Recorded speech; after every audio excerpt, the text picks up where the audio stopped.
Good afternoon. Good afternoon. Just wait.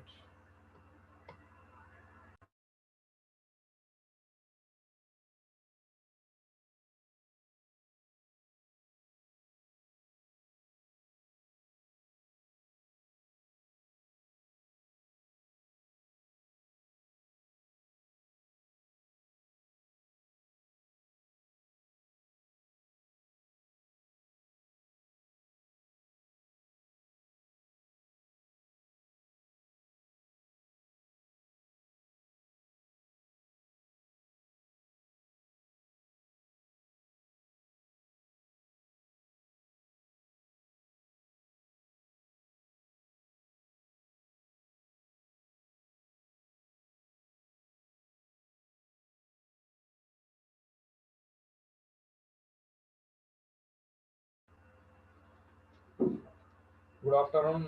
Welcome for today's session.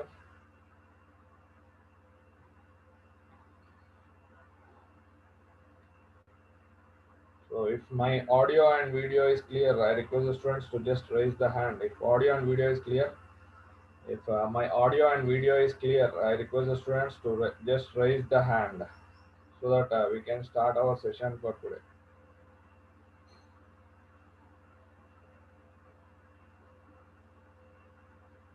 If audio and video is clear, just raise the hand so that we can start our session for today.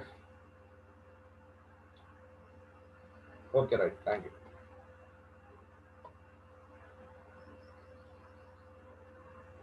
So in the last class, we have studied about circuit breakers. Okay, so just let us revise the last topic that we have analyzed in the last class, and then we will continue for today's session.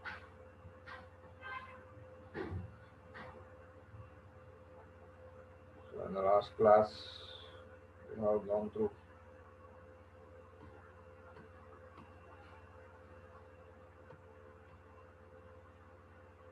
the methods of arc quenching.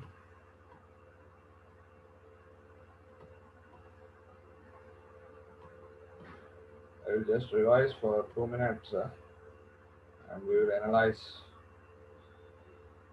the next. So we have seen what is the circuit breaker, function of the circuit breaker, and how that circuit breaker looks. So the function of the relay is to sense. The function of the relay is to sense the abnormal condition in the network. What is the function of the relay? The function of the relay is to sense if there is any abnormal condition that is taking place in the network. So whatever the assigned quantity to that particular relay, it will be continuously monitoring that assigned quantity. If at any point of time, if the relay observes any abnormal condition, it initiates the action of circuit breaker. So the circuit breaker should isolate the faulty section and healthy section. Now, if you observe the circuit breaker, it consists of what? It consists of two contacts. One is fixed contact, and the other is what? Moving contact. Circuit breaker consists of fixed contact and moving contact. And these two contacts can be either kept closed or separated in the medium of insulation. So next we have seen what is the purpose of insulation here. So whenever the contacts are separated, there will be formation of arc. In order to quench the arc, we need what? Insulation. Okay. And in order to provide proper isolation between the contacts and ground, we require what? Insulation. These are the two requirements of insulation in case of circuit breaker. Okay. And we have seen what are the properties of insulation. What are the properties of insulation that are required to be used in circuit breaker? It should have high dielectric strength. It should not result in fire. It should be free from impurities. It should have heat dissipation capability. Why the heat dissipation capability should be there? Whenever the arc formation takes place, it will release the heat. That heat must be dissipated. And apart from that, it should have arc quenching property. Okay. So what are the commonly used insulations in circuit breaker? So we know that there are different types of insulations that are used in circuit breaker. One is air insulation, oil, vacuum, and SF6 gas. These are the commonly used insulations in case of circuit breaker. Okay. Whenever you are observing this SF6 gas, it is having electronegative property. Electronegative means it absorbs the electrons at a faster rate, and it has high direct strength, low viscosity. All these are what advantages of that. So it can be designed to operate at any voltage level. It can be designed to operate at any voltage level. So that's why it is known as what, modern power system circuit breaker. That's why it is known as modern power system circuit breaker. Okay. So next, what we have analyzed, why the arc formation takes place. So initially the contacts will be kept closed.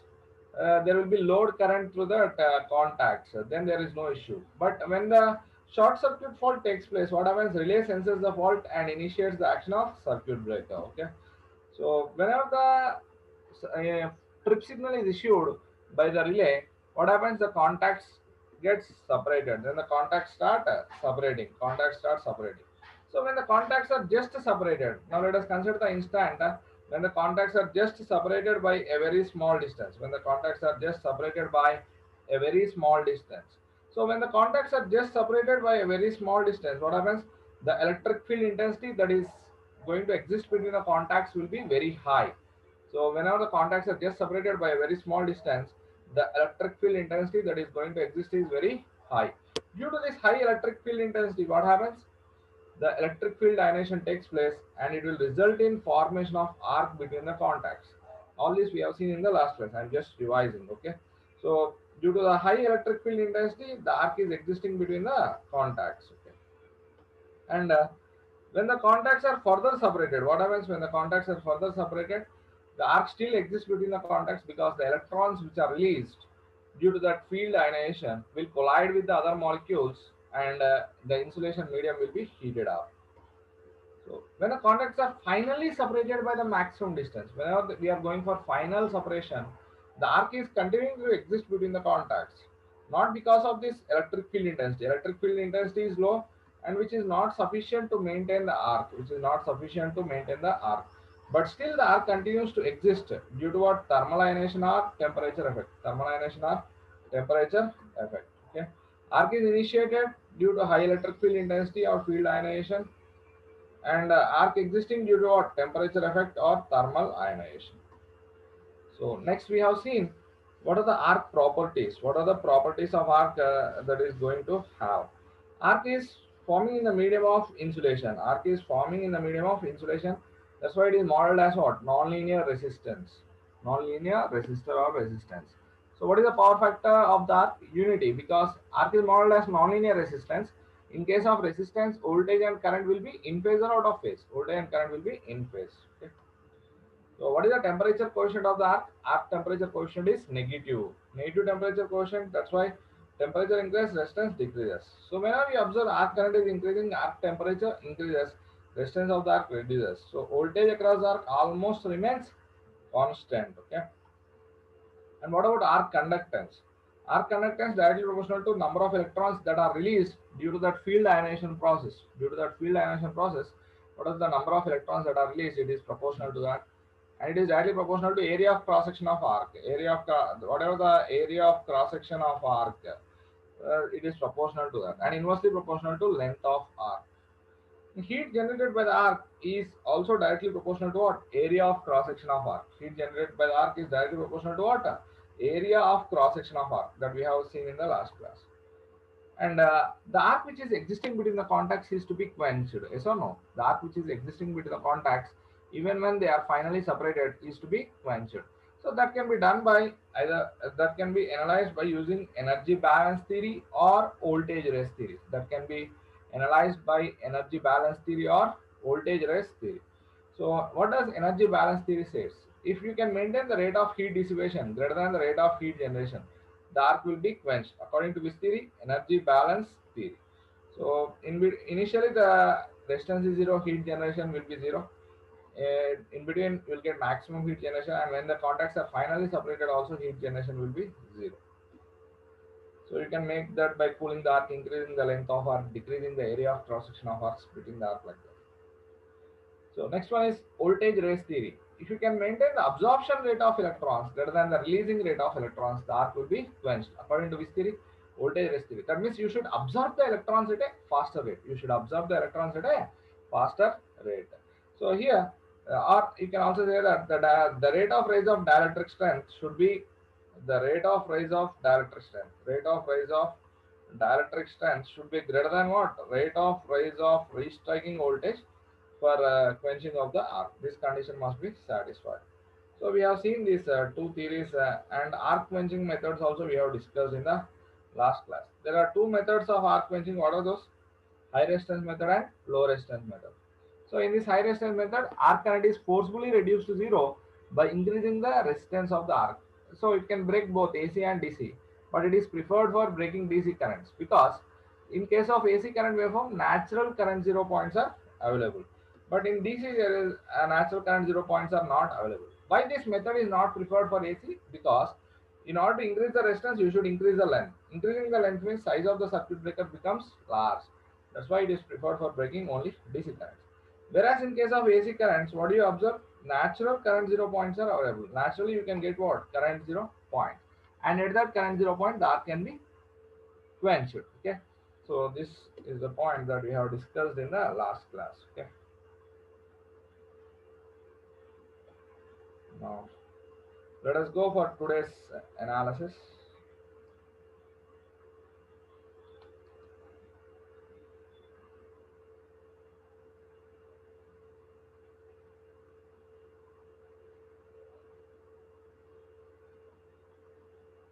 Let us start the analysis for today's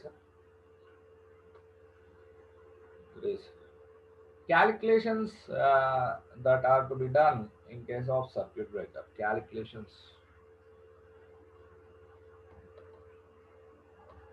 in circuit.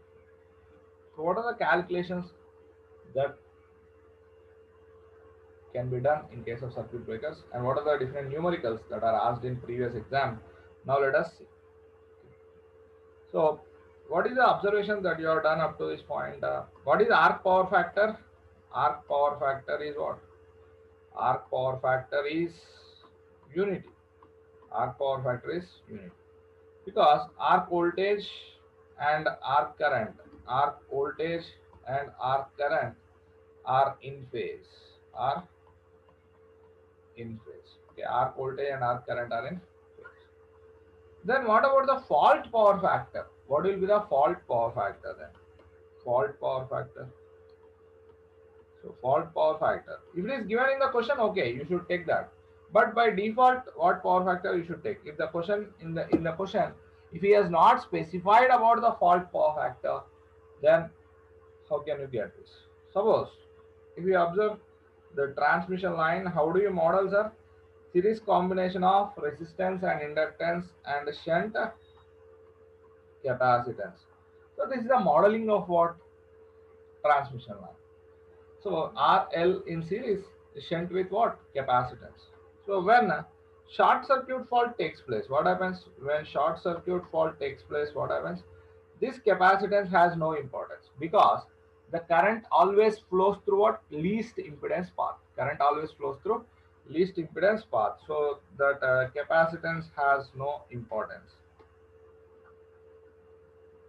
When short circuit fault takes place, the current always flows through this least impedance path. This capacitance has no importance. And the resistance is very less when compared to inductive reactance. Resistance is very less when compared to inductive reactance because we are using which type of conductors? We are using aluminum conductors. So resistance will be very less when compared to inductance.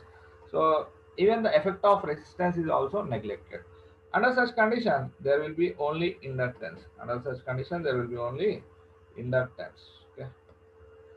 So whenever the inductance is there, so we know that the current lags the voltage under 90 degrees. Current lags the voltage by 90 degrees during fall. So what is cos 90? Cos phi is power factor. What is cos 90 now? Cos 90 is 0. So by default, what is the power factor? ZPF, 0 power factor lagging. So what is the power factor, sir? ZPF lagging.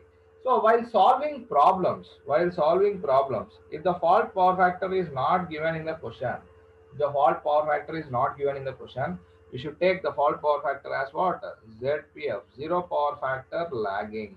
If it is not mentioned in the question, if it is mentioned, that particular power factor is to be considered. Okay, so this is about fault power factor. Now let us analyze the voltage and currents that are going to take place in case of circuit breaker.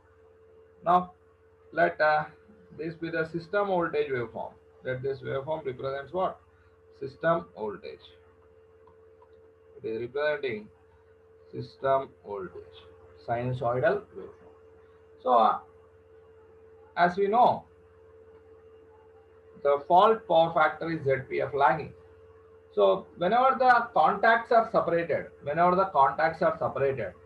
the current that is flowing through the circuit breaker contacts is nothing but what? So whenever the fixed contact and moving contact are separated, whatever the current that is flowing through the contacts is nothing but what? Arc current. So that's why the arc current also lags this voltage by how much? 90 degrees. The arc current lags the voltage by 90 degrees. So this is the arc current waveform. And we have seen that the arc power factor is unity. So the arc voltage and arc current almost remains the same. The arc voltage and arc current almost remains the same. This is voltage across the arc. I think you got this. Okay. Now observe here.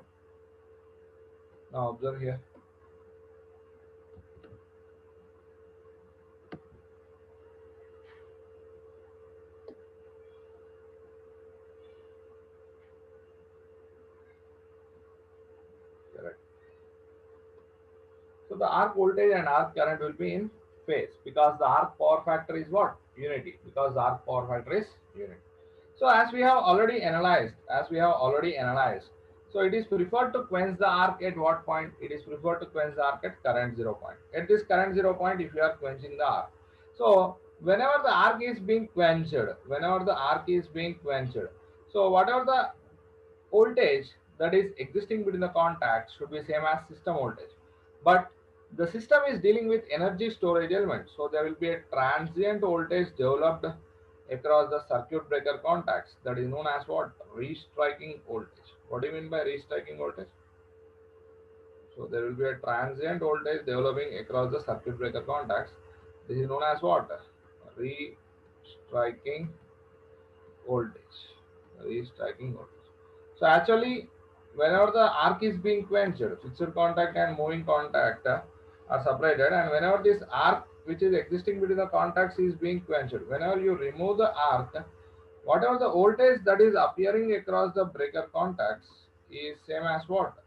System voltage. The voltage that is appearing across the breaker contacts is same as what? System voltage. Okay. Now, but due to the transient conditions in the system, that is the system is dealing with energy storage elements, there will be a transient voltage appearing across the breaker contacts. That transient voltage is termed as what? Restriking voltage. The transient voltage is termed as restriking voltage. Once the transient dies out, the voltage will be same as what? System voltage. The voltage will be same as system voltage. So here the voltage is same as system voltage. This is known as recovery voltage. This is known as what? Recovery voltage. So what do you mean by recovery voltage? The voltage appearing across the breaker contacts after complete quenching of the arc is nothing but what? A recovery voltage. Okay. Now we need to define one more point. So what is the value of the system voltage at this instant of arc quenching? The value of the system voltage at the instant of arc quenching, it is known as active recovery voltage. Active recovery voltage. So understood my point here? We have defined restriking voltage, recovery voltage, and active recovery voltage. What do you mean by active recovery voltage? The value of recovery voltage, or we can say the value of system voltage at the instant of this arc quenching. At the instant of this arc quenching is nothing but active recovery voltage. Okay. Now let us go in detail about the calculations of these values. Now what about arc voltage? How can you define arc voltage? Arc voltage means what? So arc voltage is nothing but whenever the fixed contact and moving contact are separated, there is a formation of arc. So whatever the voltage that is appearing across the breaker contacts during arcing period is nothing but arc voltage. Arc voltage is nothing but it is the voltage.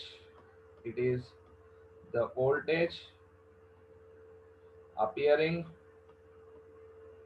It is the voltage appearing across the breaker contacts, the circuit breaker contacts during arcing period. During arcing period is known as what? Is known as arc voltage. Is known as arc voltage. Okay. So it is the voltage appearing across the breaker contacts during the arcing period. During the arcing period, whatever the voltage that is appeared across that breaker contacts is known as what? Arc voltage. So this arc voltage is approximately 3 to 5% of rated voltage. Arc voltage is 3 to 5% of rated voltage. 3% to 5% of rated voltage. 3% to 5% of rated voltage. Okay. Now let us define recovery voltage. What do you mean by recovery voltage? Recovery voltage means what? Recovery voltage means what? So how can we define recovery voltage and what do you mean by recovery voltage? So how can we define recovery voltage, sir? Recovery voltage is nothing but the value of the system voltage or the voltage that is experienced by the breaker contacts after complete quenching of the arc. After complete quenching of the arc, whatever the voltage that is appearing across the breaker contacts is known as what? Recovery voltage. So how can I define, sir? It is the voltage. It is the voltage. It is the voltage appearing across circuit breaker contacts after complete complete quenching of arc, complete quenching of arc, complete quenching of arc. So it is once the arc is quenched, whenever the fixed contact and moving contact are separated, this is same as what? Open switch. This is same as open switch. Under this open switch condition, what is the voltage experienced by the contacts? That is same as what? System voltage. That is same as voltage across system. So in your daily life also, whenever you are closing the switch, voltage across that switch will be voltage drop across that switch. Whenever you are opening the switch, that is same as system voltage. Yes or no?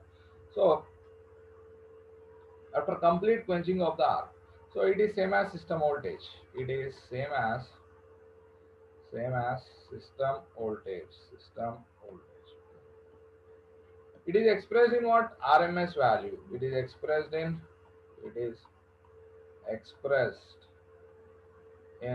RMS value. RMS value. Okay. Now for example, if it is given a 132 kV oil circuit breaker, a 132 kV oil circuit breaker, calculate recovery voltage. Recovery voltage. So how do you calculate the recovery voltage, sir, for a 132 kV oil circuit breaker? Recovery voltage is equal to what? 132 kV by root 3. This the 132 kV is line voltage. We require phase voltage RMS. There is nothing but V phase RMS. Okay. So this is about recovery voltage. Now we have defined arc voltage.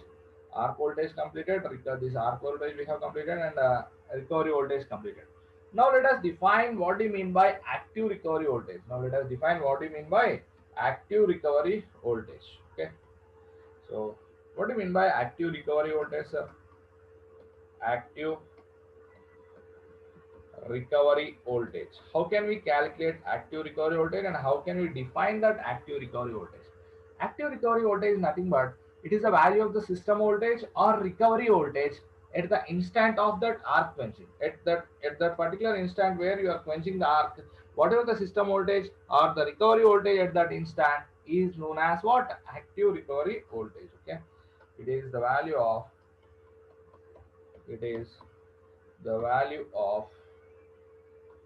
system voltage or recovery voltage, recovery voltage at the instant of arc quenching, at the instant of arc quenching. So what is active recovery voltage? It is the value of the system voltage or recovery voltage at the instant of arc quenching is known as what?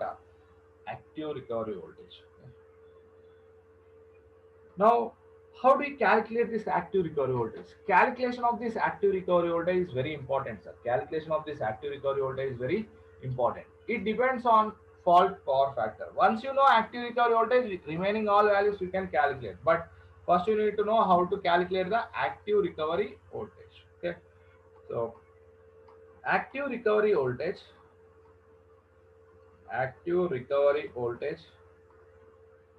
depends on fault power factor. Fault power factor.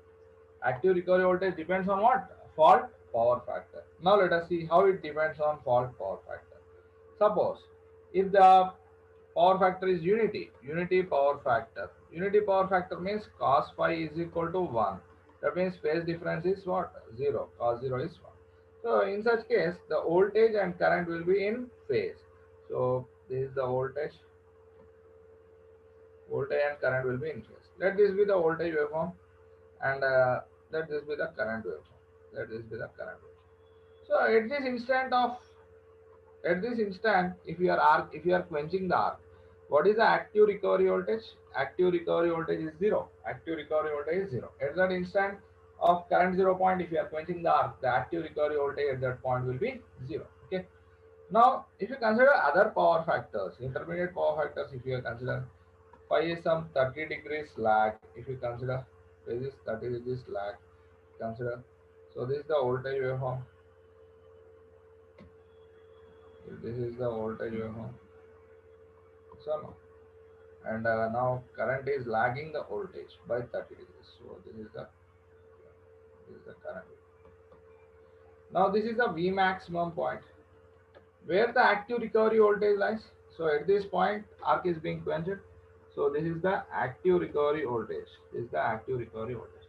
So what is the meaning of this active recovery voltage? It is less than Vmax or greater than Vmax. Active recovery voltage is less than Vmax. ARV is less than Vmax. Okay, in this case.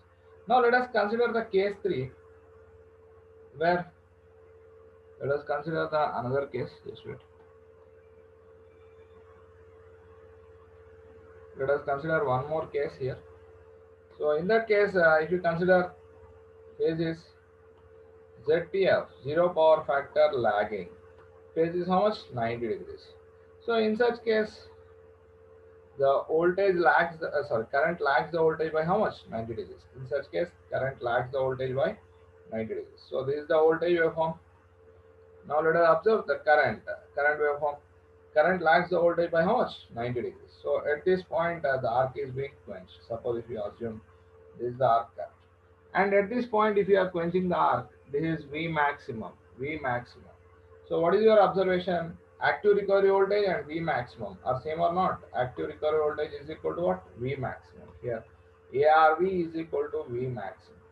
So what you can conclude from these three sessions, from these three observations, when the phase difference between voltage and current is zero, active recovery voltage is 0.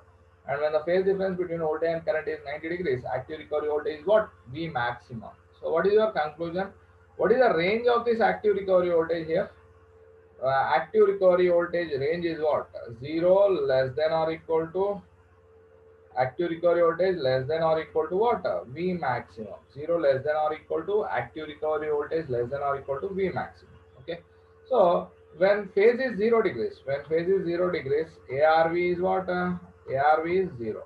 And when phase is 90 degrees, ARV is becoming active recovery voltage is becoming what?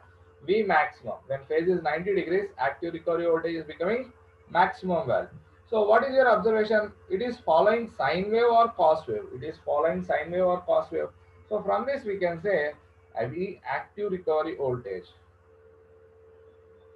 So, active recovery voltage ARV is directly proportional to V maximum sine phi. Active recovery voltage is directly proportional to what? V maximum sine phi. Observe here, when phase is 0, it is 0. When phase is 90, it is V maximum. So it is following what? Sine wave. It is following sine wave. Okay. Now if you remove that proportionality, so if you remove that proportionality, how can you write? So ARV, if you remove the proportionality, you can write it as K1, K2, V maximum sine phi. K1, K2, V maximum sine phi. Okay. So what does K1 represents and what does K2 represents? So now let us analyze here. K1 represents the effect of armature reaction. Represents effect of effect of armature armature reaction. K1 represents what, sir? Effect of armature reaction. Suppose in the question, if it is given like this, there is a loss of 4% of voltage due to armature reaction effect. There is if there is 4% loss of voltage due to armature reaction effect, due to armature reaction effect due to armature reaction effect. So there is a 4% loss of voltage due to armature reaction effect. Then what is the value of K1 here? How much voltage is lost? 4% voltage is lost. 4% voltage is lost. 4% voltage is lost means how much voltage is available here? 96% voltage is available. So K1 is how much? 0.96. So in this way, the K1 represents the effect of armature reaction. Okay. And what is this K2? K2 is known as first pole to clear factor. It is known as what? First pole to clear factor. First pole to clear factor. Okay. What is the K2 value? K2 is equal to 1.0 for grounded faults. Grounded faults. So if the fault is a grounded fault, K2 is what? 1. So what are the grounded faults? Line to ground, double line to ground, triple line to ground. Okay. Then what about ungrounded faults? It is equal to 1.5 for ungrounded faults. For ungrounded faults, it is taken as 1.5. What are the ungrounded faults? Line to line, triple line are ungrounded faults. K1 is known as first pole to clear factor. Its value is 1 for grounded faults and its value is 1.5 for ungrounded faults. Okay. Now let us see why it is becoming 1 and why it is becoming 1.5 in case of grounded faults and ungrounded faults. Now let us consider a three-phase source. Source. This is A phase. Suppose this is B phase and this is C phase. Phase A, phase B, phase C. Okay. Phase C. Now phase A is clearing circuit breaker by circuit breaker of A phase. Phase B is cleared by circuit breaker of B phase, and phase C is cleared by circuit breaker of C phase. This is the circuit breaker of A phase. This is the circuit breaker of B phase. This is circuit breaker of C phase. Now observe, we are operating the system in balanced mode. Balanced mode or unbalanced mode? Balanced mode. Okay. So now let VA is equal to Vm sine omega t. VB is what? Vm sine omega t minus 120 degrees. VC is what? Vm sine omega t minus 240. Sine omega t minus 240 degrees. These are the three-phase voltages. Okay. Now let us consider one of the phases maximum, experiencing the maximum voltage. Let omega t is equal to 90 degrees. Let us consider omega t is equal to 90 degrees. When omega t is equal to 90 degrees, what will be the value of VA here? What will be the value of VA? VA is Vm. What is the value of VB?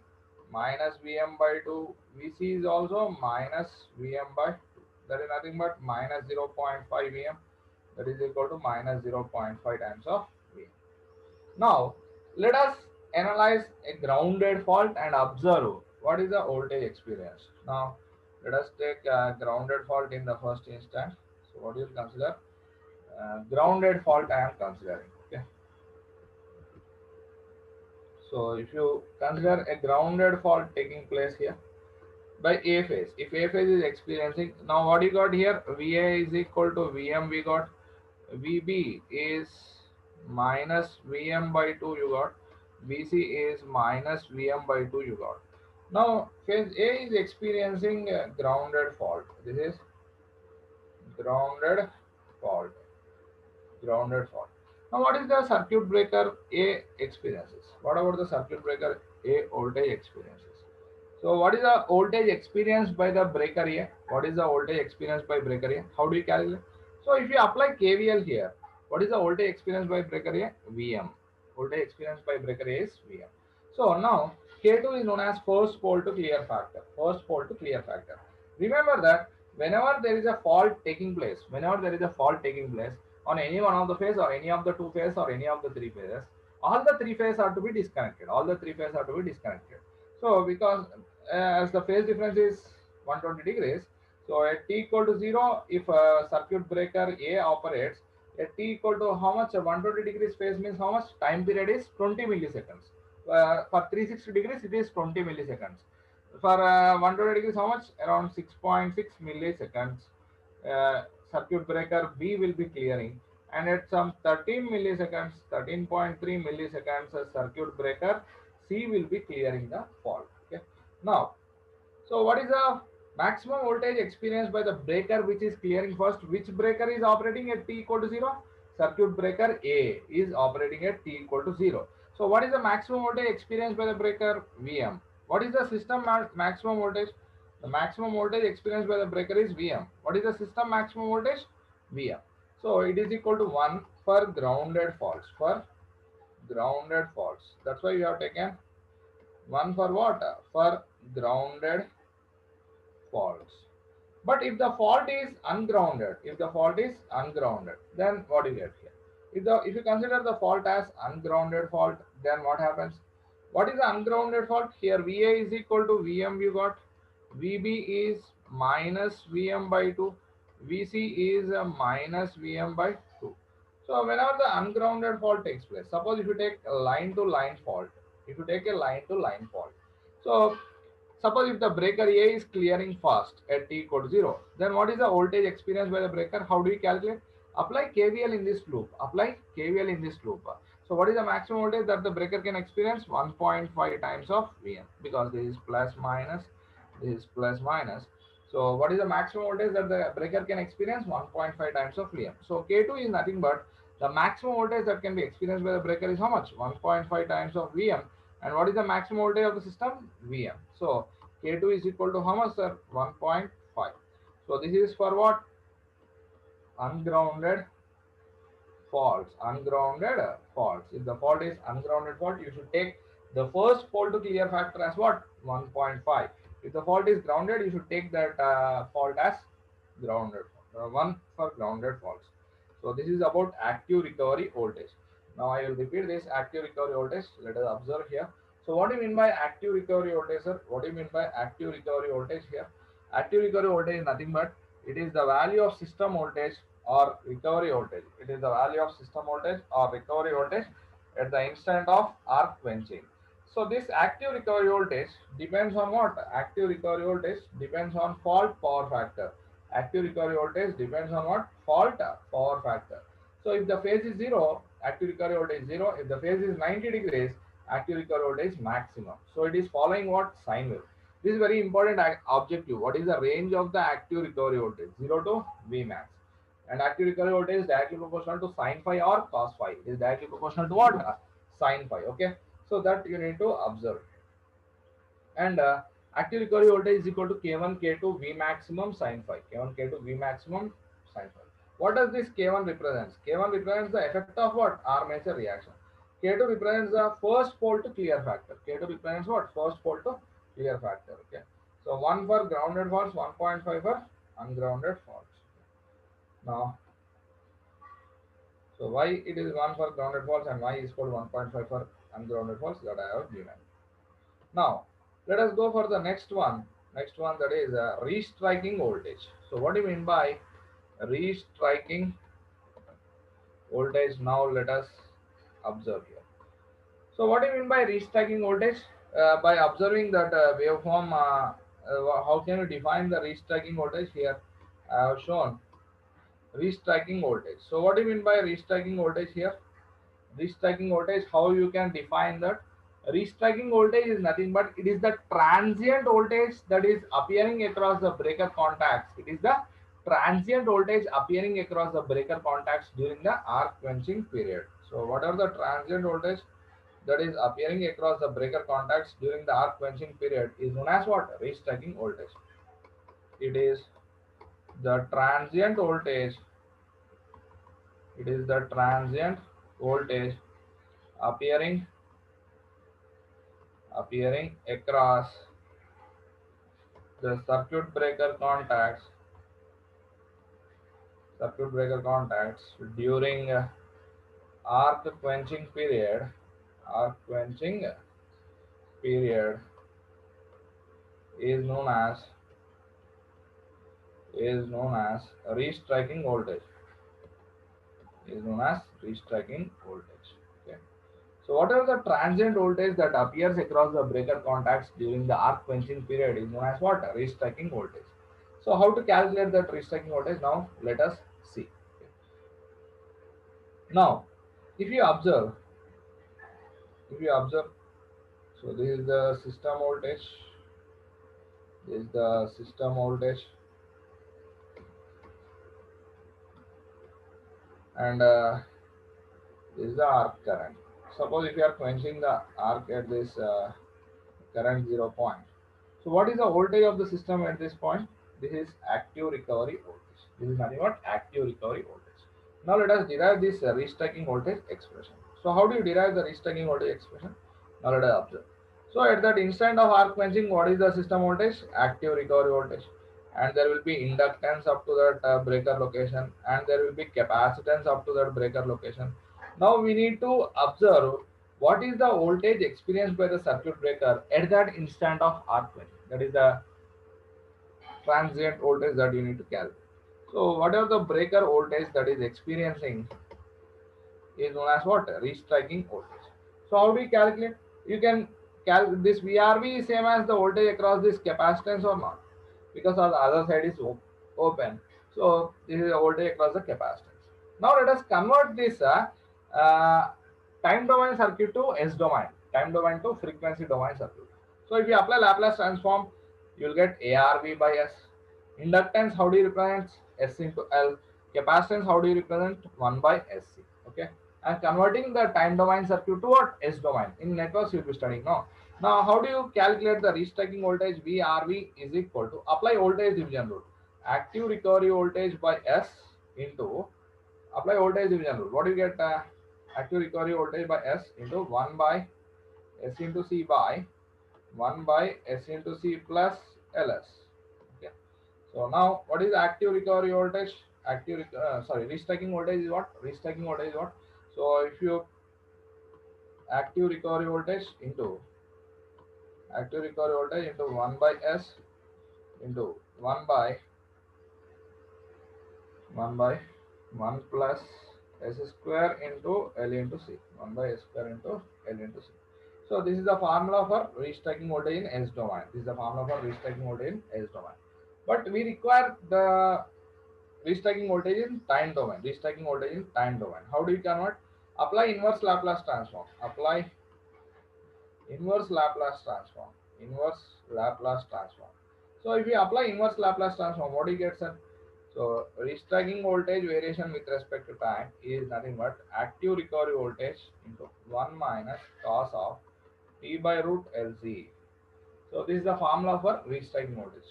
So if we apply inverse Laplace transform to this, you will get this expression.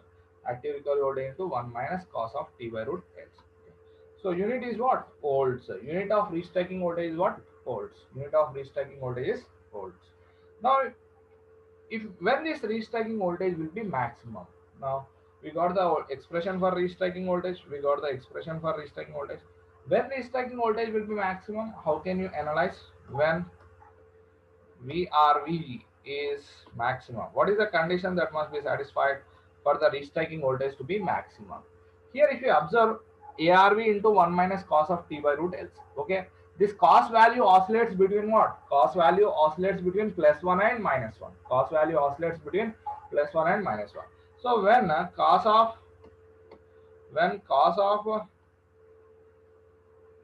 of t by root LC is equal to minus 1, you will get when cos of t by root LC is equal to minus 1, you will get the restacking voltage as maximum. So what do you get here? Cos of t by root LC is equal to what? Cos pi. So when t is equal to pi root LC seconds, when t equal to pi root LC seconds, you will get the maximum restacking voltage. So when t is equal to pi root LC seconds, we get maximum restacking voltage. The restacking voltage will be maximum when t equal to what? Pi root LC seconds. So what is the VRV maximum? What is VRV maximum? What is VRV max? How do you calculate? Cos of t by root L is equal to minus 1. So active recovery voltage into 1 minus of minus 1. So what is the VRV max? Maximum value of restacking voltage is what? 2 times active recovery voltage.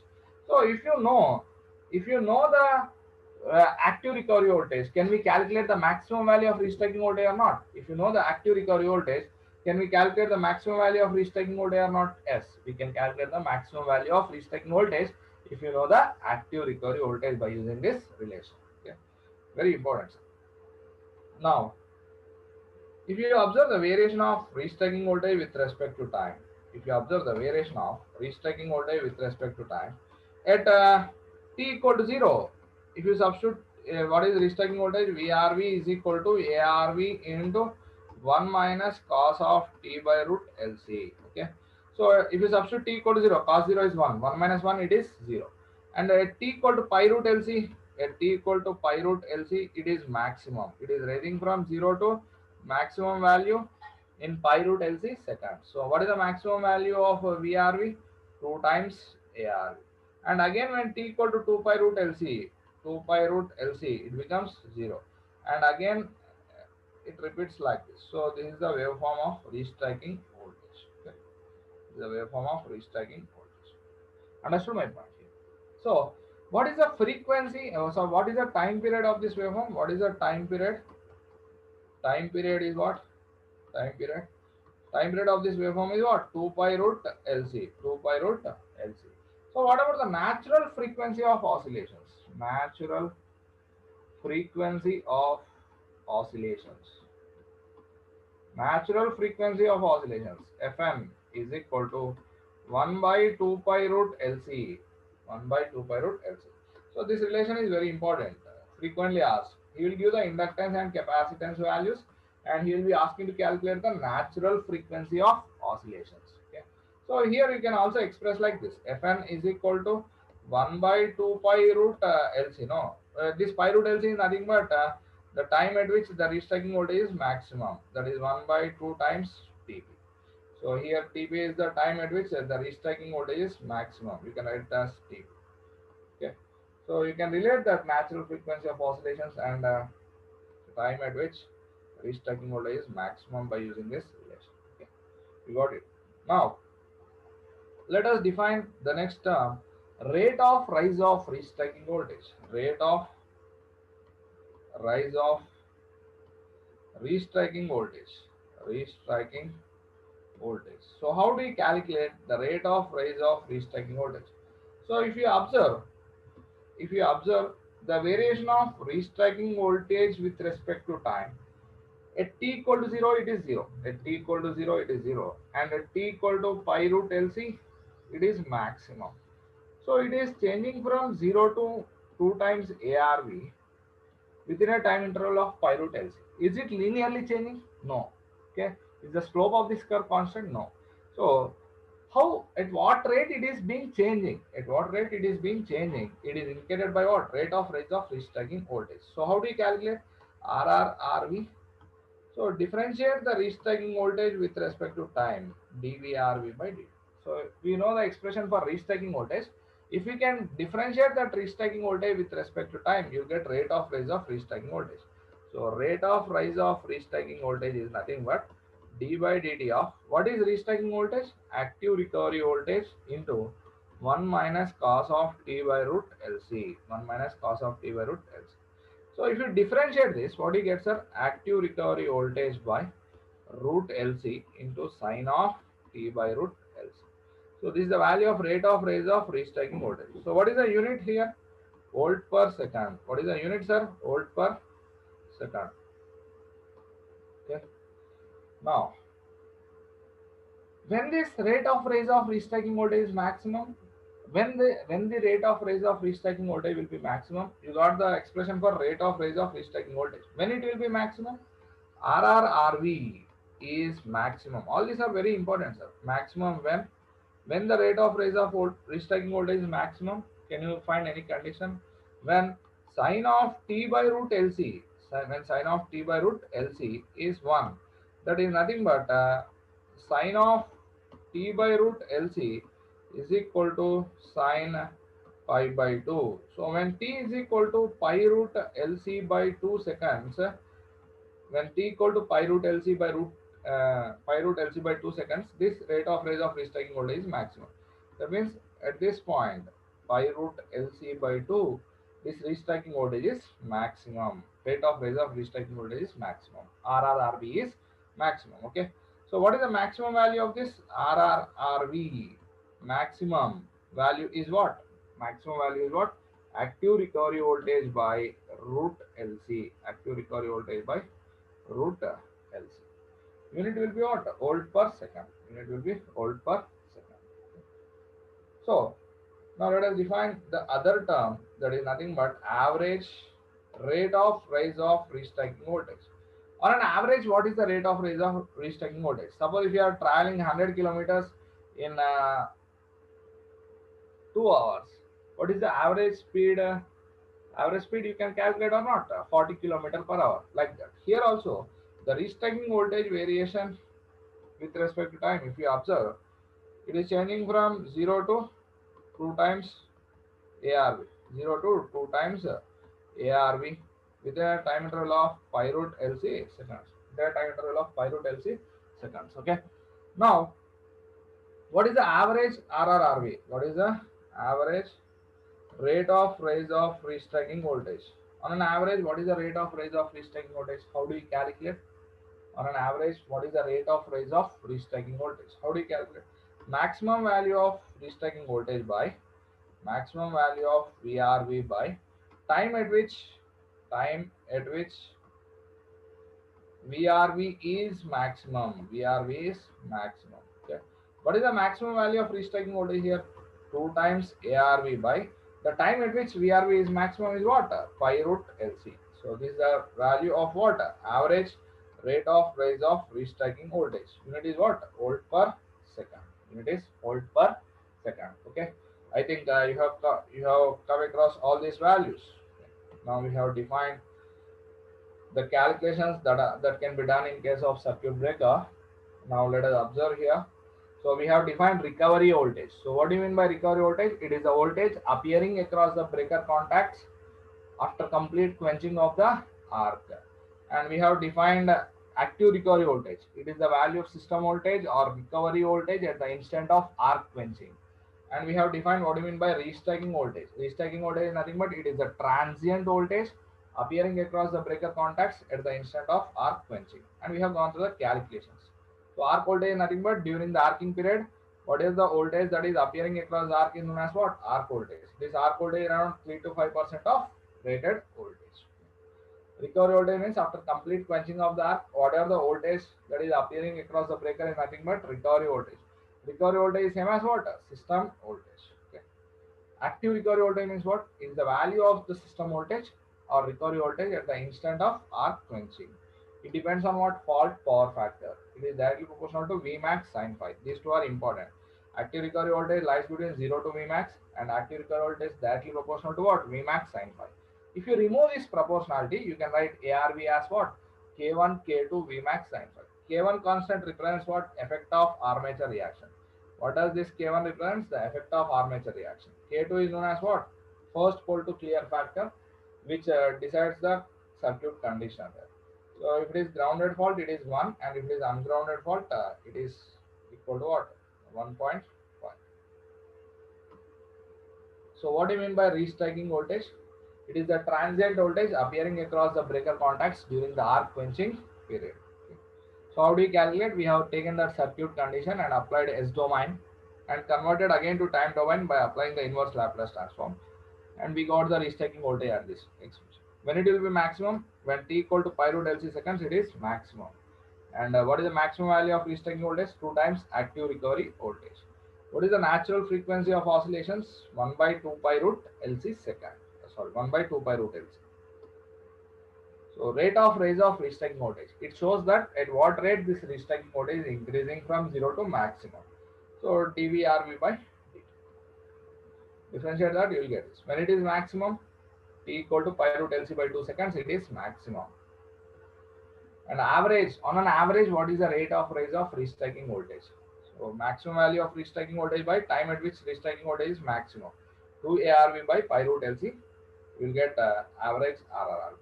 Now let us see, based on this, what are the problems that you can do. Now let us go for the problems calculations. Very important, sir. Based on this, the problems are asked in previous exam. So if the problem is given like this, if the problem is given like this, if the question is given like this, a 50 hertz 13.2 kV generator, a 50 hertz 13.2 kV generator has a reactance of 3.8 ohms and a capacitance of 0.012 microfarad. Calculate first one active recovery voltage, second one VRV maximum, that is maximum value of restriking voltage, third one natural frequency of oscillations, fourth one average rate of rise of restriking voltage. So he is asking to calculate all these values. He is asking to calculate all these values. Okay. Now how to calculate?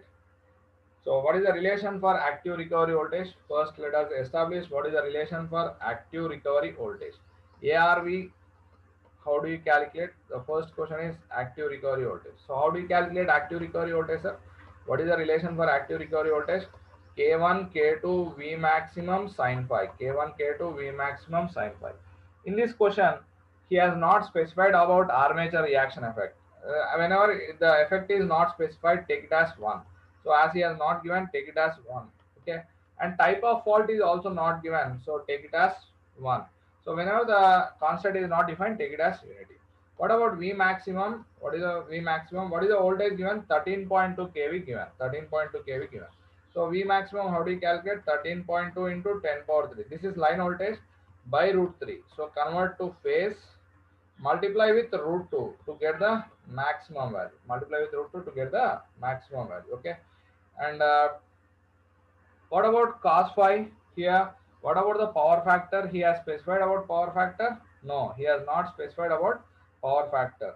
Then by default, cos phi is 0. Cos phi is 0. What about sin phi? Sin phi will be 1. So now what is the active recovery voltage? So how do you calculate active recovery voltage? K1, K2, V maximum sin phi. K1, K2, V maximum sin phi. K1 is 1, K2 is 1, V maximum is what? 13.2 into 10 power 3 by root 3 into root 2 into sin phi is 1. So if you simplify this, you will get the active recovery voltage. So can anyone calculate and post the answer how much active recovery voltage that you will get? So what is the value of active recovery voltage? Can anyone post the answer, sir? Can anyone post the answer? How much, sir? So what is the answer?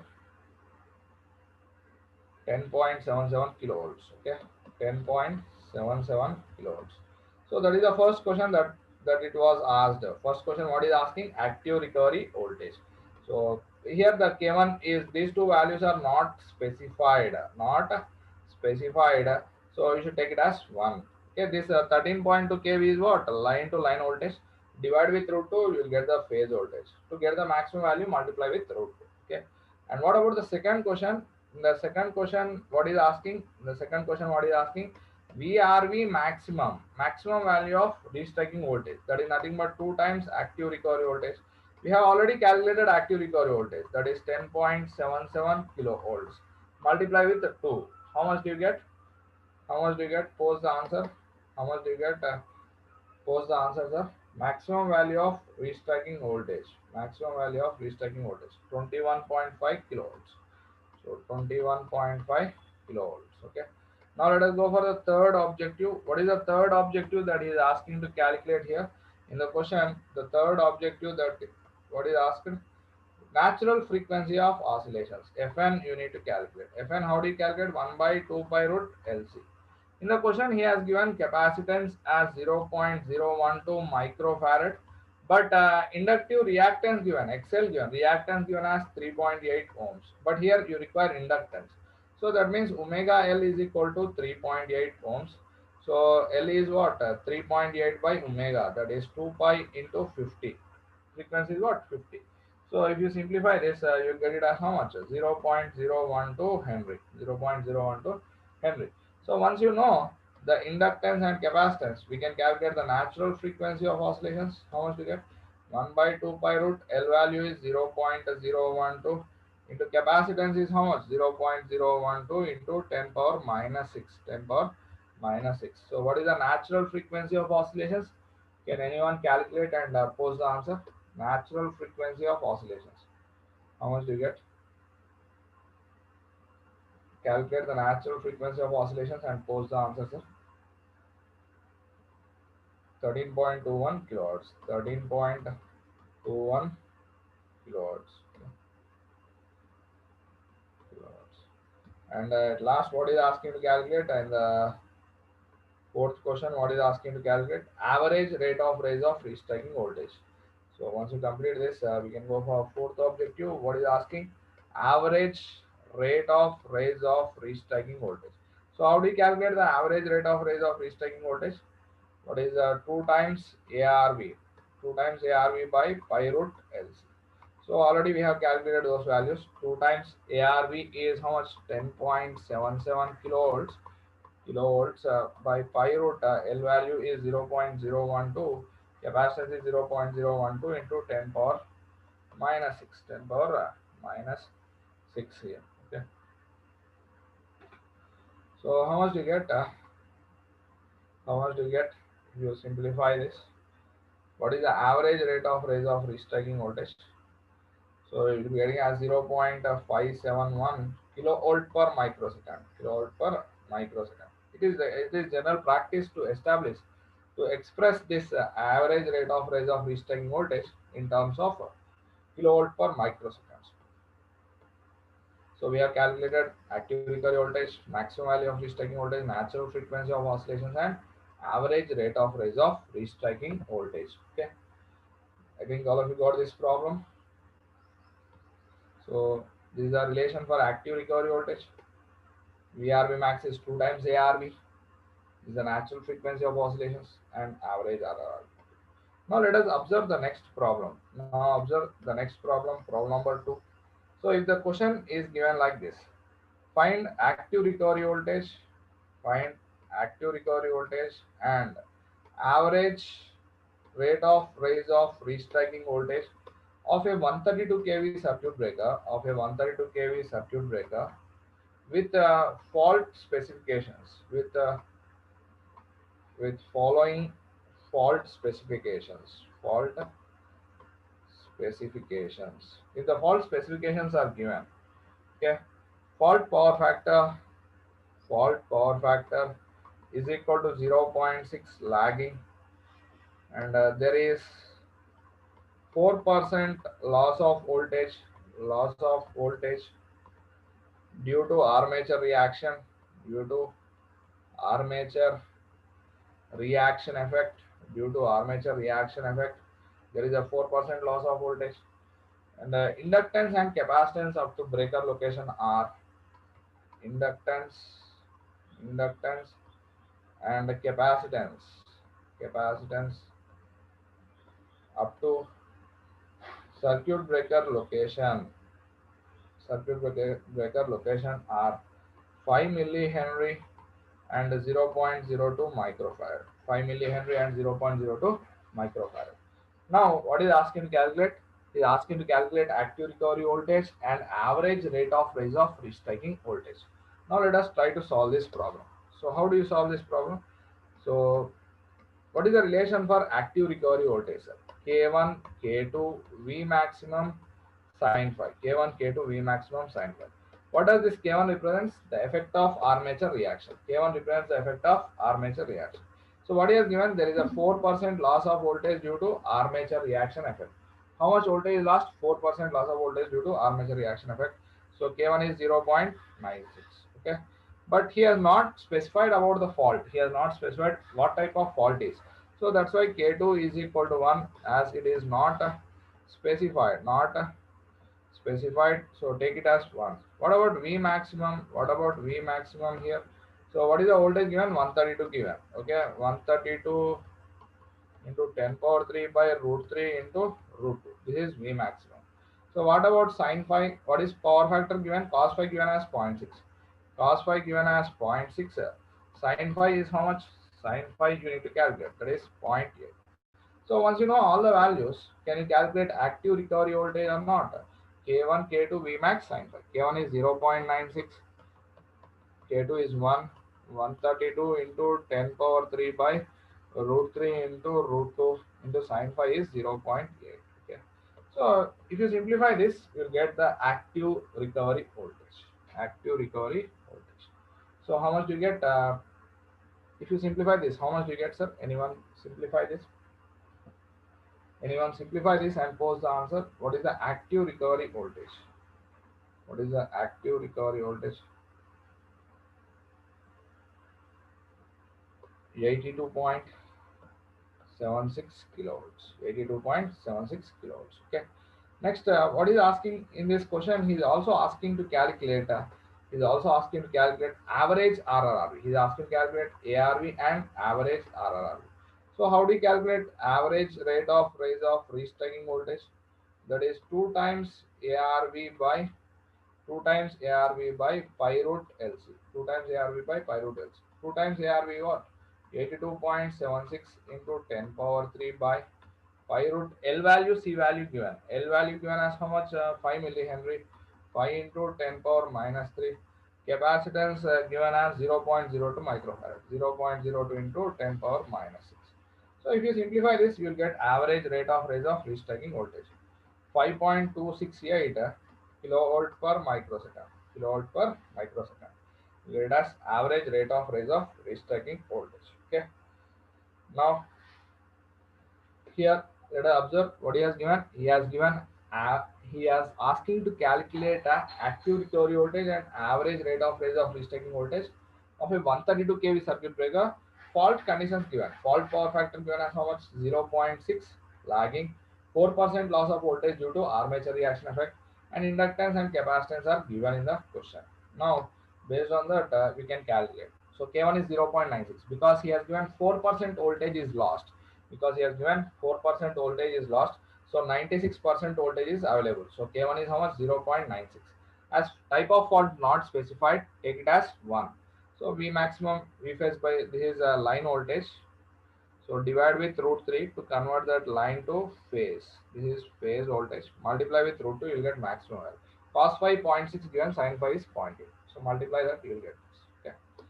So now let us go for the next problem based on this. Next problem, it is given like this. Average rate of rise of restriking voltage of a 220 kV circuit breaker is 10 kilovolt per microsecond. 10 kilovolt per microsecond. Average rate of rise of restriking voltage of a 220 kV circuit breaker is 10 kilovolt per microsecond with fault power factor of with a fault power factor of 0.8 lagging. 0.8 lagging.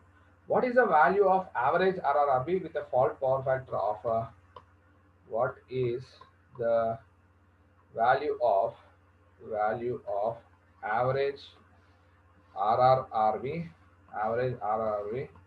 with a fault power factor of power factor of 0.66 lagging, 0.66 lagging, keeping remaining things constant, remaining things same, keeping remaining things same. Calculate this. Okay. So now observe this carefully. Observe this question carefully, sir. What he has given, what is asking to calculate. What he has given, what is asking to calculate. Observe this carefully. So in this question, what he has given, average RRRV of a 132 kV circuit breaker is 10 kilovolt per microsecond. Average RRRV of a 132 kV circuit breaker is how much? 10 kilovolt per microsecond with a fault power factor of 0.8 lagging. Okay. Now the solution for this can be obtained like this. So what he has given, average RRRV when cos phi is equal to 0.8 is how much? 10 kilovolt per microsecond. 10 kilovolt per microsecond. What is asking to calculate? What is the average RRRV? What is the average RRRV with the cos phi is equal to 0.66 lagging is how much? 0.66 lagging is how much? So how do you calculate? Now observe. Okay. So average rate of rise of restacking voltage. What is the relation? That is nothing but 2 times active recovery voltage by pi root LC. Yes or no? He is not specifying about inductance and capacitance. They are constant. So average RRRV is directly proportional to ARV. Average RRRV is directly proportional to ARV. Now what about ARV here? Now what about active recovery voltage? How do you calculate active recovery voltage? That is K1 K2 V maximum sin phi. K1 K2 V maximum sin phi. This is active recovery voltage. Okay. Now active recovery voltage is directly proportional to what? Sin phi or cos phi. These all values are constant. So it is directly proportional to what? Sin phi. Active recovery voltage is directly proportional to sin phi. Now observe these two. Now observe these two. So what is the relation that you got here? Observe the relation what you get here. Average RRRV is directly proportional to ARV, ARV directly proportional to sin phi. So average RRRV is directly proportional to what? Sin phi. Okay. So average RRRV in the second case by average RRRV in the first case is equal to sin phi 2 by sin phi 1. Sin phi 2 by sin phi. So average RRRV in the second case is equal to average RRRV in the first case. Let it be the first case and this is the second case. In the first case, it is how much? 10 kilovolt per microsecond. 10 kilovolt per microsecond. 10 kilovolt per microsecond. Sin phi 2 into sin phi 2. So sin phi 2, how do you calculate?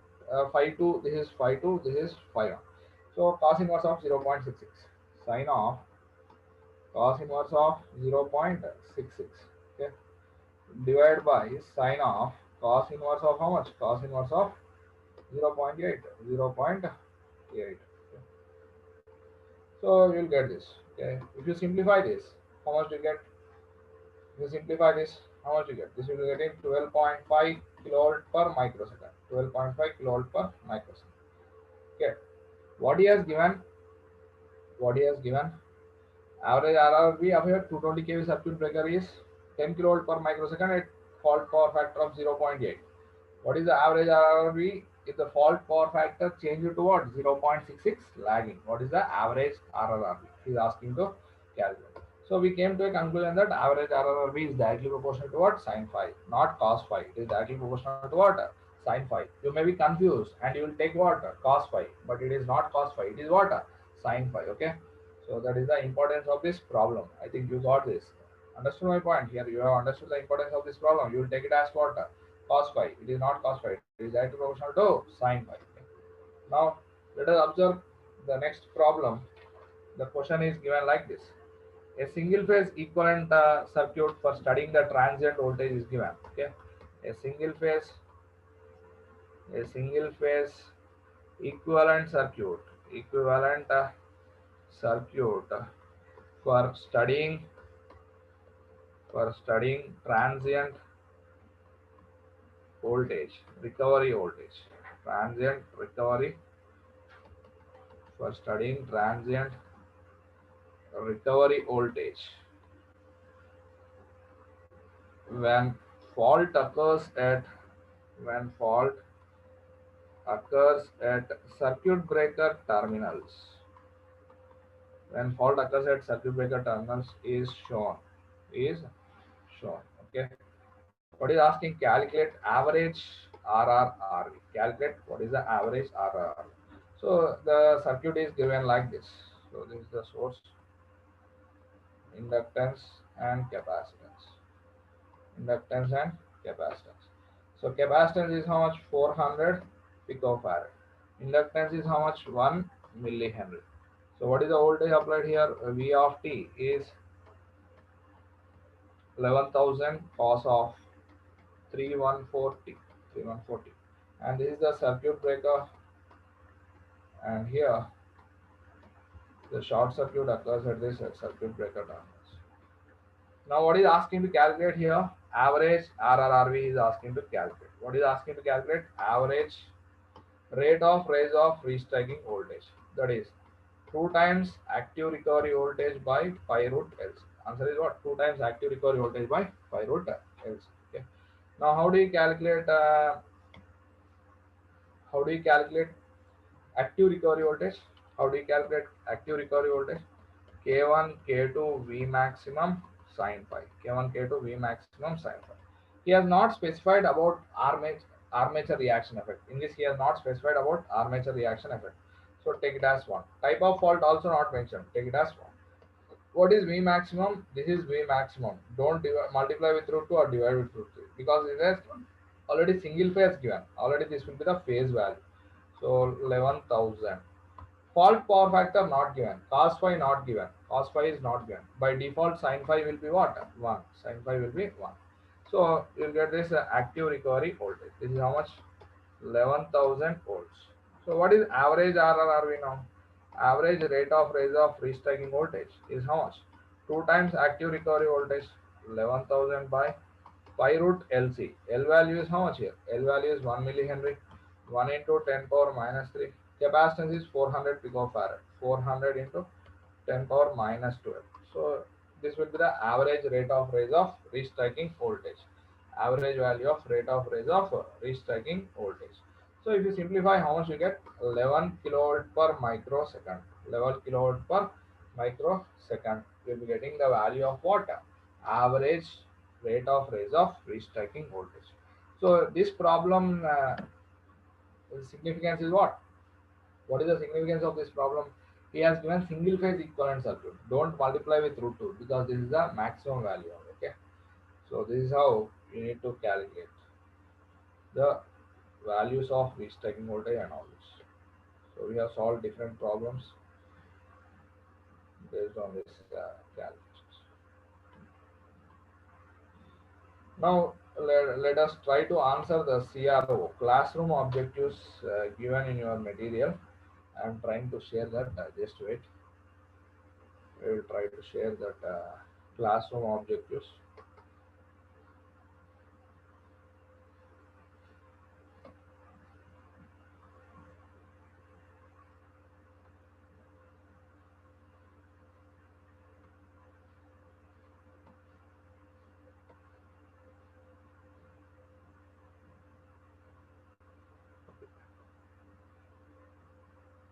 Now let us observe this first question.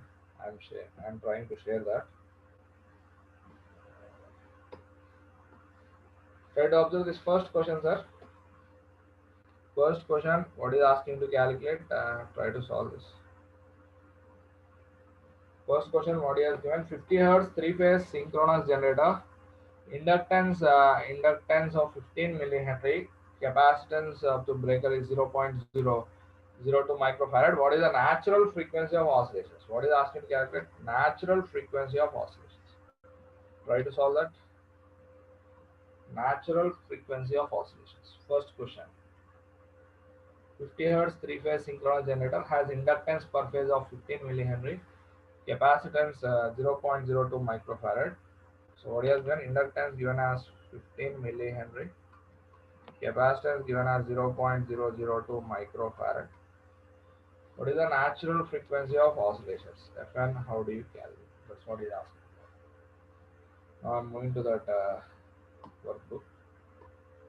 So what he has given in the question, inductance is 15 millihenry and inductance 15, capacitance is 0.002 microfarad. Capacitance is 0.002 microfarad. So natural frequency of oscillations, Fn is what? 1 by 2 pi root L.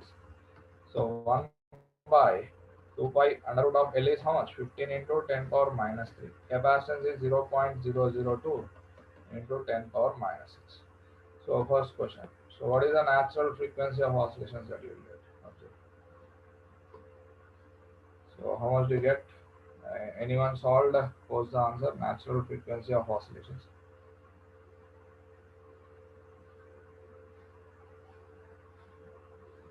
What is the natural frequency of oscillations? Natural frequency of oscillations. Natural frequency of oscillations. 29 kilohertz. Okay. So natural frequency of oscillations is what? 29 kilohertz. Okay. I'm resharing that screen. Question screen. So first question. What is the answer that is given? If you observe this first question A. 29 kilohertz. Okay. So natural frequency of oscillations. 29 kilohertz. Okay. I think you have understood this first question. Now once you complete this first question, now let us try to calculate problem number 7, sir. After completion of the first question, try to answer this problem number 7. Try to solve this problem number 7. Try to solve this problem number 7. Problem number 7. Try to solve problem number 7. A triple line fault occurs at the terminals of the circuit breaker of a 132 kV system. Okay. Triple line fault occurs at the terminals of 132 kV system. The power factor of the fault current is 0.8 lagging. Fault current power factor is 0.8 lagging. What is the value of active recovery voltage? What is given? 132 kV system given, and cos phi is equal to how much? 0.8 given. What is asking to calculate? What is the active recovery voltage he is asking to calculate. So now let us go to our workbook, problem number 7. Problem number 7, what he has given? 132 kV system given, cos phi given as 0.8. What is he asking to calculate? Active recovery voltage. K1, K2, V maximum, sin phi. Here armature reaction effect not given, so take it as 1, as he has not specified about that. But here, if you observe type of fault given as triple line fault in the question, so K2 is 1.5 because it is given as what? Triple line fault. As it is a triple line fault, so it is grounded or ungrounded? Ungrounded. As it is ungrounded, so take it as 1.5. So now cos phi is 0.8, sin phi is what? 0.6. So now what about Vmax? How do we calculate V maximum? 132 into 10 power 3 by root 3 into root 2. So what is active recovery voltage?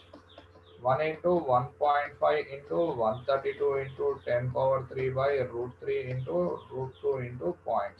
Okay. So this is the active recovery voltage. So try to solve and post the answer, sir. Try to solve and post the answer. Try to solve this and post the answer.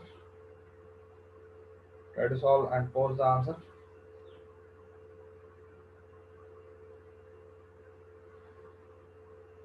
$97 kilowatts. 90. How much? 97 kilowatts.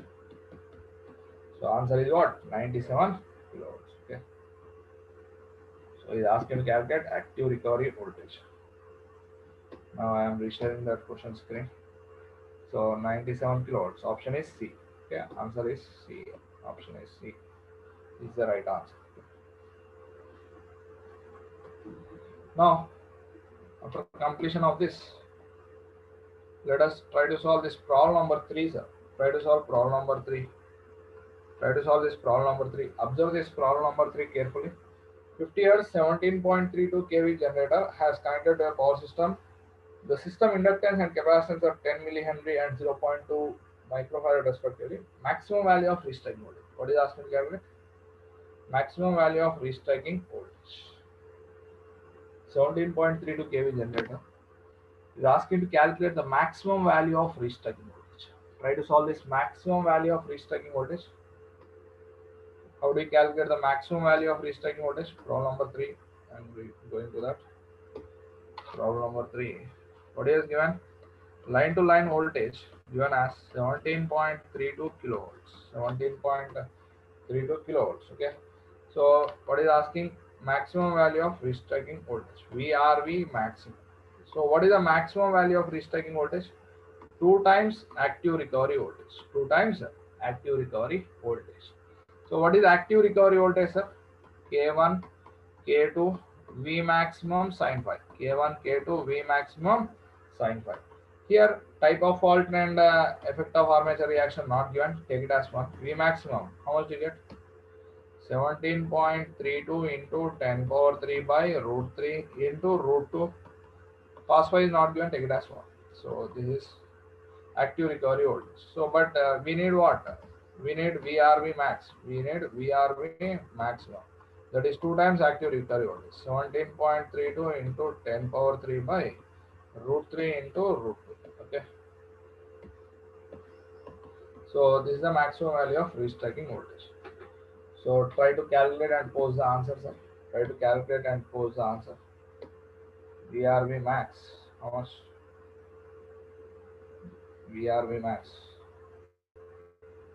Maximum value of restriking voltage 28.28 kilovolts. 28.28 kilovolts. So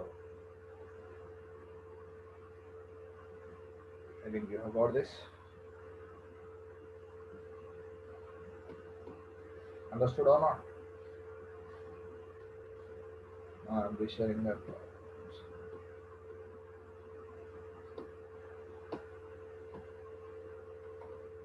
So what is your answer? 28.28 kilovolts. Third one is 28.28 kilovolts. So these are the calculations that can be done in case of circuit breaker. Okay.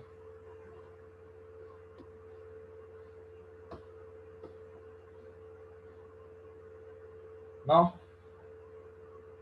let us go for the peculiar behavior of this transformer. Now let us observe a condition like this. This is very important, sir. All of you listen here carefully. The behavior of this transformer whenever it is interrupting low magnitudes of currents. Now let us analyze like this. Suppose if you consider this is a source or generator. Now this generator is connected to a transformer through a circuit breaker 1. The circuit breaker 1 is connecting generator and transformer. And this transformer is connected to a line by using this circuit breaker 2. Okay. Circuit breaker 2. And this is the transmission line. And here each circuit breaker has its own relay. This is relay 1 and this is relay 2. This relay 1 will be acting on the circuit breaker 1. Relay 2 will be acting on the circuit breaker 2. Okay. Now, when this transmission line experiences any short circuit fault, so whenever this transmission line is experiencing any short circuit fault, so the short circuit fault will be very high in magnitude or low in magnitude. The short circuit fault will be very high in magnitude. So the fault current will be very high in magnitude. The fault current will be very high in magnitude. So the fault current will be very high in magnitude. Okay. The short circuit fault is very high in magnitude. This fault has to be sensed by relay 2. This fault has to be sensed by relay 2. And circuit breaker 2 has to be clearing that fault. That fault has to be sensed by relay 2 and circuit breaker 2 has to be clearing that fault. Now assume that if the circuit breaker relay has sensed and the circuit breaker has been isolated that fault, then the network behaves like this. Then the network behaves like this. This is circuit breaker 1 and this is transformer. Now the source, the circuit breaker 2 open. Okay, circuit breaker 2 is open. Now there is no power delivering because the circuit breaker has been opened until the fault has been cleared. Now what I want to do?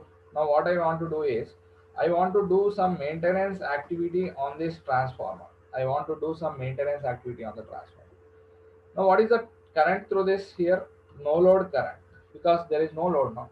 No load current of the transformer. It is around what? 2 to 5% of full load current. 2 to 5% of full load current. So, no load current will be more or less. No load current will be very less in magnitude. So, in transformers, we will be studying now. No load current is very less in magnitude. It is around 2 to 5% of full load current. But the fault current is very high. But the fault current is very high. Now, I want to do some maintenance activity on the transformer because there is a power outage. No?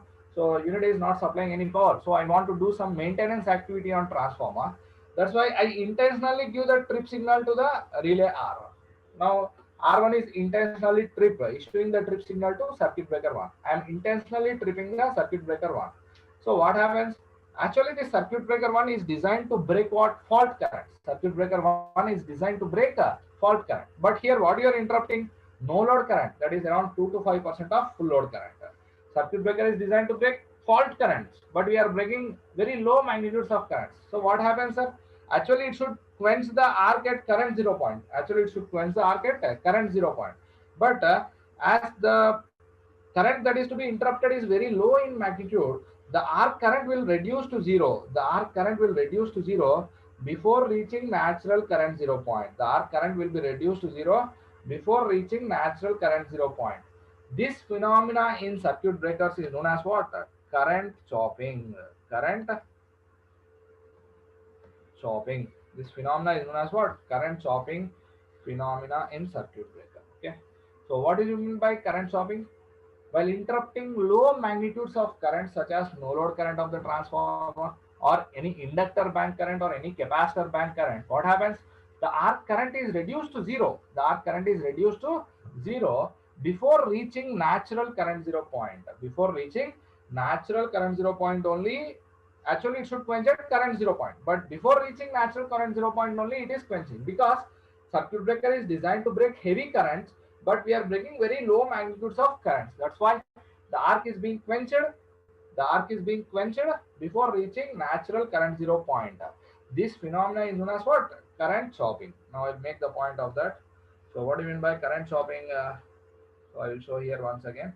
While interrupting low magnitudes of current such as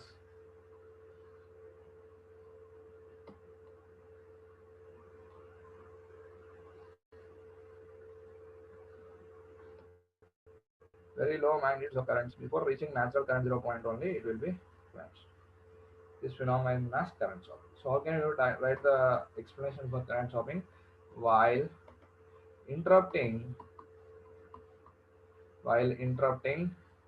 low magnitudes of currents, low magnitudes of currents, while interrupting low magnitudes of currents such as no load current of the transformer, no load current of transformer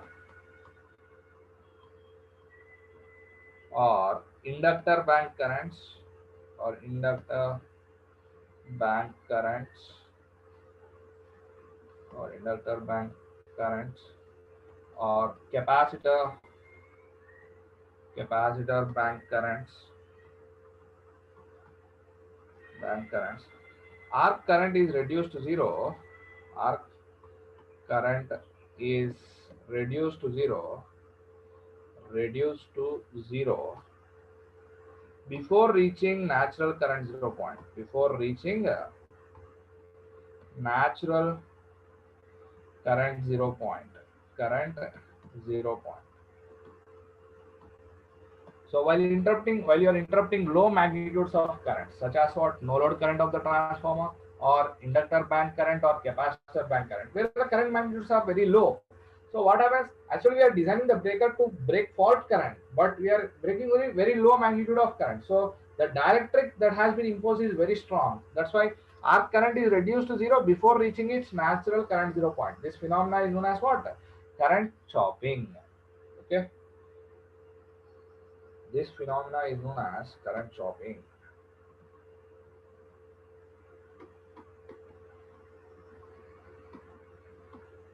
Current chopping phenomena. Now, what is the effect of this current shopping? Now, let us observe. What is the effect of current shopping? Let us observe. Okay. So now, if you observe, this is the source.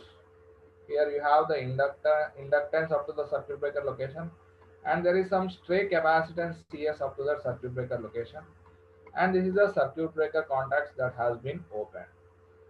Okay. Now, if you observe here, the arc current is not zero. So the current through the inductor is not zero while you are interrupting the current at before natural current 0 point. Here the current is not zero. Yes or no? So as the current is not zero, the energy stored in the inductor will not be zero, half Li square.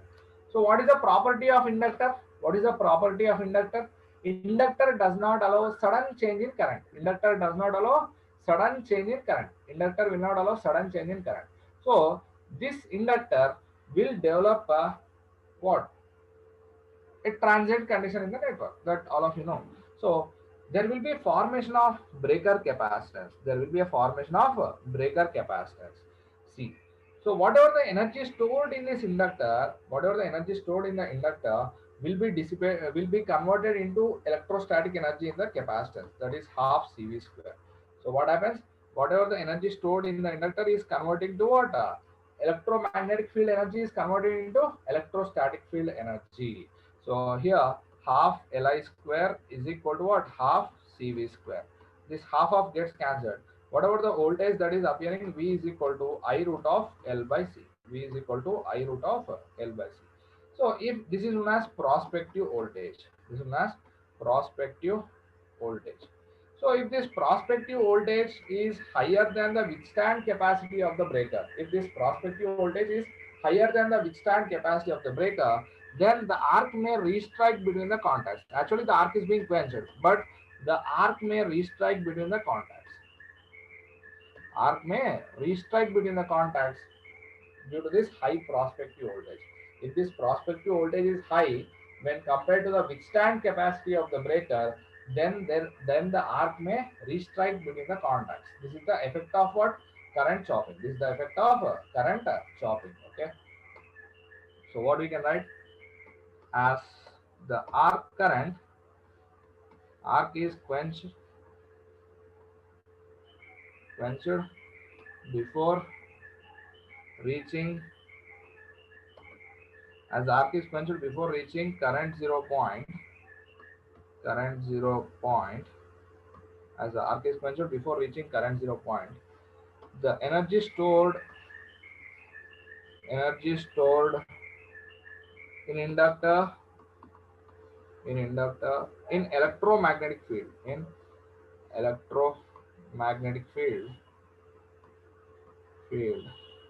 is not zero. Hence capacitance, hence it results in formation of breaker capacitance,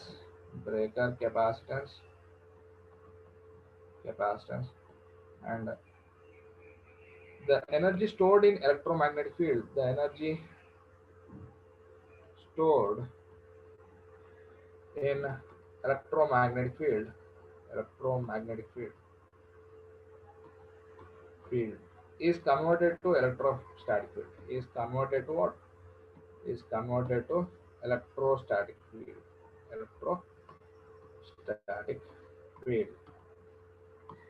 Okay, that is half Li square is converted to what? Half CV square. So this inductor does not allow sudden change in current. So what happens? It builds up the high voltage across the circuit breaker contacts, and if that voltage is higher than the withstand capacity of the breaker, then it will restrike the arc. Okay. Which results in prospective voltage across breaker contacts.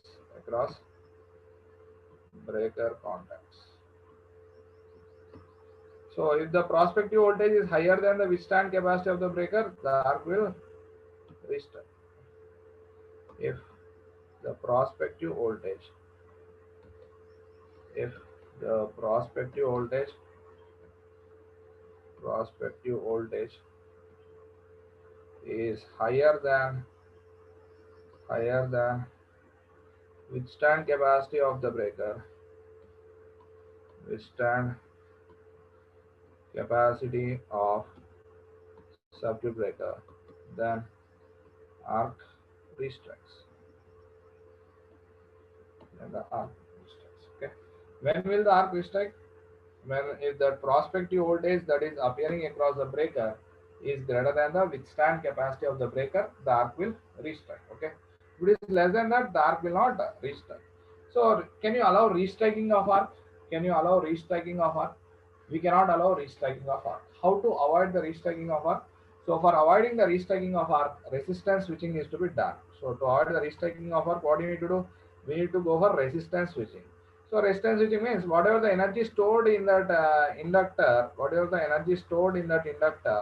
will be dissipated in the resistance. What you will do in resistance switching? What you will do, sir? Across the circuit breaker contacts, with the help of spark gap arrangement, what you will do? We will connect the resistance across the circuit breaker contacts. So what happens whenever the energy stored in the inductor is appearing across the capacitance, that is electrostatic energy, instead of conducting between the circuit breaker contacts, this spark gap conducts. The spark gap will conduct, and energy will be dissipated in the resistance. So this is known as what? Resistance switching. This is known as resistance switching. Okay. So resistance switching is required to avoid what? To avoid the restriking of arc. In order to avoid restriking of arc, resistance switching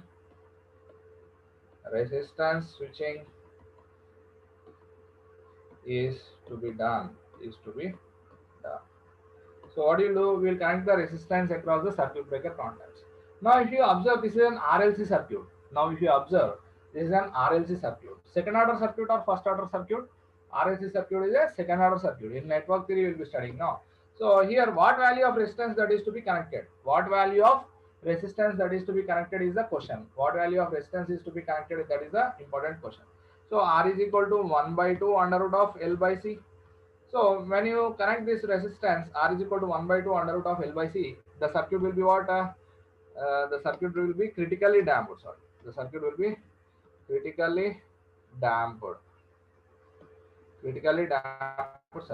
When resistance is less than 1 by 2 under root of L by C, the circuit will be over damped.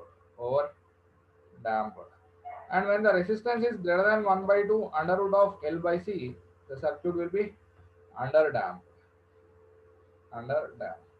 When resistance is infinite, the circuit will be undamped. Okay, undamped circuit. In a network theory, you will be studying now. Which one is preferred?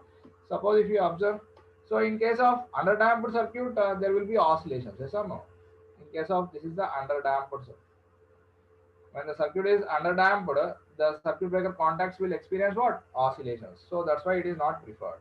If you go for overdamped, it will take more time.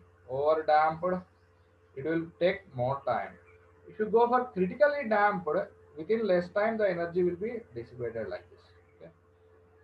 This is what? Critically damped. So which one is preferred? We will prefer critically damped resistance. So there will be no oscillations. If you go for critically damped resistance, will there be any oscillations? There will be no oscillations if you go for critically damped resistance. So there will be no oscillations even in case of over damped resistance, but it is not preferred because it will take more time. No, it is taking more time to settle down there. Okay, we will prefer what? Critically damped resistance is to be connected. So if resistance of R is equal to 1 by 2 under root of L by C is connected across circuit breaker contacts, the arc will not restrike,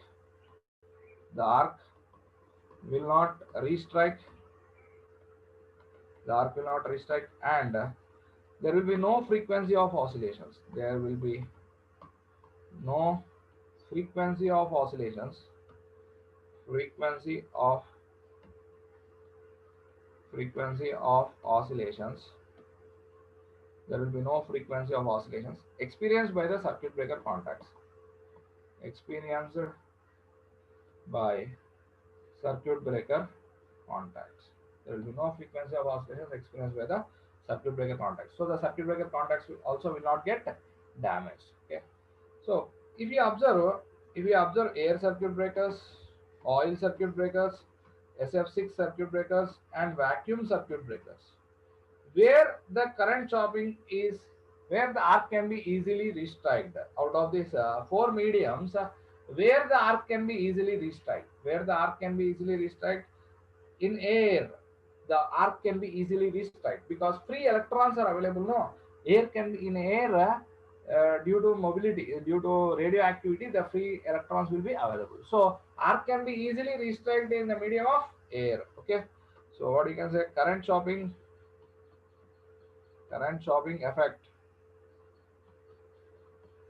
effect is severe in case of what? Air blast circuit breakers, and it is least in case of vacuum circuit breakers, because in vacuum conduction is not possible. So in vacuum circuit breakers conduction, so the current chance of restriking is not possible.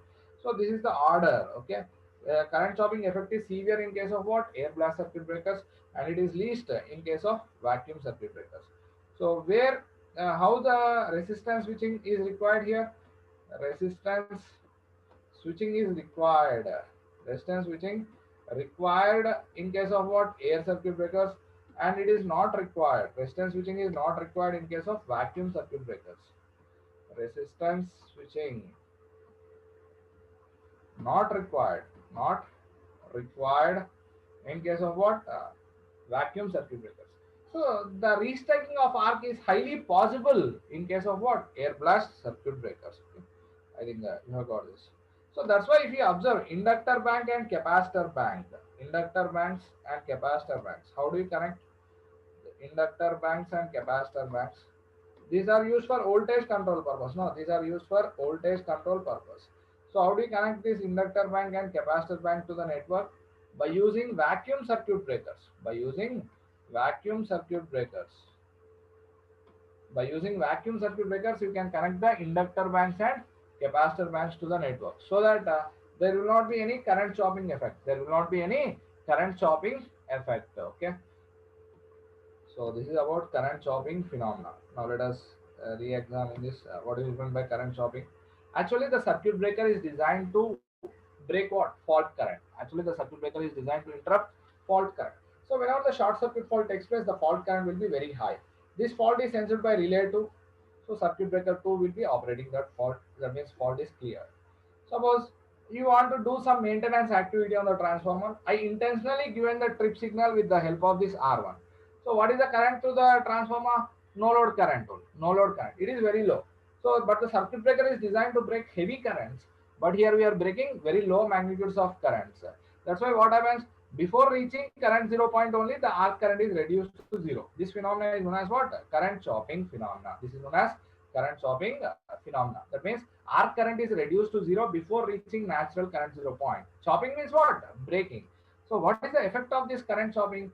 Inductor, what is the property of inductor? Inductor does not allow sudden change in current. Inductor will not allow sudden change in current.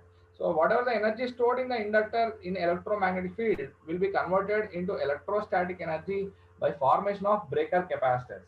So you may get it out how the capacitance formation takes place. For formation of capacitance, you require two contacts. Here you have fixed contact and moving contact. Moving contact. This fixed contact and moving contact are placed in the medium of what? Insulation only. There is an insulation. Yes or no? There is an insulation. So we can say that there is a formation of breaker capacitance. So due to this, the high prospective voltage may appear across the breaker contacts. If this prospective voltage is more than the withstand capacity of the breaker, if the prospective voltage is more than the withstand capacity of the breaker, the arc may restrike. The arc may restrike. Okay. So to avoid that, we are going for what? Resistance switching. To avoid the restriking of arc, we are doing what? Resistance switching. So in resistance switching, what value of resistance is to be connected? That is a second order circuit. Yes or no? That is a second order circuit. So we will be connecting a resistance of R is equal to 1 by 2 under root of L by C. Here the resistance that is to be connected is 1 by 2 under root of L by C. So that there will be no oscillations experienced by the circuit breaker contacts, and the arc also will not restrike. But if you go for critically underdamped resistance, there will be oscillations experienced. Okay. So that's why we will prefer what? Critically damped resistance. Okay. So the current chopping effect is severe in case of air blast circuit breakers and least in case of what? Vacuum circuit breakers. This is about current chopping phenomenon. Inductor bank and current capacitor bank are connected with the help of what? Vacuum circuit breakers to avoid what? Current chopping. Now I will take the doubt session. If anyone having doubts, you can ask. If anyone having doubts, you can ask.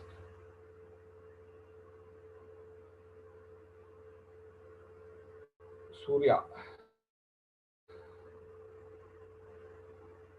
you can ask your doubts. Sir? Ask your doubt. Sir, in subject I don't have any doubts, sir, till now.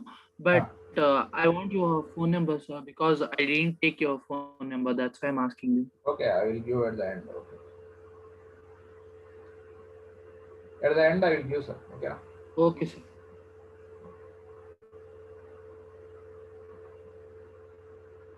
Dinesh, Hello, sir.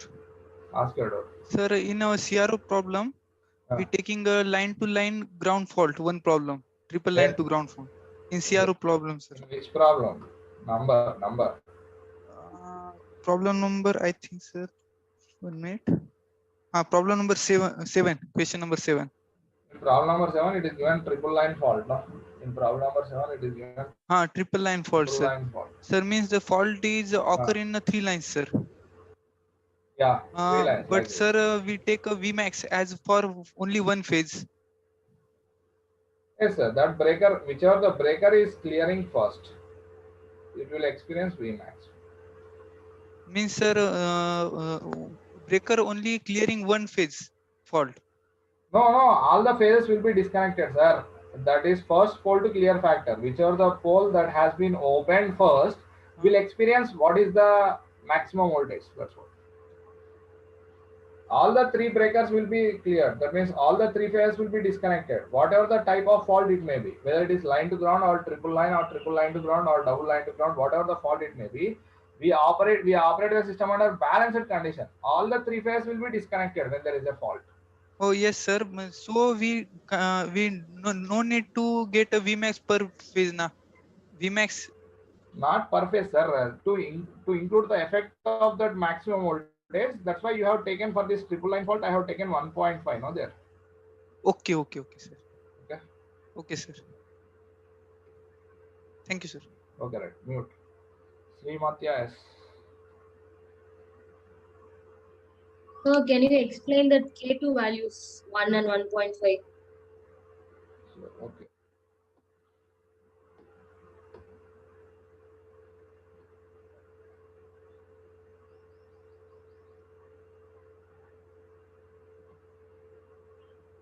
So here,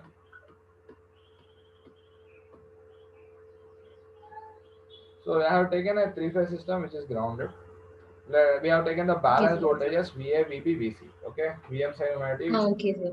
So at omega t equal to 90, one of the pole will be experiencing the maximum voltage. That is, VA will experience maximum voltage. Okay. Okay, VBC sir. will be minus half of that. So all the 3 phases are to be operated, whether it is line to ground fault or triple line fault, because we operated the system under balanced mode. Okay. So Okay, what sir. is the supply frequency? Supply frequency is 50 hertz. So what is the time period? 20 milliseconds. Okay. That means Okay, for sir. 360 degrees, it is 20 milliseconds. For at t equal to 0, breaker A operates. For 120 degrees, all these 3 are 120 degrees out of phase. No, for 120 Yes, degrees, sir. it will take 6.66 milliseconds like that. For next 120 degrees, it will take 13.3 milliseconds. Okay. Okay, sir. So now we have taken a grounded fault. So whenever a grounded fault takes place, this VA is VM, no? VB is Yes, minus sir. half of that. VC is also minus half of that. So if you apply KVL in this, what is the maximum voltage that the breaker can experience? VM. VM. So see, what is the system maximum voltage? VM. Okay. VM. Maximum voltage that the breaker can experience by maximum voltage that the system is experiencing is VM by VM is 1. Okay. Okay, sir. Now if you take a line to line fault, what will be the maximum voltage that the breaker can experience? That is 1.5 times of VM. Okay. Okay, sir. So that's why you got 1.5. Okay, sir. Total voltage will the breaker experiences VM, sir. Only VM.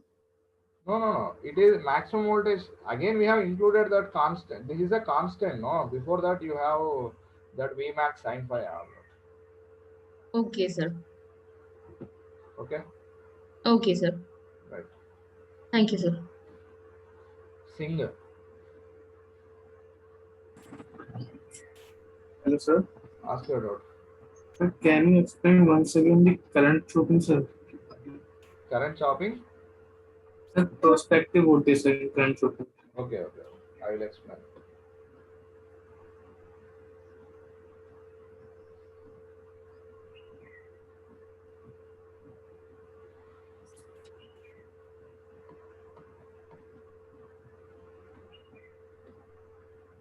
So here, what do you mean by current chopping?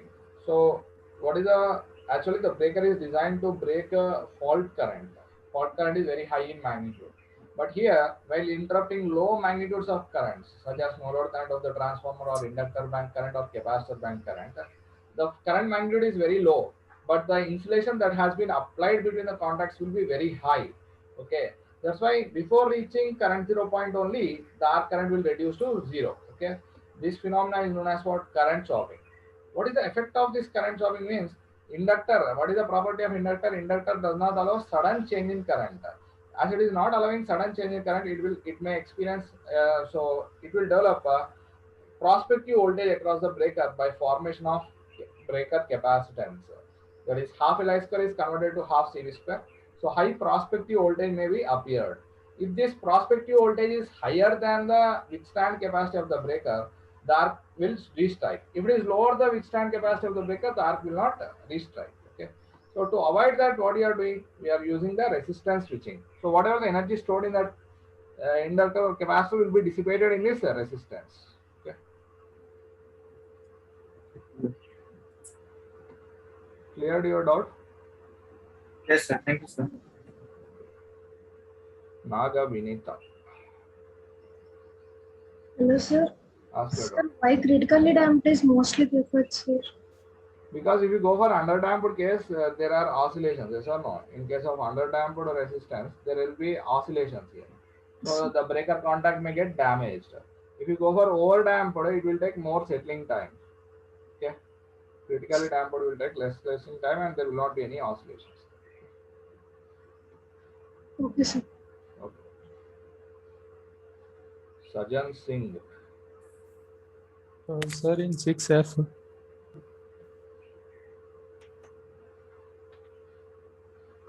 What is your doubt? sir, when the phase difference is 90 degree and the arc is quenched at the first current 0 point. What else? Yes. Here also it is maximum only, no? Then now it is minus Emax now. So what happens? Here only magnitude I am considering. No? Here also it will also okay. change it, no? Sin phi. Sin is oscillating, no? Oh, yes. Oh, yes. Okay. Okay. Okay.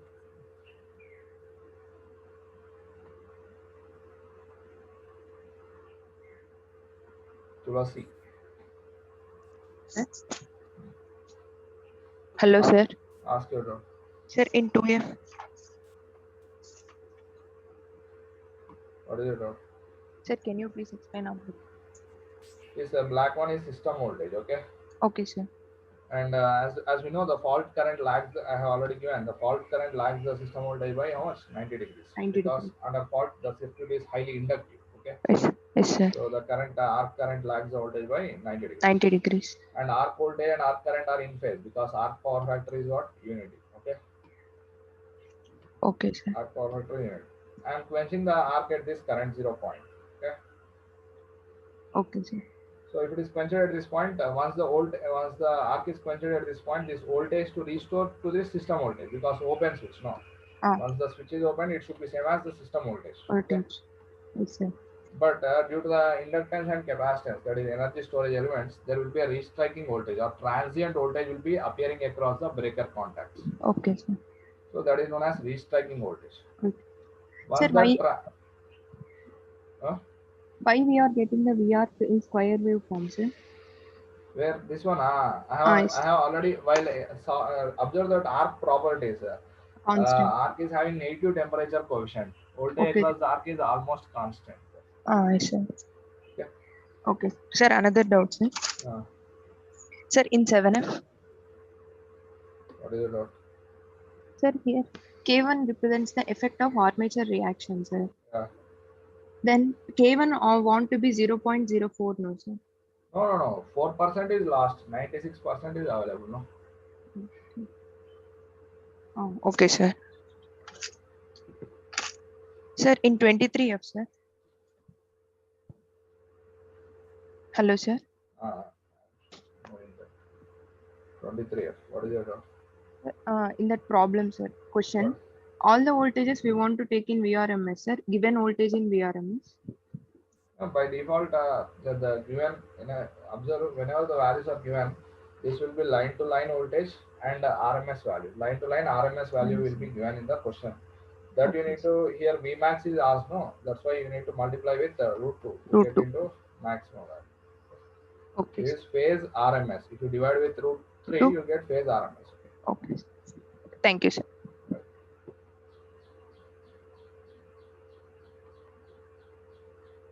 Vinay Kumar Chari.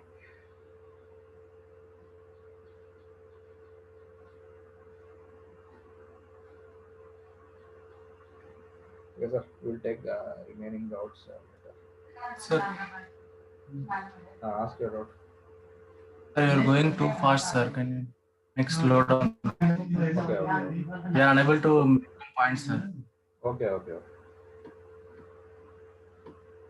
That's why I am repeating, once or twice. Okay, right. We'll see that.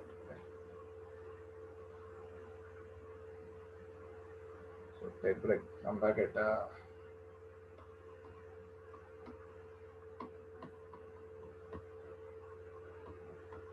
4:25.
Welcome back after break.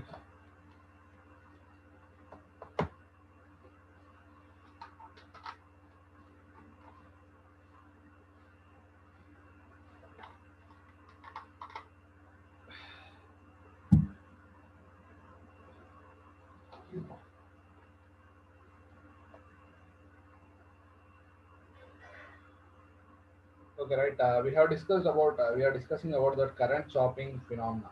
Current chopping means what? So current chopping means while you are interrupting low magnitudes of currents, such as no load current of the transformer or inductor bank current or capacitor bank current, what happens is the arc current will be reduced to zero before reaching natural current zero point. That is known as what? Current chopping. So why it will happen? Because the dielectric that has been applied between the contacts will be more when compared to the strength of that arc current. So that's why it will quench before reaching natural current zero point. So what is the effect of that? So the effect of current chopping can be analyzed like this. So the inductor does not allow sudden change in current. Here the current to inductor is not zero at that point. So what happens? It will develop high prospective voltage across the circuit breaker contacts by converting that electromagnetic energy into electrostatic energy. So due to which high prospective voltage may appear across the breaker contacts and the arc may restrike between the contacts. Okay. So how to avoid that restriking of arc?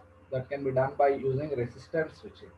So what you will do in resistance switching? We will connect a resistance across the circuit breaker contacts with the help of spark gap arrangement. With the help of spark gap arrangement, we will be connecting the resistance across the spark, the resistance across the breaker contacts. Okay. So what value of resistance that is to be connected is the question. That is a second order circuit. You can simplify that. In networks, you will be studying now. So we will be using a critically damped resistance so that it will take less time to dissipate that energy and there will be no oscillations across the breaker contacts. So the circuit, this effect of current chopping is severe in case of air blast circuit breakers because in conduction is easily done in the medium of air when compared to remaining oil. And the current chopping effect is least in case of vacuum circuit breakers because conduction in vacuum is difficult task. Okay. So resistance switching is not required in case of what? Vacuum circuit breakers, but resistance switching is required in case of air blast circuit breakers. So we will connect the vacuum circuit breakers with inductor bank and capacitor bank. So inductor bank and capacitor bank are connected to the network with the help of this vacuum circuit breakers. Okay. The reason is the current chopping phenomena is least in case of vacuum circuit breakers. Now observe here, the restriking of arc will take place or will not take place. That depends on the instant of arc at which it has been quenched. Now listen this analysis carefully. Now suppose if this is the arc current,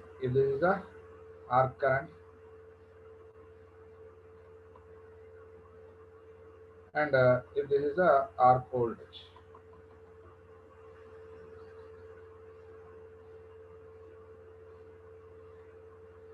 This is the voltage across the arc, and this is the arc. Now here, if this line represents the withstand capacity of the breaker, this is what withstand capacity of breaker. Capacity of circuit breaker. This is the withstand capacity of what? Circuit breaker. Now, as the arc current is very low, we are quenching the arc. Suppose at this instant, arc has been quenched at this instant of current. So if we are quenching the arc at this instant of current, arc current is to be reduced to zero. Arc current is reduced to be zero. So the here I1 is not equal to 0. So it will develop the prospective voltage V1, that is equal to I1 under root of L by C. Okay, V is equal to I root L by C. No, here, what is the prospective voltage relation? V is equal to I root L by C. That's why at instant of I1, if you are interrupting, it will develop how much voltage V1 is equal to I1 under root of L by C.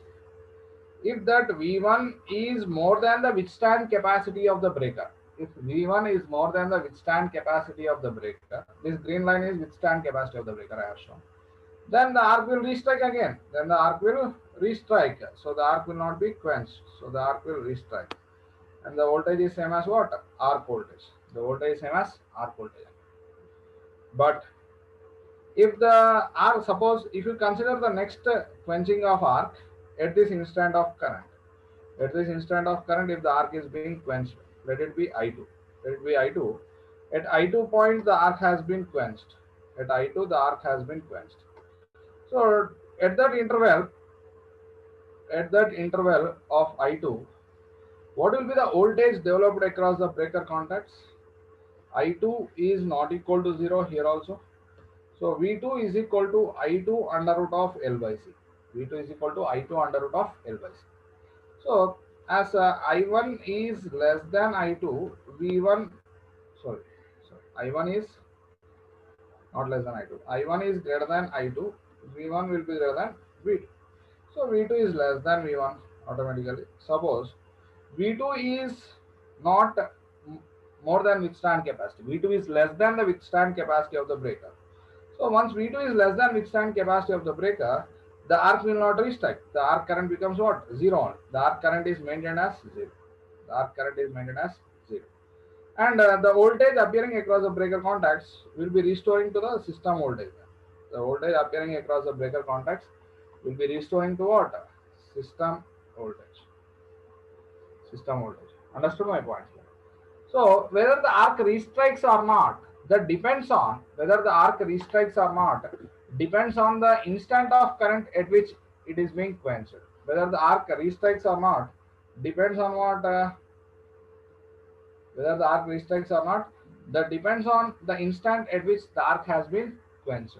So if the arc is restriked, again the voltage will be same as arc voltage. Once the arc is quenched, the voltage will be same as system voltage. Okay.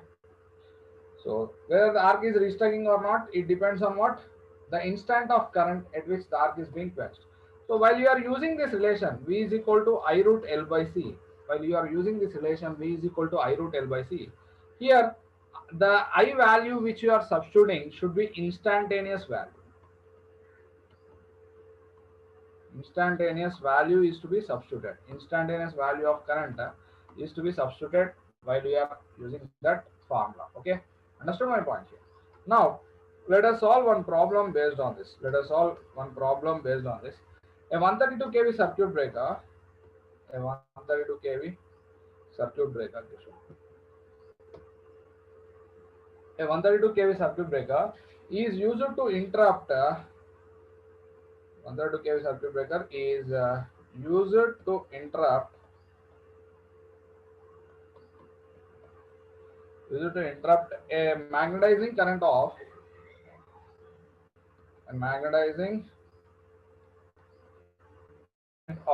20 amperes RMS at its instantaneous values of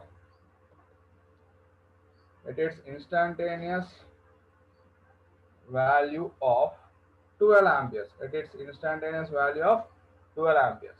What is the prospective voltage? What is the prospective voltage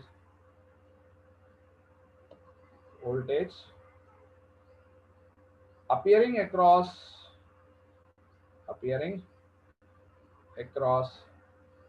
circuit breaker contacts if inductance and capacitance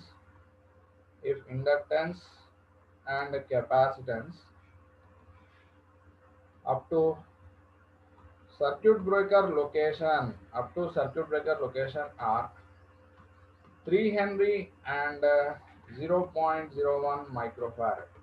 Up to circuit breaker location are what? 3 Henry and 0.01 microfarad.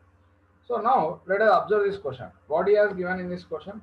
A 132 kV circuit breaker, used to interrupt a magnetizing current of how much? 20 amperes RMS. 20 amperes RMS at its instantaneous value of how much? 12 amperes. At its instantaneous value of 12 amperes.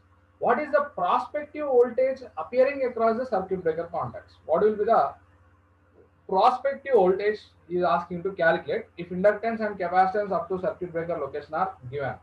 Inductance and capacitance up to circuit breaker location are how much? 3 Henry and 0.01 microfarad. So how do you calculate the prospective voltage? V is equal to I root of L by C. I root of L by C. So here how much current it is interrupting? Whether you should substitute RMS value of current or instantaneous value of current. Here you should substitute instantaneous value of current. Observe here, 12 amperes is instantaneous value. So this is substitute 12 amperes. Inductance given as how much here? Inductance is 3 Henry. Inductance is given as 3 Henry. And capacitance how much? Capacitance is how much? 0.01 microfarad. 0.01 into 10 power minus 6. So how much voltage will be appearing across this breaker contacts? Can you solve and post the answer? So how much voltage is to be appearing across this breaker contacts? How much voltage is appearing across the breaker contacts? Here you should substitute the instantaneous value. Here you should substitute what value? Instantaneous value of current is to be substituted. Okay, 207.84. 207.84 volts is to be appearing across the breaker contacts. Okay, understood my point? Now let us solve that CRO, classroom objectives problems given.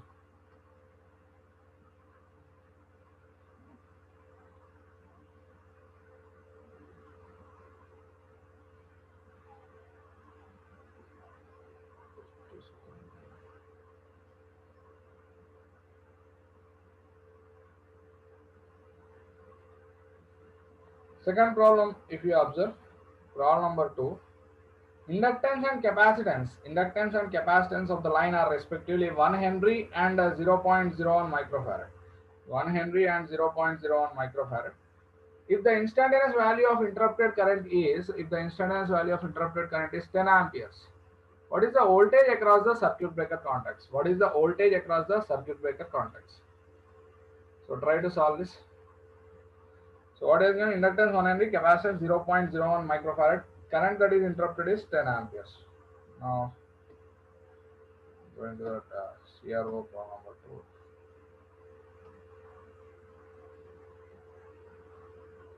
Try to solve that second problem.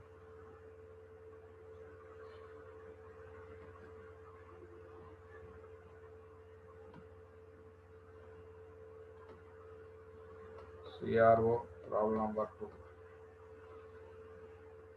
So here inductance is 1 Henry. Capacitance is 0.01 microfarad. 0.01 microfarad. And current that is interrupted is 10 amperes. What is the voltage? V is equal to I root of L by C. So current is 10 amperes. Inductance is 1. Capacitance is 0.01 into 10 power minus 6 farad. So what is the voltage that is appearing across the breaker contacts? Can you solve and post the answer? Can you solve and post the answer, sir? How much?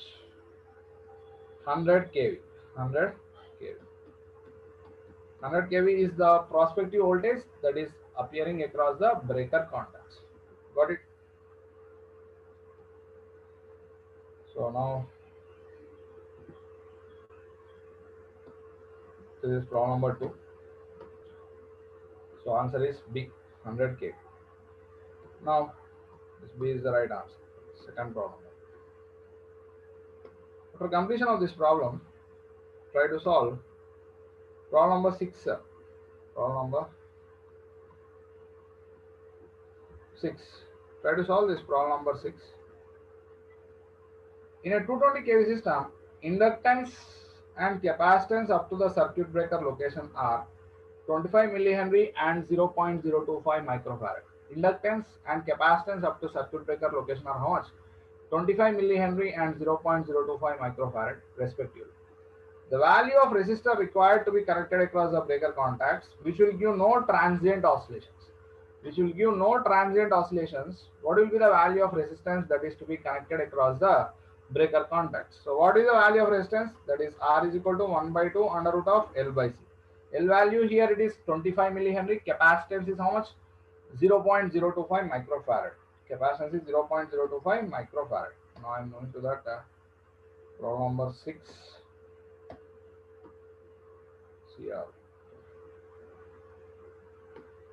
CRO problem number 6. So inductance given, capacitance given in the question. Inductance is 25 millihenry, capacitance is 25 millihenry, capacitance is 0.025 microfarad. 0.025 microfarad. And what is the value of resistance that is to be connected? R is 1 by 2 under root of L by C. 1 by 2 under root of inductance is 25 millihenry. 25 into 10 power minus 3. Capacitance is how much? 0.025 into 10 power minus 6. So what is the value of resistance that is to be connected is asking. So solve that and post the answer. How much? 500 ohms. 500 ohms. I think all of you got the idea how to calculate this. Understood or not? So this is about current chopping phenomenon.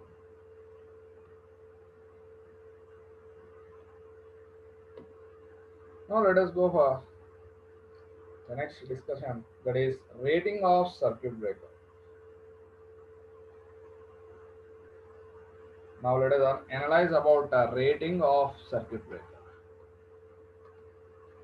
Rating of circuit breaker.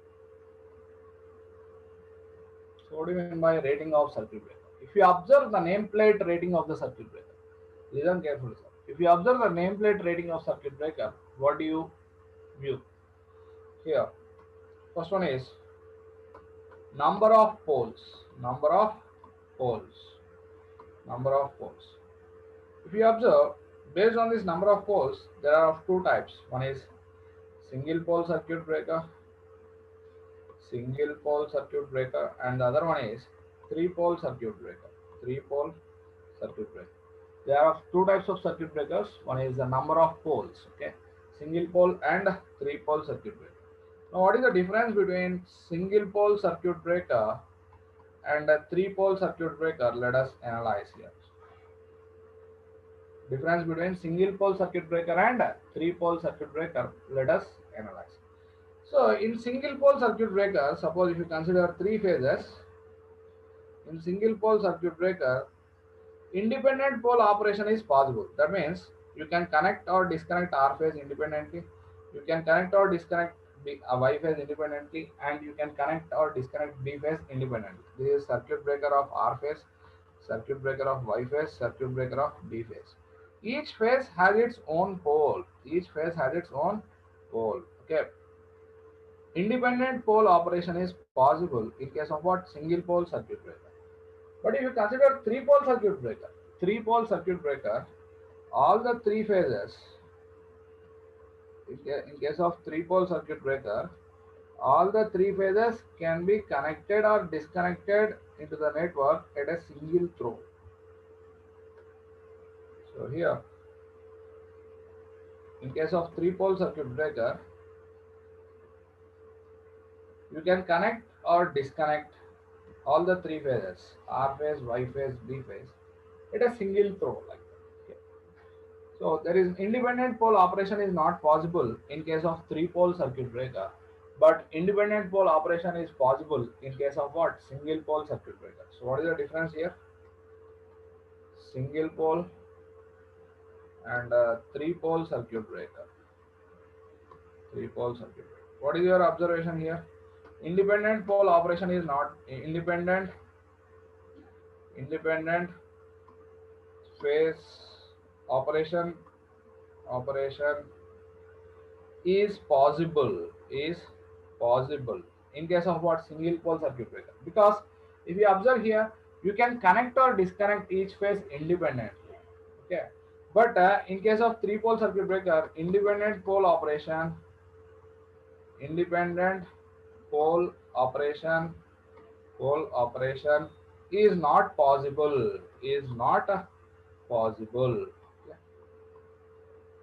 Because all the three phases can be connected or disconnected at a single throw here in case of what three pole circuit breaker. Now what is the difference that you observe here? Now let us analyze like this. Suppose if there is a line to ground fault takes place on both, on R phase, if you consider LG fault takes place on R phase, no doubt, if the fault takes place on the system, all the three phases are to be disconnected. Here, at an instant at t equal to 0 only, all the three phases will be removed. All the three phases are disconnected. But here, is this phase R will be cleared at t equal to 0. R phase will be disconnected at t equal to 0. And Y phase will be disconnected. Y phase is out of phase with how much? 120 degrees out of phase. Yes or no? 120 degrees phase displacement. Here it will be operated at 6.6 milliseconds. Yes or no?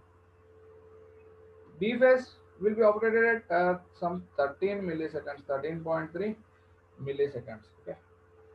So, what is the difference that we'll get? First, A phase, R phase will be disconnected, next Y phase, next B phase here. But here, all the three phases will be disconnected at a single throw in case of what? Three pole circuit breaker. So here, what is the difference here? What is the net power? P net. Net power is P mechanical minus P electrical. Here also, what is the net power? Net power is P mechanical minus P electrical. Okay. So the mechanical input to the alternator is same, but here the electrical power transfer gets reduced. It is also not equal to 0. It is positive or negative? Positive. So let the acceleration power be PSEC1. Let the acceleration power be some PSEC1. Here what happens? So the net electrical power transfer becomes 0 because all the three phases will be disconnected. At what? At t equal to 0. So what is the net power? Here also net power is not equal to 0. It is positive, and it is acceleration PSEC2. Which is more? Here acceleration in the second case, PSEC2 is greater than what? PSEC1. So if the machine is experiencing more acceleration, means the stability of the system will be less. Understood my point? By using single pole circuit breakers, stability will be is more as PSEC is less. Here stability will be less as PSEC is more. Okay. The system is experiencing more acceleration, means its stability will be less. So that is about a stability point of view. Where the stability is the important concern, we will use what? Single pole circuit breakers. Where stability is not the important criteria, we will be using what? Three pole circuit breakers. Understand my point? Where the stability is not the important criteria, we will be using what? Three pole circuit breakers. Where the stability is the important criteria in the network, we will be using single pole circuit breakers. Okay. But cost will be more or less here. Each phase has independent. Cost is more. Here cost is less. So where to use this single pole circuit breakers? Where single pole circuit breakers are used. Where stability is important criteria.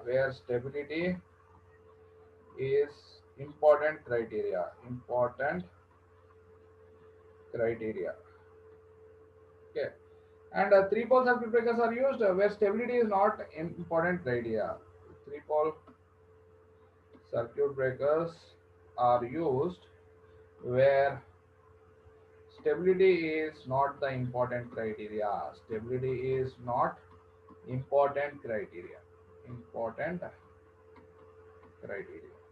So where the stability is not the important criteria, suppose if you take 400 kV network, where the stability is more important criteria, because if you disconnect a 400 kV network, transmission network, grid network will be disconnected. The stability is the important criteria. But if you observe 11 kV network, where the stability is not the important criteria. Okay. Distribution side, if you connect or disconnect a small load, it will not create major impact on the network. But if you disconnect a transmission network, it will create a sudden and large variation of load in the system. Okay. So first one is what? Number of poles. So there are two types, single pole and three pole. Single pole means independent pole operation is possible. Whereas in case of three pole circuit breaker, independent pole operation will not be possible. And if you use single pole circuit breakers, it will experience less acceleration when compared to what? Three pole circuit breakers. So where do you use single pole circuit breakers? Where stability is the important criteria. Where stability is the important criteria, we will be using what? Single pole circuit breakers. Where stability is not the important criteria, we will use what? Three pole circuit breakers. Cost of three pole circuit breaker will be less when compared to what? Single pole circuit breakers. Okay. So that is about number of poles. Next one. Now let us define the next nominal current rating. Nominal current rating of the circuit breaker. What do you mean by nominal current rating of the circuit breaker? What do you mean by nominal current rating? Any idea? Nominal current rating means what? Nominal current rating of the circuit breaker means what? Nominal current rating is nothing but it is the current that can be allowed through the circuit breaker contacts without exceeding its temperature limits. So nominal current rating nothing but it is the current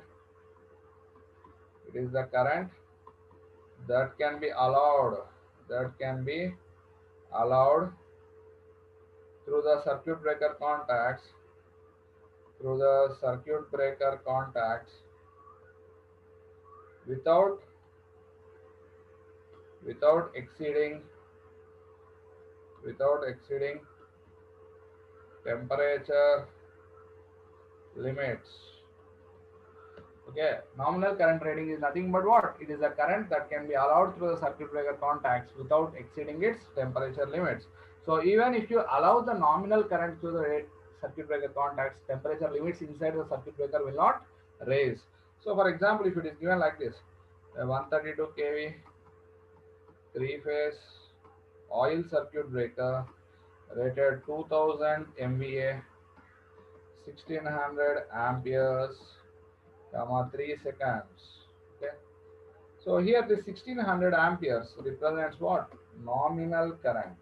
The 1600 amperes represents what? Nominal current rating of the circuit breaker. Okay. Understood my point? Now let us define what do you mean by nominal voltage. Nominal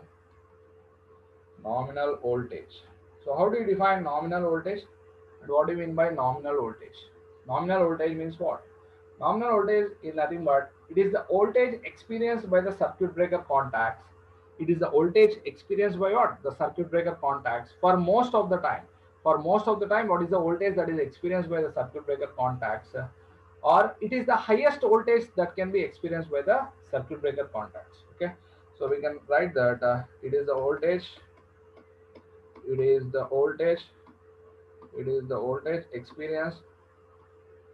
experienced by the circuit breaker contacts for most of the time due to load variations or highest voltage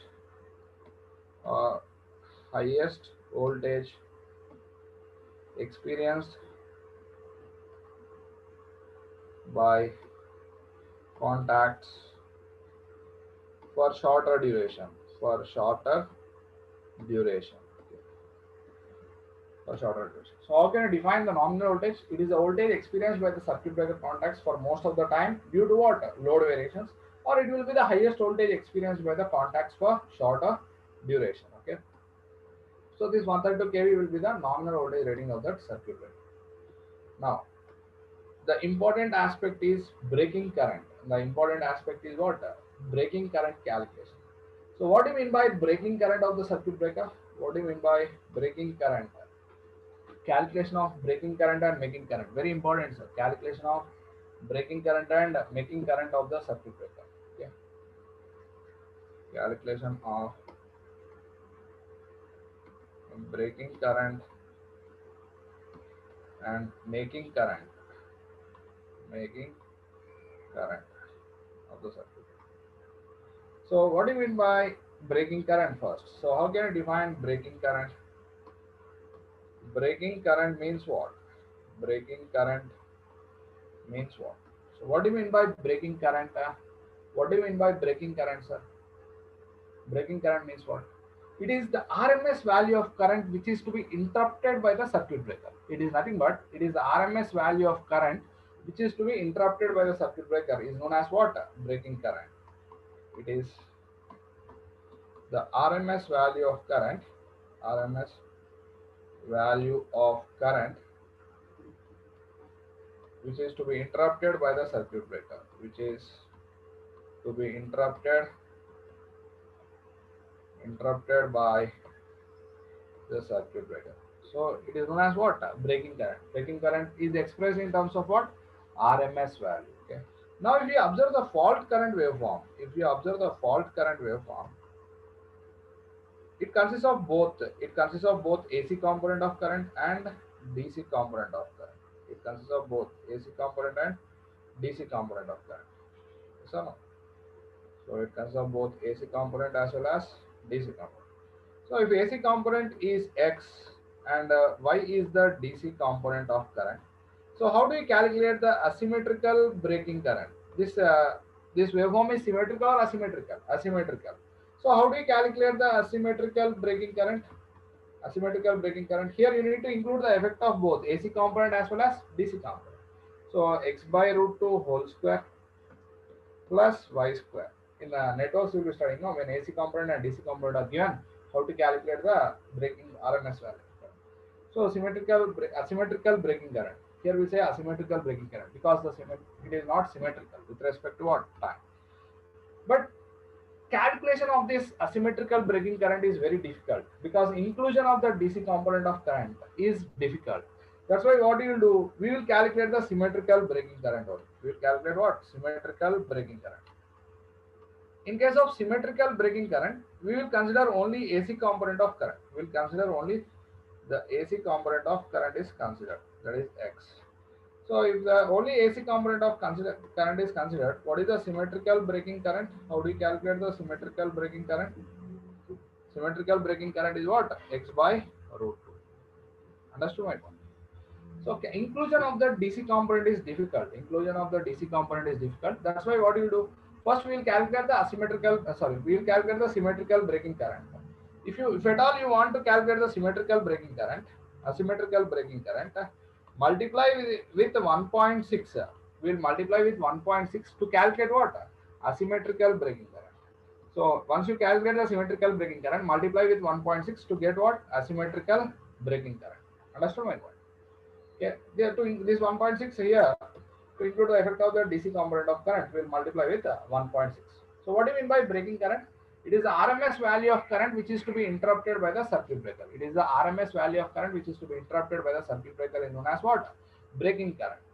So fault current is asymmetrical in nature. It consists of both AC component and DC component. If AC component of current is X, DC component of current is Y, then you can use this relation for calculation of asymmetrical breaking current. Okay, we can use this relation for calculation of asymmetrical breaking current. But if you consider only AC component of current, because inclusion of the DC component of current is difficult. Inclusion of the calculation makes complex. That's why what you will do first, calculate the symmetrical breaking current, multiply with 1.6, you will get what? Asymmetrical breaking current. But until and unless specified in the question, don't calculate asymmetrical breaking current. By breaking current means by default it is symmetrical only. Breaking current is by default it is symmetrical only. Okay.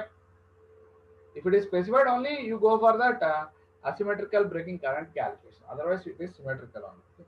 How do you calculate this? The given values are, how do you calculate in the problems? Given values are, first one is apparent power rating. MVA rating will be given. This is apparent power rating.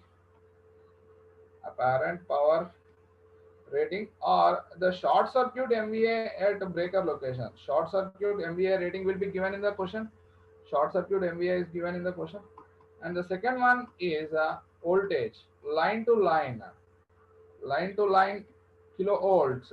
Kilovolts value is given in the question. Line to line voltage is given in the question. Okay. So these two values are given. How do you calculate the symmetrical breaking current? Symmetrical breaking current is nothing but the rated current of the breaker itself, S by root 3 times of VL, S by root 3 times of VL. This is the symmetrical breaking current calculation, okay? Symmetrical breaking current calculation. Now, how do we calculate? Now, let us take a problem based on this and try to calculate. And let us take the problem based on this and try to calculate the symmetrical breaking current and making current. Symmetrical breaking current and making current. Suppose if the problem is given like this, a three-phase 33 kV, a three-phase 33 kV oil circuit breaker rated 2000 MVA, 1200 amperes, 3 seconds. Calculate symmetrical breaking current. So how do you calculate the symmetrical breaking current? If you observe here, what he has given, three-phase 33 kV oil circuit breaker rated 2000 MVA, 1200 amperes, 3 seconds. So how do you calculate the symmetrical breaking current here? Symmetrical breaking current is nothing but rated current of the breaker itself, S by root 3 times of VL. So here S is how much? 2000 MVA. 2000 into 10 power 6 by root 3 into VL, that is 33 into 10 power 3. Okay. So the symmetrical breaking current, how do you calculate symmetrical breaking current? So calculate and post the answer in kiloampere, sir. So calculate symmetrical breaking current. How much you get in kiloamperes? How much current? How much current do you get here? Type, calculate and post the answer. 34.9 kiloamperes. Yes, 34.9 kiloamperes. So this is about breaking current. Then what do you mean by making current? Here? Making current means what? Here we have calculated the breaking current. Breaking current is nothing but the rated current of the breaker itself. So if the short circuit MVA is given and voltage value is given, directly we can calculate the symmetrical breaking current. Okay. Now, breaking current is nothing but it is the RMS value of current which is to be interrupted by the breaker. What about the making current? Making current means what?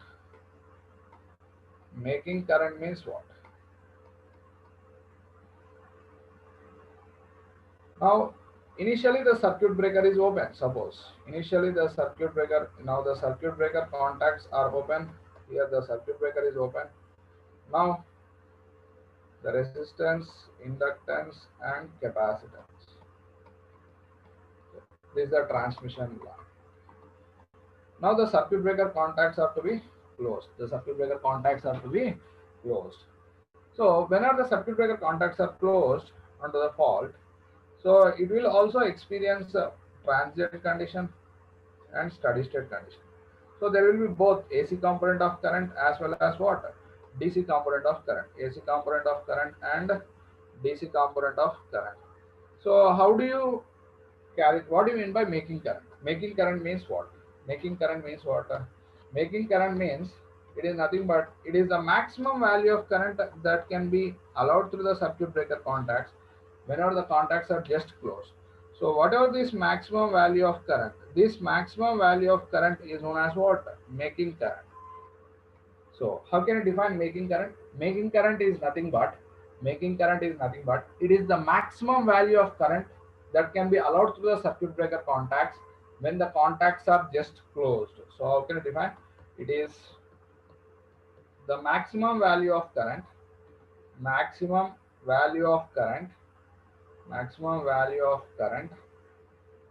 that can be allowed through the circuit breaker contacts, allowed through the circuit breaker contacts when they are just closed, when they are just closed. Just closing the breaker contacts, what is the maximum current that can be allowed through the circuit breaker contacts is known as what? Making current. Okay, so that is the difference between making current and breaking current. Making current is the maximum value Braking current is what? RMS value. Making current is expressed in maximum value, and braking current is expressed in RMS value. Okay. Now, how to calculate this making current? How to calculate this making current? Now, how do you calculate the making current? We know symmetrical braking current, yes or no? We know symmetrical braking current calculation. We know symmetrical braking current calculation. Then this is RMS value. This is RMS value. But here you require maximum value. Multiply with root 2. So you will get the maximum value. Here you have, while calculating the symmetrical braking current, we have not included what? We have not included DC component. But here, in order to include the DC component, multiply with 1.8. 1.8 to include the effect of what? DC effect. To include the effect of DC component, multiply with 1.8. So the making current is 2.55 times symmetrical braking current. Making current is how much? 2.55 times symmetrical braking current. Once you know symmetrical braking current, we can calculate what? We can calculate making current or not. So similarly, we can also say making capacity. Making capacity is also 2.55 times braking capacity. Braking capacity of the brake. Okay, understood my point? So making current means what? It is a maximum current that can be allowed through the circuit breaker contacts when the contacts are just closed. Okay. So we know symmetrical braking current, multiply with root 2 to get the maximum value, multiply with 1.8 to include the DC effect. So making current is 2.55 times the symmetrical braking current. Okay. Now you observe the same problem. So in this problem B bit, if it is asking to calculate the making current, if the question is asked for making current, so how do you calculate the making current here? How do you calculate the making current? How do you calculate the making current here, sir? Making current. How do you calculate? Making current is 2.55 times symmetrical braking current. 2.55 times symmetrical braking current. So 2.55 into symmetrical braking current is how much here? 34.9 kiloamps. So calculate and post the answer. How much you get? Calculate and post the answer. 89 kiloamps. Approximately how much? 89 kiloamps. Understood how to calculate this making current and braking current. Now, so making current is 89 kiloamps. So if you know the symmetrical braking current, multiply with 2.55, you will get making current. Here braking current is expressed in RMS, making current is expressed in maximum value. Okay. Now, let us take the problem like this. So if the question is given like this, so if the problem is asked for braking current and making current, question is given like this: a two-phase 33 kV oil circuit breaker rated 2000 MVA, 1200 amperes, 3 seconds. What is the value of symmetrical braking current and making current? Symmetrical braking current and making current. Okay. So here the question is given like this: a two-phase 33 kV oil circuit breaker, rated at 33 kV, 2000 MVA, 1200 ampere, 3 seconds. What is the symmetrical braking current and making current? So how do you calculate the symmetrical braking current and making current here? So symmetrical braking current is nothing but the rated current of the breaker itself. But here it is given two-phase. So for two-phase system, S is equal to root 2 times of V into I. Root 2 times of V into I for two-phase system. So from this, what is the rated current? S by root 2 times of V. S by root 2 times of V. So symmetrical braking current is S by root 2 times of V. So S is how much here? 2000 into 10 power 6 by root 2 into voltage is 33 into 10 power 3. So calculate the symmetrical braking current here and post the answer. So S is root 2 times of V into I. Two phase, how much we get? How much do you get for two-phase system? 42.8 kilo amperes. 42.8 kilo amperes is answer. What about the making current here? Making current is 2.55 times symmetrical breaking current. Okay, so 2.55 times symmetrical breaking current is 42.8 kilo amperes. So how much do you get making current? Making current is how much? Multiply with 2.55. 109.2. 109.2 kilo amperes. So this is how you can calculate in case of a two-phase system. Here, the instead of three-phase, he has specified it as what? Two-phase. I think all of you got how to calculate in case of a two-phase system. Okay. Now let us go for the next problem. So if the problem is given like this, a single-phase 33 kV oil circuit breaker rated 2000 MVA, 1200 amperes, 3 seconds. Calculate symmetrical breaking current and making current. So what is asking to calculate? A single phase 33 kV oil circuit breaker rated 2000 MVA, 1200 amperes, 3 seconds. Calculate symmetrical breaking current and making current. So how do you calculate the symmetrical breaking current and making current in this case? So how do you calculate? So how can we find the solution for this? How can you find the solution? So for single phase, S is equal to what? V into I. I is equal to what? S by V. So symmetrical breaking current is nothing but rated current of the breaker, S by V. S is how much here? 2000 MVA, 2000 into 10 power 6 by voltage is how much? 33 into 10 power 3. 33 into 10 power 3. So what is the symmetrical breaking current here? What is the symmetrical breaking current? Calculate. Symmetrical breaking current is how much? 60.6 kilo amperes. What is the making current? Making current is 2.55 times symmetrical breaking current. That is 2.55 into 60.6 kilo amperes. So how much do you get making current? Calculate and post the answer for making current. 154.5 kilo amperes. 154.5 kilo amperes. I think all of you got the idea how to calculate the symmetrical breaking current and making current in case of single phase, two phase, and three phase system. Okay, got it or not?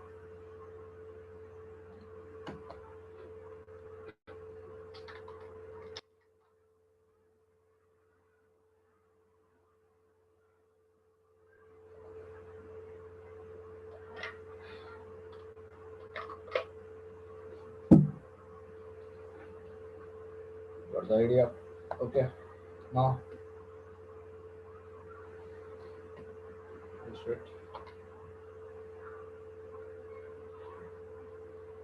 Now let us go for the problems sheet in circuit breakers. First problem, second problem completed, third problem is also completed. Fourth problem, observe now. Now this problem number 4. Circuit breaker rated 25 kV, 2000 MVA. Calculate what is the making current if it is two phase. Two phase, what is asking? 25 kV, 2000 MVA. Two phase, calculate the making current. Try to calculate this problem number 4. What is asking to calculate? The making current. He is asking to calculate the making current. So how do you calculate the making current?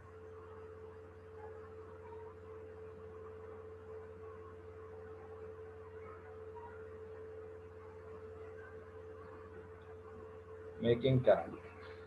So 25 kV, 2000 MVA. Okay. I'm going to that.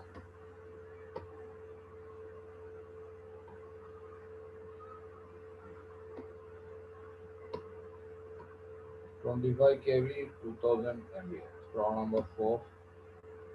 CRO. Problem number 4. 25 kV, 2000 MVA. So first calculate symmetrical breaking current. So this is a two-phase system given. S by root 2 times of VL. S is how much? 2000 into 10 power 6 by root 2 into VL is how much? 25.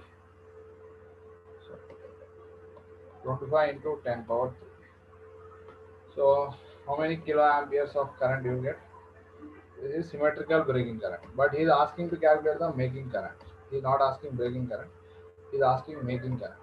Making current is 2.55 times 2.55 times symmetrical breaking current. Symmetrical breaking current. So 2.55 into 2000 into 10 power 6 by root 2 into 25 into 10 power 3. So how much you get? Pose the answer, sir. Making current, pose the answer. Making current. How much you get? Making current, pose the answer.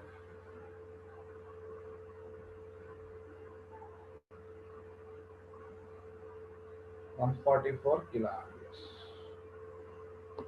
144.25. 144.25 kilo. So that's what how to calculate the making current. I am resharing that. So 144.25 kiloamperes is the answer. Option is what? D. So option is fourth problem. 144.25 kiloamperes. Okay. Now let us try to solve this problem number 5. Instead of same question, same data. Instead of two phase, it is given as single phase. Problem number 5. Instead of two phase, it is given as single phase. Same data, sir. Same data is same. What is the data given here? 25 kV, 2000 MVA. 25 kV, 2000 MVA. So for the same question, fifth problem here is asking 25 kV, 2000 MVA. 2000 MVA. 25 kV, 2000 MVA, single phase circuit breaker. Calculate the making current. So how do you calculate the making current? Single phase system. Okay, 25 kV, 2000 MVA. CRO problem number 5. 25 kV, 2000 MVA. Single phase circuit breaker. So how do you calculate the symmetrical breaking current? Symmetrical breaking current is nothing but what? S by V. So 2000 into 10 power 6 by V is 25 into 10 power 3. But he is asking making current. Making current is how much? 2.55 times symmetrical breaking current. Okay. 2.55 into 2000 into 10 power 6 by 25 into 10 power 3. So how many kiloamperes of current? What's the answer? 204 kiloamperes. 204 kiloamperes. So these are the problems that are given in your CR, that is classroom objectives. We have solved this. All the 7 problems we have completed. Okay. Circuit breakers.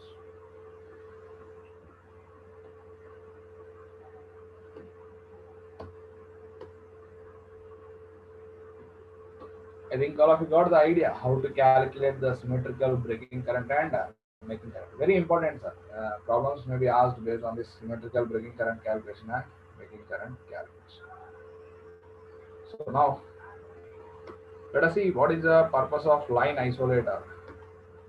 Line isolator, earth switch. What is the purpose of line isolator and earth switch? Now let us analyze. Why the line isolator is required in the network? Why the earth switch is required in the network?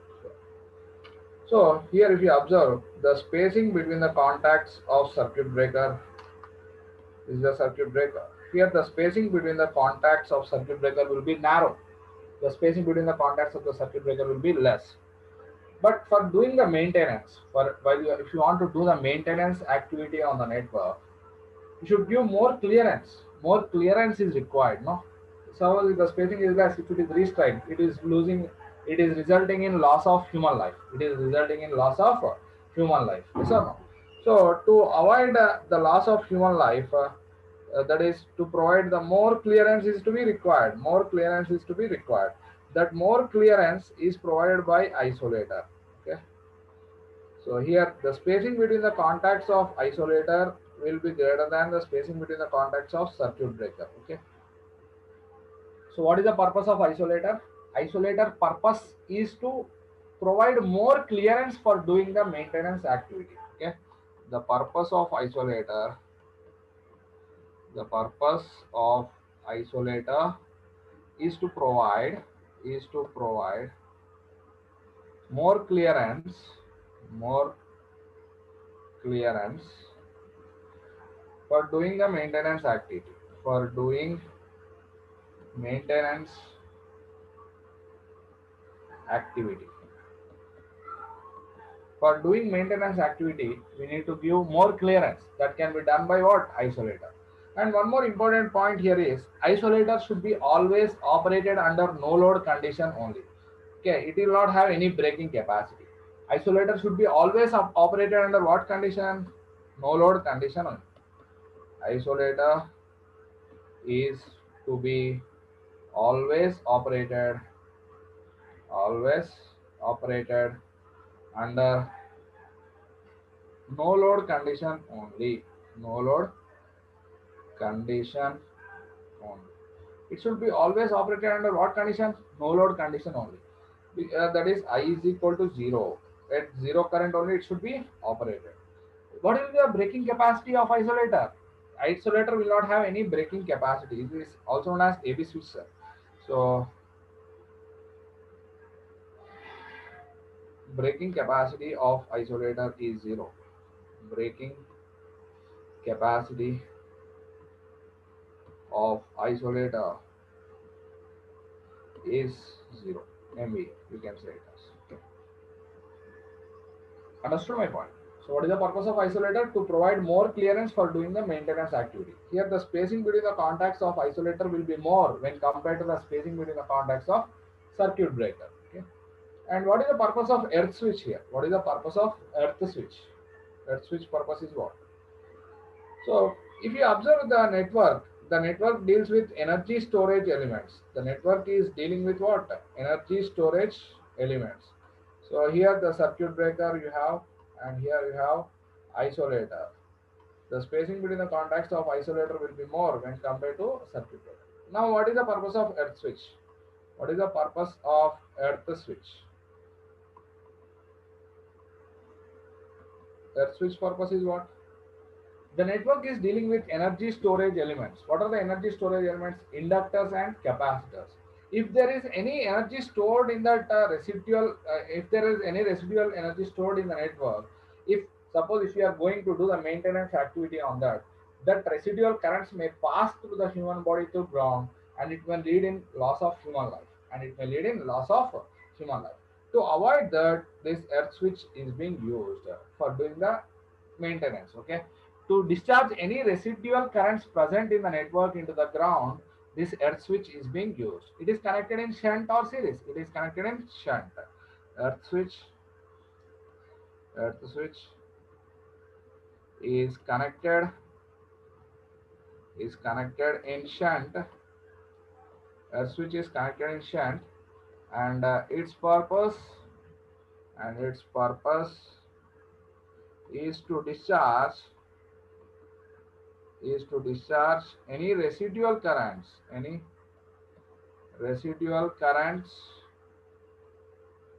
present in the network to ground for doing the maintenance.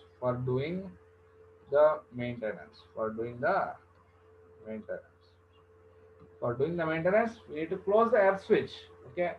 So that any residual currents present in the network will be discharged into ground. That is the purpose of earth switch. Okay. Now, what is the sequence of operation that is to be done between the circuit breaker, isolator, and earth switch? Okay. So, for removing the equipment from service,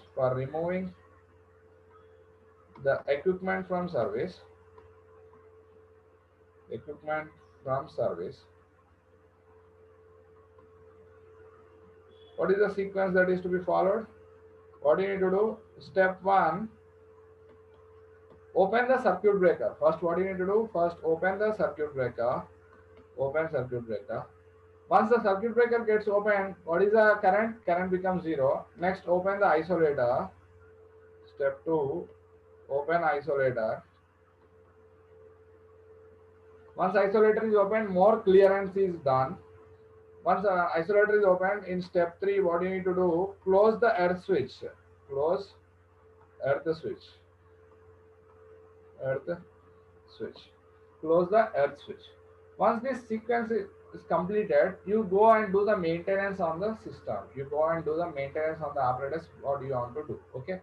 After completing the maintenance, in order to bring back the equipment to service, after completing the maintenance, in order to bring back the equipment to service, the reverse sequence operation is to be done. Okay.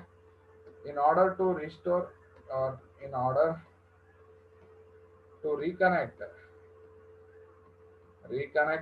the equipment to service, equipment to network.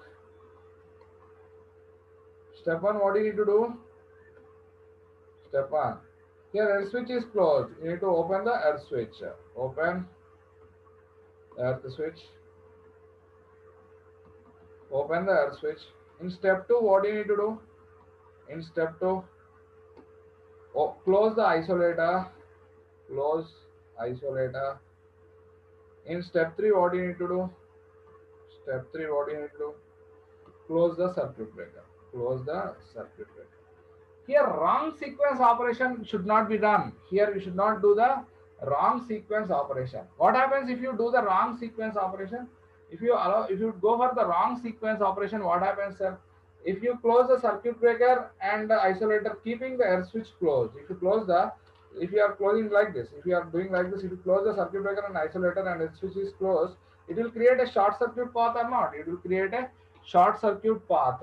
So unnecessarily fault will be created in the network. Unnecessarily fault will be created in the network.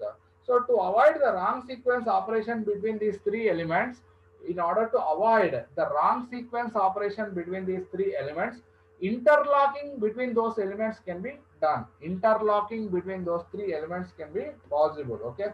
So to avoid wrong sequence operation, interlocking between those elements can be done. To avoid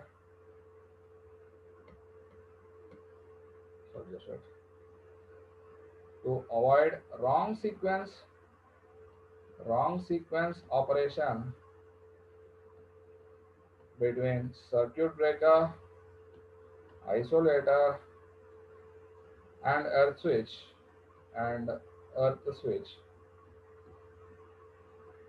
interlocking can be done, but cost increases. So what is meant by interlocking? So if you do interlocking between these three elements, until circuit breaker opens, isolator will not open. Until isolator opens, earth switch will not be closed. That is the interlock between those three elements. Okay. So to avoid wrong sequence operation, you can go for interlocking between those three elements. Got my point here? Okay.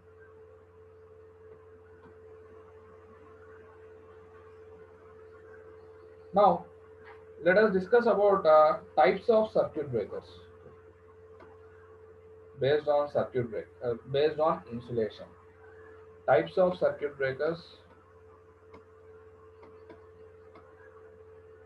based on insulation.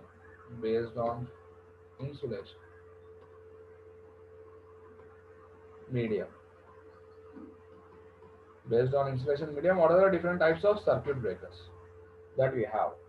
So we have air brake type circuit breakers. Air brake type circuit breakers, where air is the insulation. And we have air blast circuit breakers, where air is the insulation. But what is the difference between air brake circuit breaker and air blast circuit breaker? In air brake circuit breaker, air at normal pressure and temperature. At room temperature and pressure, air is used for insulation. Okay, but in case of air blast circuit breaker, high pressure cool air will be blasted across the arc. High pressure cool air will be blasted across the arc. That you will observe. And we have oil circuit breakers, and we have vacuum circuit breakers, and we have SF6 circuit breakers, SF6 circuit breakers. So these are the different types of circuit breakers based on what? Based on insulation medium, based on the insulation medium. Okay. Now let us discuss about each and every in detail, each and every type of circuit breaker in detail. First, let us go for air brake type circuit breaker. First, let us analyze how that air brake type circuit breaker operates. And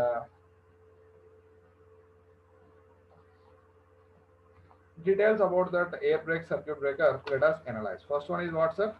Air brake circuit breaker. So in air brake circuit breaker, air at room temperature and normal pressure is being used for arc quenching medium. So it is also known as AB switch, sir. Okay, air brake circuit breaker. It is also known as what? It is also known as AB switch, air brake switch. Okay. Here, what is the arc quenching medium? Air, atmospheric air at room temperature and normal pressure, is used for arc quenching, So in case of air brake circuit breakers, it is also known as what? AB switch. Atmospheric air at room temperature and normal pressure is used for what? Arc quenching. Okay, that is in case of air brake circuit breaker. So what is the dielectric strength of air, sir? What is that? The air dielectric strength? Air dielectric strength of air is what? 30 kilovolt per centimeter. The dielectric strength of air is 30 kilovolt per centimeter per peak. This is not RMS. This is peak value. Okay. So here, as you are using the air at room temperature and pressure, the arc interruption process is poor. In this air brake circuit breaker, arc interruption process is poor. Okay, process is poor because here air is not operated at high pressures and it is operating at room temperature. So that is the disadvantage of this air brake circuit breakers. That's why it is operated for low voltages. What is the range? What is the range of operating voltages? 400 volts to 1000 volts only. 400 volts to 1000 volts. This is the operating range of this circuit breakers. Okay.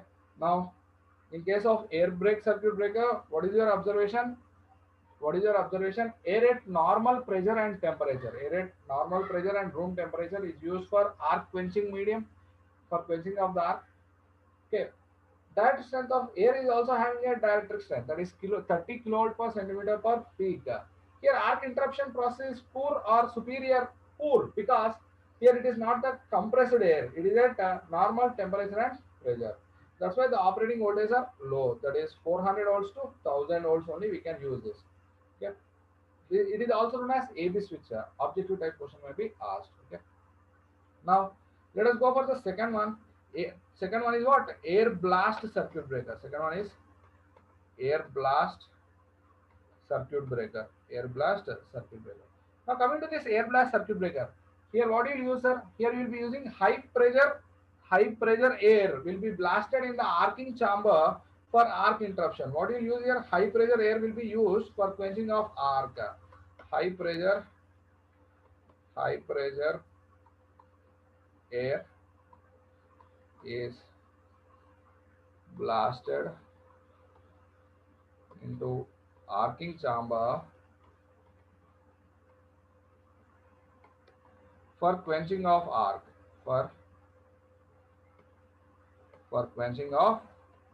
Okay. So here, whenever you are pressurizing the air, whenever you are applying the pressure, whenever you are applying the high pressure air, this high pressure air will have good cooling properties. That means whenever you are applying the cool air, what happens? It absorbs the heat or not? It absorbs the heat. So you can easily maintain the rate of heat dissipation. We can easily maintain the rate of heat dissipation greater than the rate of heat generation. Okay. High pressure air will have what? Good cooling properties. High pressure air will have good cooling properties.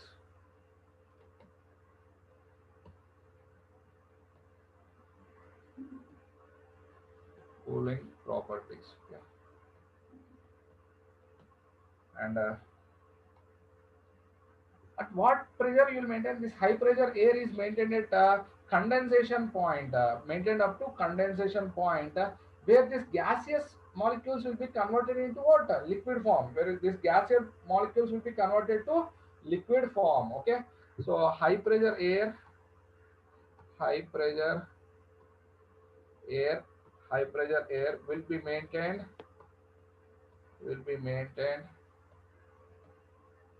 up to condensation point where gaseous molecules are converted to liquid. Gaseous molecules are converted to liquid form.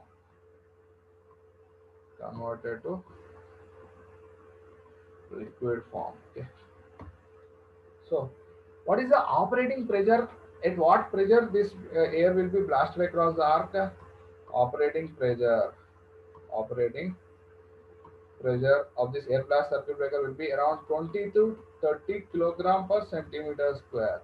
Operating pressure is what? Around 20 to 30 kilogram per centimeter square. Okay. So based on the direction of air blasted across the arc, these air blast circuit breakers are of three types: axial blast, radial blast, and cross blast. Okay. Based on blasting direction, based on blasting direction, they are of three types. Okay.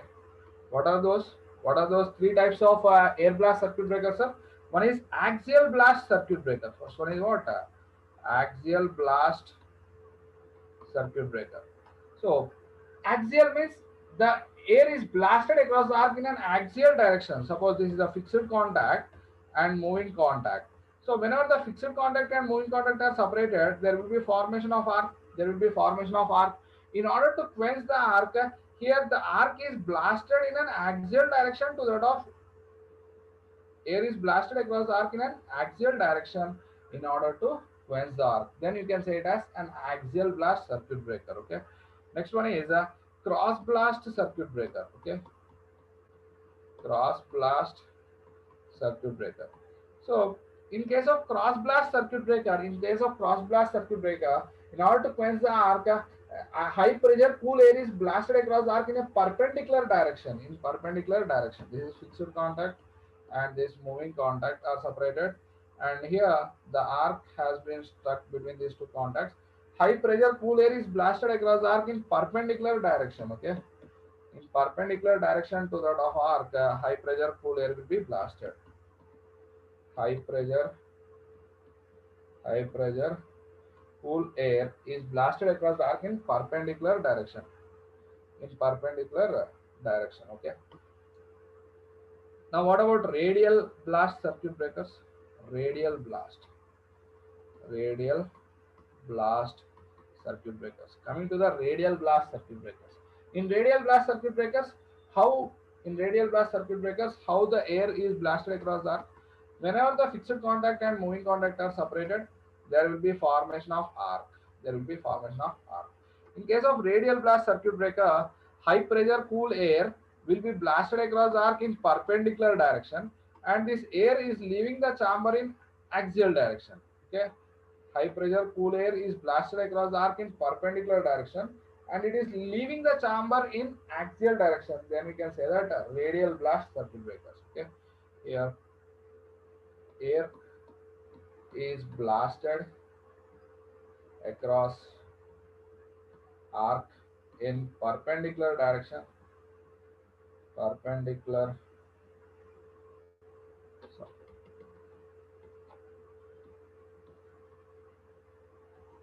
perpendicular direction, and leaves the chamber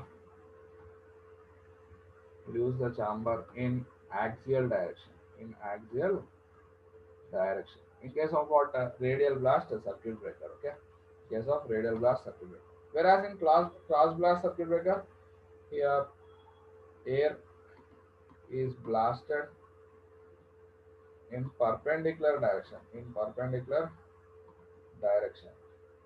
Okay, here air is blasted in axial direction, air is blasted in axial direction. Okay. Air is blasted in axial direction. So this is about three different types of air blast circuit breakers. So in air blast circuit breaker, high pressure air is blasted into the arcing chamber for quenching of the arc. So high pressure air will have what, a good cooling properties. High pressure air is maintained up to condensation point. So where the gaseous molecules will be converted into liquid form. Okay. So whenever it is having liquid form, it will have more arc quenching properties, yes or no? So the operating pressure of this air blast circuit breaker will be around 20 to 30 kilogram per centimeter square. And what are the voltages at which it is being operated? It is a range between 12 kV to 525 kV. 12 kV to 525 kV. This is the voltage range, okay, at which this air blast circuit breakers are designed to operate. Three types based on the direction of blasting of arc. Axial blast means to the arc on an axial direction air has been blasted to quench the arc.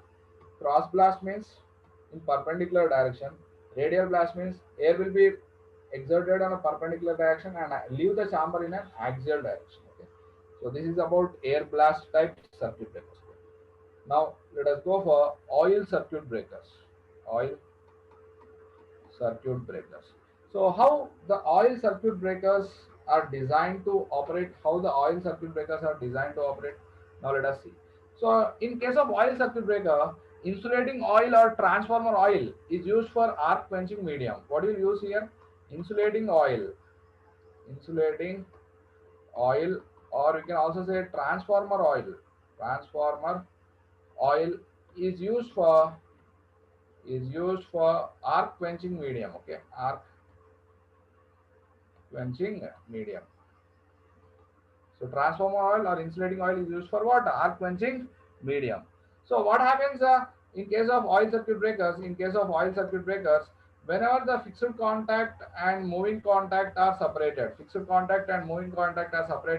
the arc struck between the contacts. Arc is struck between the contacts.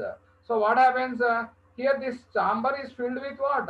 Here this chamber is filled with oil. Here the chamber is filled with transformer oil or insulating oil, we can say. Okay, here the arc is formed in the medium of oil. Here what happens whenever this arc formation takes place? What arc formation takes place? Arc will generate the heat.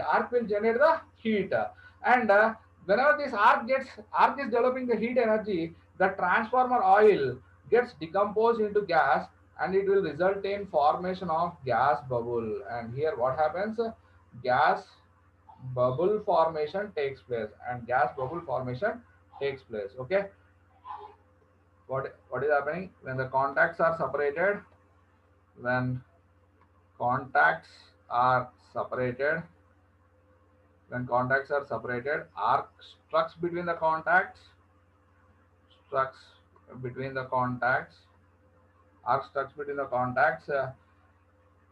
and heat is generated. Due to which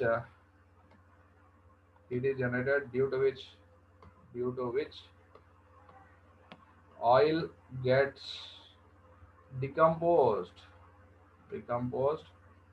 to gas. So what is the gas composition here?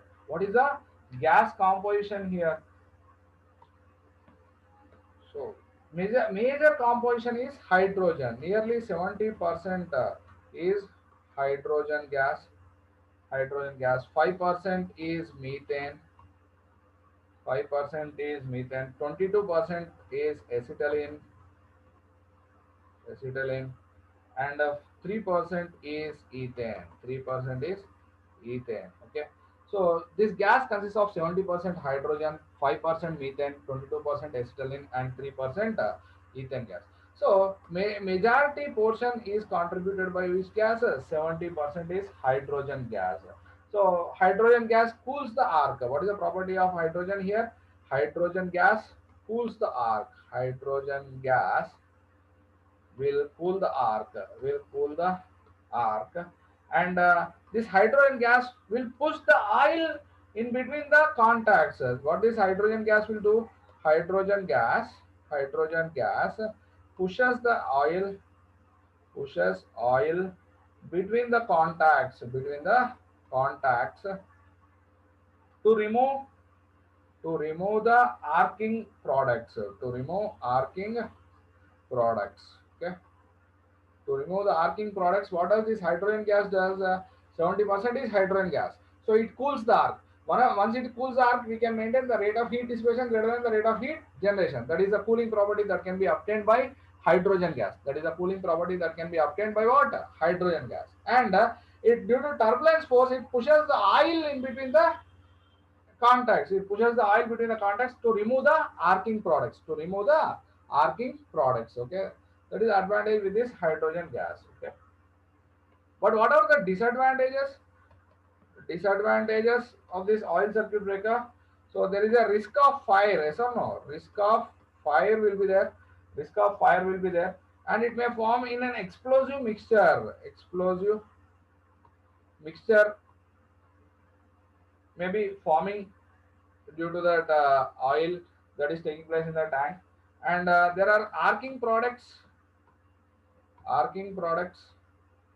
consists of carbon particles. Yes or no? Carbon particles may be formed, and frequent replacement is required. These are the disadvantages of what? Oil circuit breaker. So here, if you observe, based on the amount of oil used, oil circuit breakers are of two types. Based on amount of oil used, they are of two types. What are those? One is bulk oil circuit breaker, and the other one is minimum oil circuit breaker, What is the difference between bulk oil circuit breaker and minimum oil circuit breaker? What is the arc quenching medium? In case of bulk oil circuit breaker will be what? Oil only. And what is the arc quenching medium in minimum oil circuit breaker? Also oil. So what about insulation? How the insulation is achieved in case of bulk oil circuit breaker? Insulation is achieved by oil. But here, in case of minimum oil circuit breaker, solid insulation is used for achieving the insulation between the live parts and the system. Whereas in case of bulk oil is used for insulation purpose also. Okay. Cooling, how do you obtain in case of bulk oil circuit breaker? Oil is used for cooling medium. Whereas in case of minimum oil circuit breaker, gas coolant is used in case of what? Minimum oil circuit breaker. Okay. So this is about oil circuit breakers. Now let us observe this oil circuit breakers. So in case of oil circuit breakers, insulating oil or transformer oil is used for what? Arc quenching medium. So whenever the fixed contact and moving contact are separated, there will be formation of what? There will be formation of arc. Due to the formation of arc will generate the heat energy. Due to that, oil gets decomposed to gas. And there will be formation of gas bubble. So this gas consists of what? 70% hydrogen. 5% methane, 22% acetylene, and 3% ethane. So majority is contributed by what? Hydrogen gas. What is the property of hydrogen gas? Hydrogen gas cools the arc. Hydrogen gas cools the arc. And this hydrogen gas pushes the oil between the contacts so that it removes the arcing products there. Okay. What is the disadvantage here?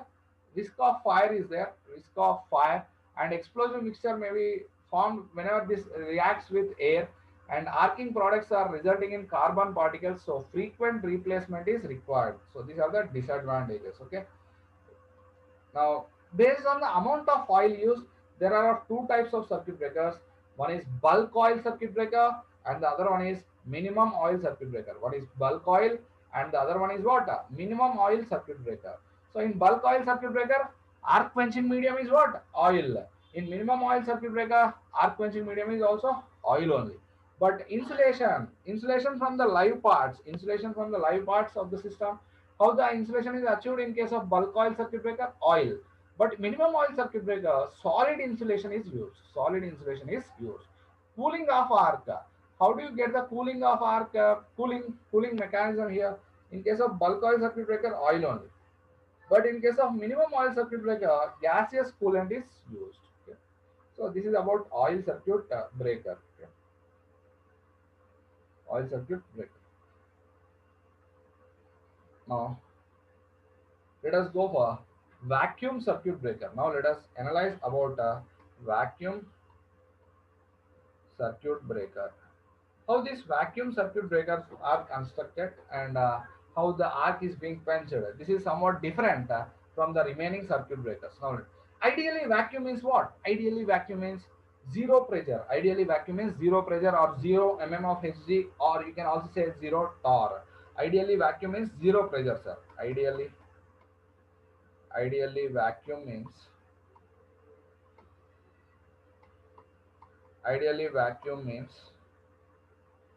zero pressure, or you can say 0 mm of Hg or 0 torr, or torr is also unit, no? 0 torr or 0 torr. Okay, this is an ideal case. But practically, we will maintain high vacuum. We will create a high vacuum. Okay, practically high vacuum is created about 10 power minus 5 torr. Okay, practically in case of vacuum circuit breakers, practically high vacuum is created. High vacuum is created about 10 power minus 5 torr. 10 power minus 5 torr. Okay. What about the dielectric strength here? Dielectric strength of vacuum is how much? Dielectric strength is around 10 power 7 volt per centimeter. 10 power 7 volt per centimeter. So dielectric strength is very high. So if the dielectric strength is very high, what is the spacing required for contact separation? More or less, the spacing required for contact separation will be very less. So the spacing between the contacts in case of vacuum circuit breakers will be in mm only. Will be in mm. So as the dielectric strength is very high,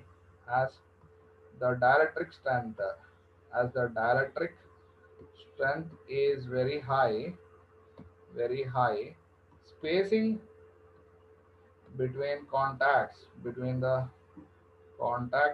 is very less, about mm only, about mm, very less spacing between the contacts in case of what? Vacuum circuit breakers. Okay, so now what happens in case of vacuum circuit breakers when the contacts are separated? Now let us analyze. So here,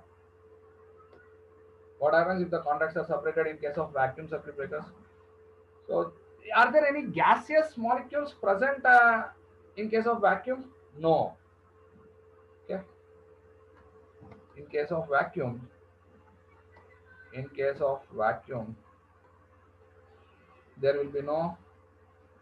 there are no gaseous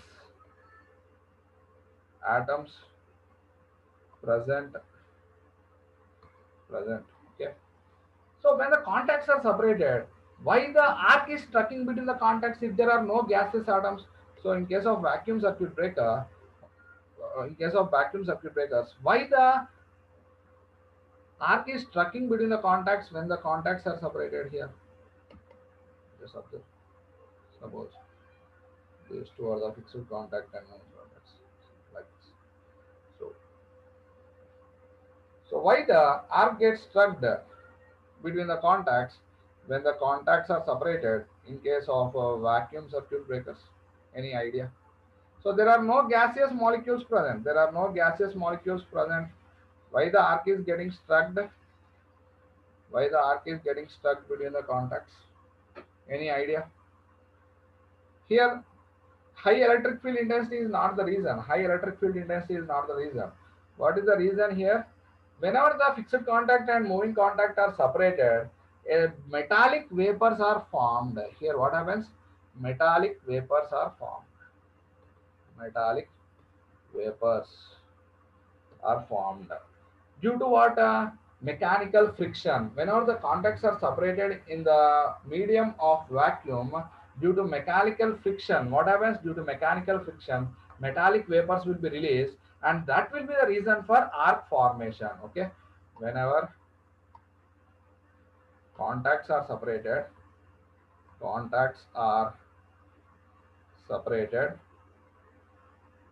small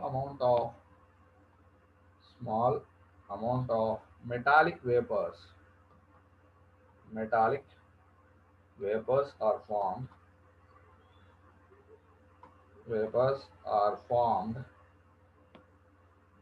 Between the contacts, and results in arc formation. Okay, now observe here. In case of vacuum circuit breaker, why the arc is striking between the contacts? Not due to high electric field intensity. Here the reason is due to the formation of metallic vapors. Due to the metallic friction, that is existing between the contacts when they are separated, that will result in metallic vapors. So how the arc is being quenched here? At current 0 point, if you observe, at current zero point, this arc, will there be electromagnetic force and or gravitational force existing on this vapor? It will experience only that is gravitational force. It will experience during normal condition. At non-zero point, it will experience both. When current is not zero,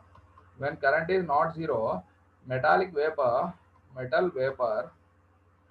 vapor experiences both forces. What are those? One is electromagnetic force, and the other one is gravitational force. It is experiencing both electromagnetic force as well as gravitational force at non-zero point. But when current is zero, this metal vapor experiences only gravitational force. It will experience only gravitational force. So as it is experiencing only gravitational force at that current 0 point, what happens at current 0 point? This metal vapor touches the body. These metal vapors will touch the body at current 0 point. Okay, so the arc is being quenched. At the first current 0 point only, the arc will be quenched. So in case of vacuum circuit breakers, at first current 0 point only, arc will be quenched. At first current 0 point only,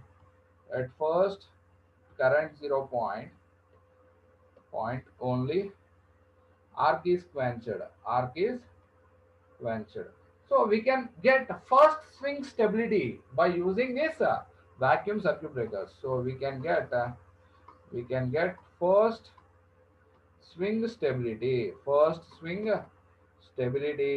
by using this vacuum circuit breakers. Understood my point here? Okay. So in case of vacuum circuit breakers, let us analyze like this. Vacuum is ideally vacuum is what? Zero pressure or 0 mm of Hg or 0 torr, whatever you may say. But practically what you will do in case of vacuum circuit breakers, we will develop high vacuum, that is around 10 power minus 5 torr. What is the dielectric strength of vacuum, sir?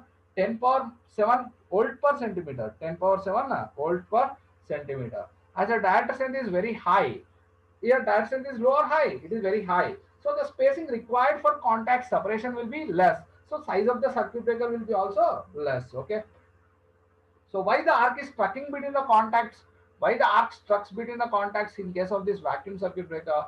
Because due to the mechanical friction between the fixed contact and fixed contact and moving contact, when they are separated, metallic vapors are released. Metallic vapors are released.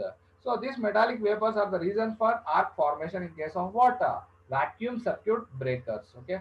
So how this arc is being quenched now? How the arc is being quenched? At non-zero point, it experiences two forces, electromagnetic force as well as gravitational force. But at current zero point, only it experiences what? Gravitational force. It experiences only gravitational force. So due to that gravitational force, what happens? This vapor touches the body. This vapor will touch the body, and the arc will be quenched, and arc will be quenched. Okay. So in case of vacuum circuit breakers, at first current zero point only, arc can be quenched. So we can achieve first swing stability. By using this vacuum circuit breakers. We can achieve what? First swing stability. Okay. I think all of you got this. Understood or not? Okay.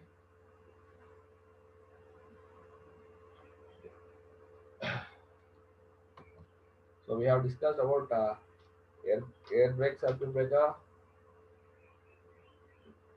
air blast circuit breaker,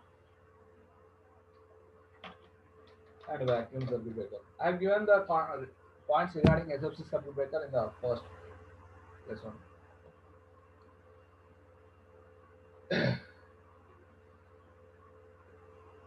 Now, if you have any doubts, you just raise the hand, sir. If you have any doubts, you can just raise the hand. If you have any doubts, you can just raise the hand. I will answer your doubts. Jitendra Latwal, Hello. ask your doubts, sir. Sir, I have a doubt. In previous day, you have solved a question. What is your doubt there? Sir, in that question, the percentage slope you calculated as 8.9%. Okay. And you said that above 8.9%, it will be non-operating. And below 8.9%, it should be operating. The relay should be... No, not like that. If you take the slope above 8.9%, suppose if you take the slope as 10%, for that fault the relay will not operate. Oh, okay. So you did not mean it like that, that if it will be above 8.9%, it will For not that fault, no sir. For that fault, the relay will not operate. Okay, sir. Okay, thank you, sir. Okay.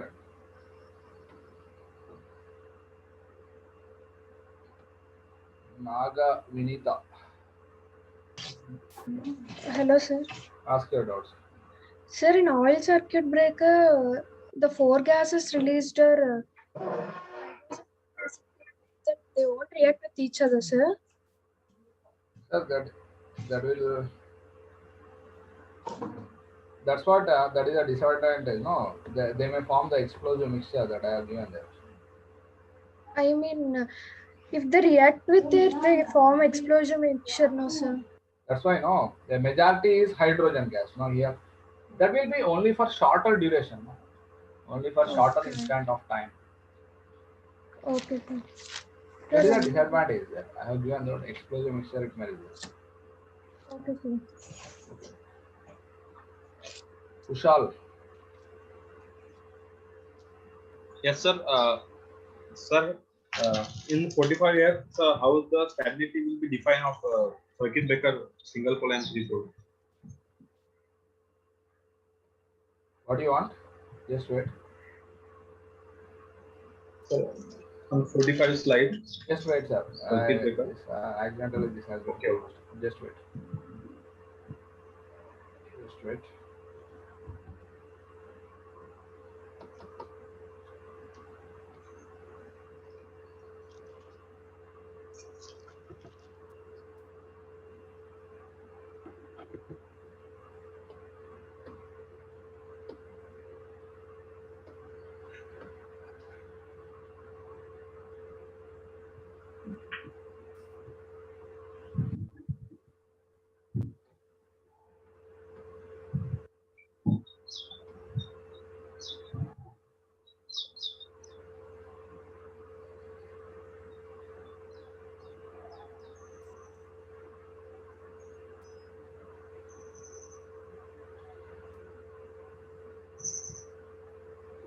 Okay, which one? Yeah, yes, sir. 45. 45. You are getting the screen, huh? Yes, sir. What is your doubt? Sir, how the stability will be defined in single pole? Here, and stability is with respect to that alternator, sir. With respect to alternator. Here, if you are disconnecting larger load, it will create more impact on the system. Yes or no? Yes, sir. Sir, the acceleration, I don't get the power. Acceleration. That's what. No. Suppose if you are driving with some 100 tons of load on your vehicle, okay, at 100 kilometer per hour. Now, only 10 kgs removed from 100 tons. Will it create more impact or less impact? Less impact. But from 100 tons, if 50 tons of load is removed, it will create more impact. Yes or no? Yes. Yes. Here also the same. So initially, breaker A has been clearing that fault. It is giving some duration to allow the power transfer. Breaker B and breaker C. It will be clearing at later stage. So here the electrical power transfer is not getting zero instantaneously, but in case of three pole, electrical power transfer instantaneously gets zero because total three phase will be disconnected there. Okay. So the acceleration produced will be more in case of what three pole circuit breaker. If the machine is highly accelerating means it will lose the stability there. Stability is the important criteria. Sir, in the circuit breakers, please specify the ratings of oil and vacuum. I'm not getting what you are saying. Ratings of their circuit breakers, vacuum and oil circuit breakers. I have given no. Level. I will say that. Okay. No doubt. We will say that. Okay, I will come to that.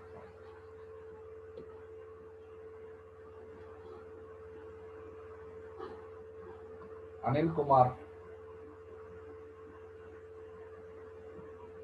Good evening, sir. Good evening. Sir, 31F. Huh? Sir, 31F. 31. Okay, what is your doubt?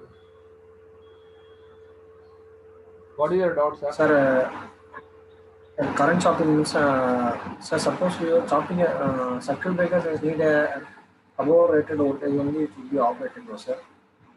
Not like that. If the relay senses the abnormal condition or relay is giving any trip signal, that is not circuit breaker can make the circuit or break the circuit during normal condition, during fault condition also. Sir, suppose the load, Suppose there is no fault, sir. Suppose there is no fault. If you want to do some maintenance, then what you need to do? You need to trip the circuit breaker. No, that means you need to separate fixed contact and moving contact there. Sir. Sir, for that purpose only we are chopping the current, sir. No. For that purpose we are not chopping the current. Actually, this breaker is designed to interrupt fault current. Okay, understood my point? But you are breaking very low currents. Suppose if you are trained to fight with a person who is 10 kg, if you are trained to fight with a person of 100 kgs, but if the person is weighing only 10 kgs, it is easier to fight with a 100 kgs person or 10 kgs person. Automatically 10 kgs person, the fight will be completed easily. Here also the same. As the dielectric strength that is applying between the contacts is to quench the fault current. But here you are quenching the arc for no load current. No load is very less magnitude. Okay. That's why the current reduces to zero. Here the arc current is weak. Magnitude is weak here. Okay, sir. Okay. Sir, and before next slide, sir, 8F. I'm not hearing your voice. Can you speak louder? Sir, 8F. 8F.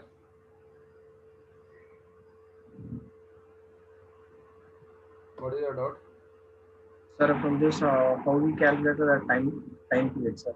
Sir, time period is 20 milliseconds, no? Oh, sir. For 360 degrees, it will take 20 milliseconds. Yes or no? Sir. This is 20 milliseconds. But for 120 degrees, it will be 6.6 milliseconds approximately. Okay, sir. Okay. Okay, sir. Right. Thank you, sir. Rakesh Kumar, CH.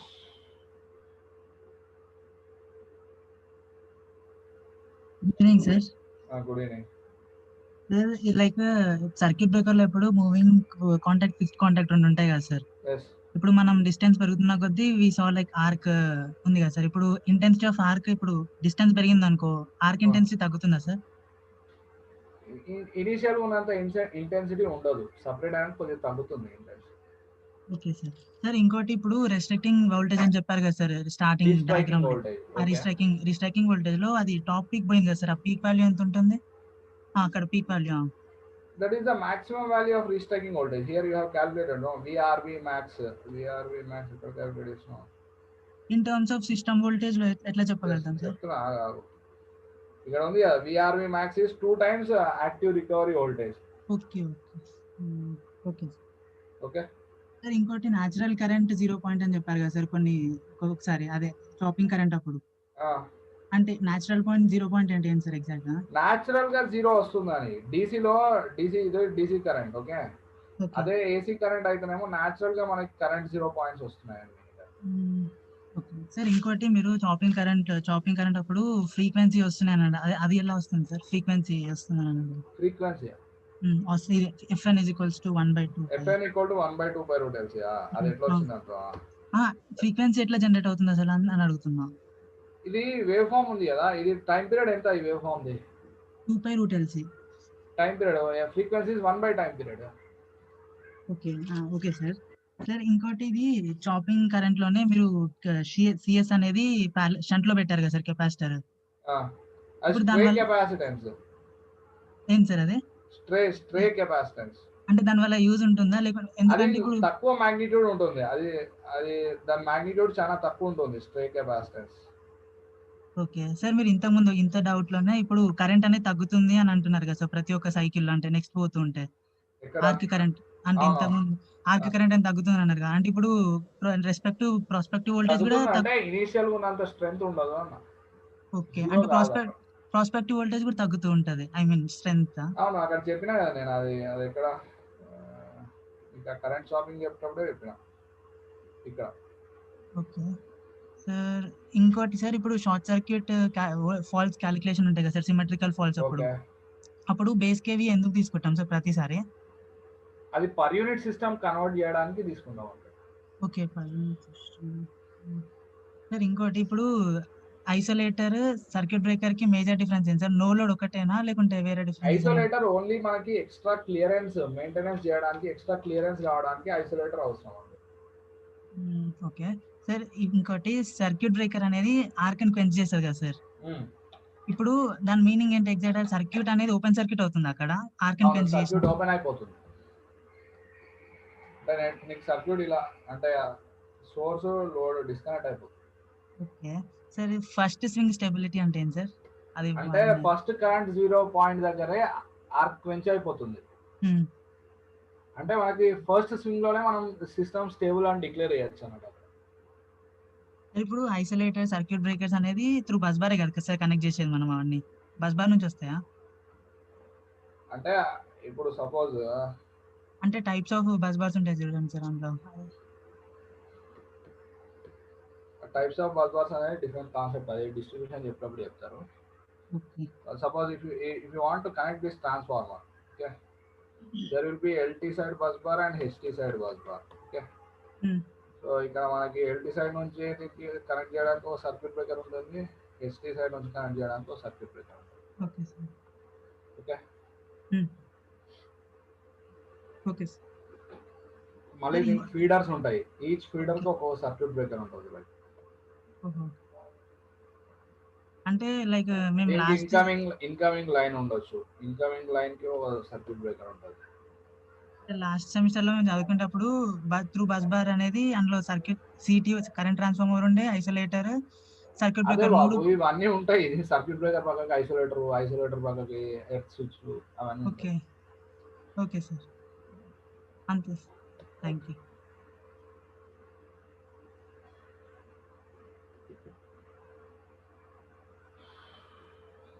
Take break, sir.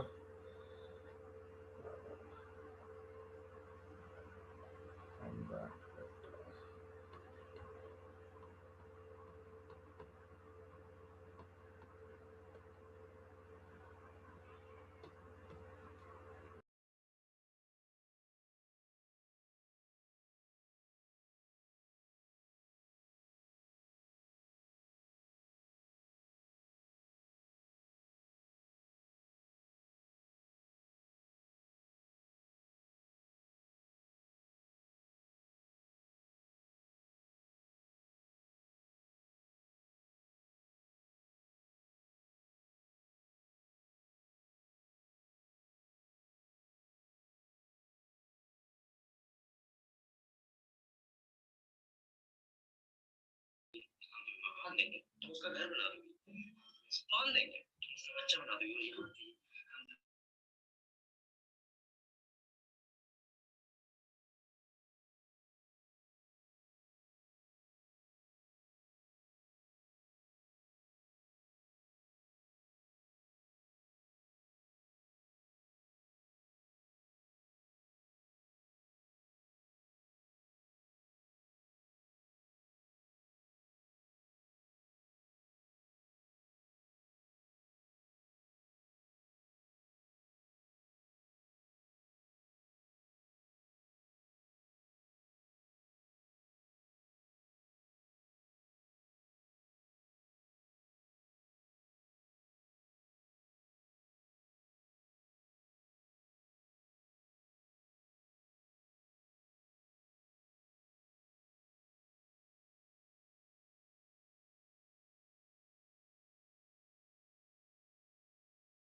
So welcome back after break.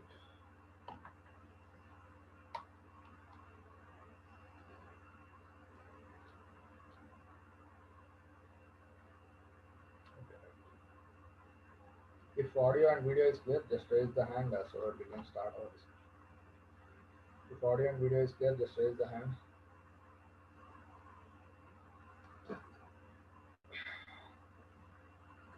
If audio and video is clear, just raise the hand so that we can start our discussion. Correct. So here we have studied about different types of circuit breakers. Now let us see what is the range of circuit breakers, what is the choice of circuit breakers that you can use. Okay. Rated voltage and choice of circuit breaker. Okay. Below 1 kV, that is less than 1 kilovolt, we will be using air brake type circuit breaker. Okay, air brake type circuit breaker below 1 kV. That is, if it is less than 1 kV, we can use that air brake type circuit breakers. But 3.3 kV to 33 kV, 3.3 kV to 33 kV, we can use either vacuum circuit breakers or SF6 circuit breakers. We can use either vacuum circuit breakers or SF6 circuit breakers. SF6 circuit breakers. But which one is preferred?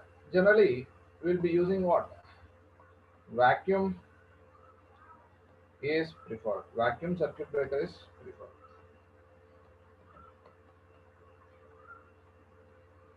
And if you go for voltages 132 kV to 220 kV, 132 kV to 220 kV, 130 kV to 220 kV. Minimum oil circuit breakers, SF6 circuit breakers, and air blast type circuit breakers. Air blast circuit breakers can be used in this range. Which one is preferred? SF6 circuit breakers. SF6 circuit breakers, because the time of operation will be less. The arc can be easily quenched if you are going with this SF6 circuit breakers. Okay, and in the range of 400 kV, to 765 kV, 765 kV, even above that. Here SF6 circuit breaker or air blast circuit breaker, air blast type circuit breaker, air blast type circuit breaker. But preferred choice is SF6 circuit breaker only. Preferred circuit breaker is preferred in this range. Okay. So this is the choice of circuit breakers based on operating voltage. Based on operating voltage, this will be the choice of circuit breaker that somebody asked just before.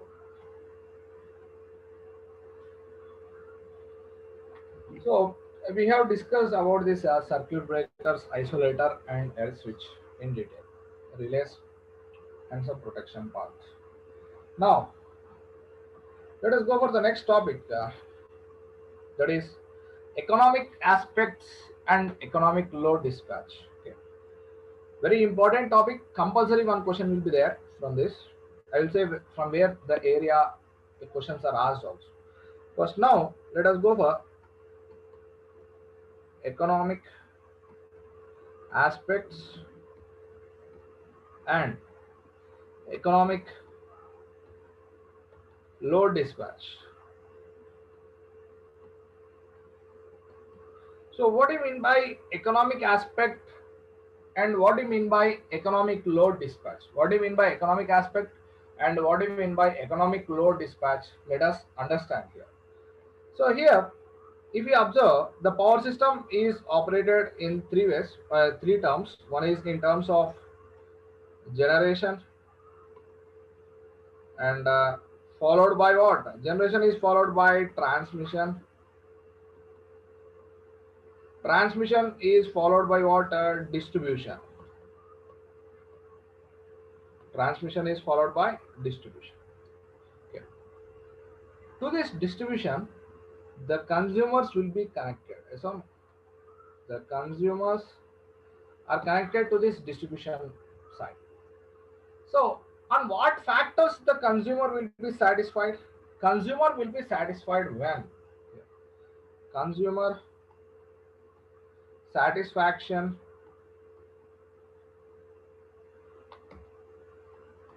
depends on what? Depends on what? On what factors the consumer satisfaction will be depend? Mainly on two factors. One is quality of supply. Quality of supply. Consumer satisfaction mainly depends on two factors. One is quality of supply. Second one is the cost per unit is to be minimum. To be minimum.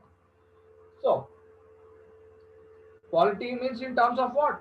Quality in terms of voltage, frequency, and total harmonic distortion. Total harmonic distortion. Voltage should be maintained constant. Frequency is to be maintained constant. Total harmonic distortion should be 0. Okay. Ideal case I am speaking of. So the quality is in terms of what? Voltage, frequency, and constant. Voltage, frequency, and total harmonic distortion. And the second one is the cost per unit to be minimum. So whenever you are talking about cost, so this distribution, the bill that is paid by the consumers will be collected by our distribution units. Yes or no? We are paying the bill to the distribution units. That is, whatever southern distribution or eastern distribution or western distribution, whatever it is. Yes. So this distribution people, which are they collect the amount, will pay wheeling charges to the transmission people, as well as energy charges to the generation people. Energy charges to the generation utility companies. Okay. Whatever the bill that we have collected from us, will be paying as wheeling charges to the transmission people or transmission utility companies, we can say, and energy charges to the generation people. Here the consumer, as we are connected to the distribution end, should be satisfied. Quality is a different aspect. Let us discuss about the quality next. But the second one is what? Economics. Here economics is in terms of what? Money. Cost per unit given to the consumer to be minimum. Cost per unit given to the consumer to be minimum. So how the cost per unit given to the consumer to be minimum? Distribution is not generating any power. So we can minimize the cost per unit by minimizing the cost of generation. We can minimize the cost per unit. Here the cost per unit can be minimized. Cost per unit can be minimized by minimizing what? The cost of generation. So how can you minimize the cost of generation? By optimizing the fuel cost. Fuel input is given to the boiler. Boiler output is steam that is given to turbine, like that. Now, what do you mean by economic aspect here? Economic aspect is nothing but minimizing the cost of generation. Economic aspect is nothing but what? Minimize the cost of generation, so that the cost per unit given to the consumer is minimized and consumer is satisfied. That is known as what? Economic aspect. Okay. Now, I will define what do you mean by economic aspect. Economic aspect means what? Aspect means what? It is nothing but it means minimize the cost per unit of generation. Minimize the cost per unit of generation, so that the cost per unit given to the consumers is minimized,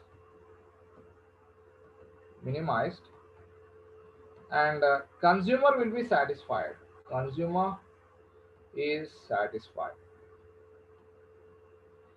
So economic aspect is nothing but minimizing the cost of generation so that the cost per unit which is given to the consumer will be minimized and the consumer will be satisfied. Okay, consumer will be satisfied. That is a definition of what? Economic aspect. So how do you minimize the cost per unit of generation? Cost per unit of generation. For minimizing the cost per unit of generation, we need to consider the analysis of load factors and diversity factors. Okay, in order to minimize the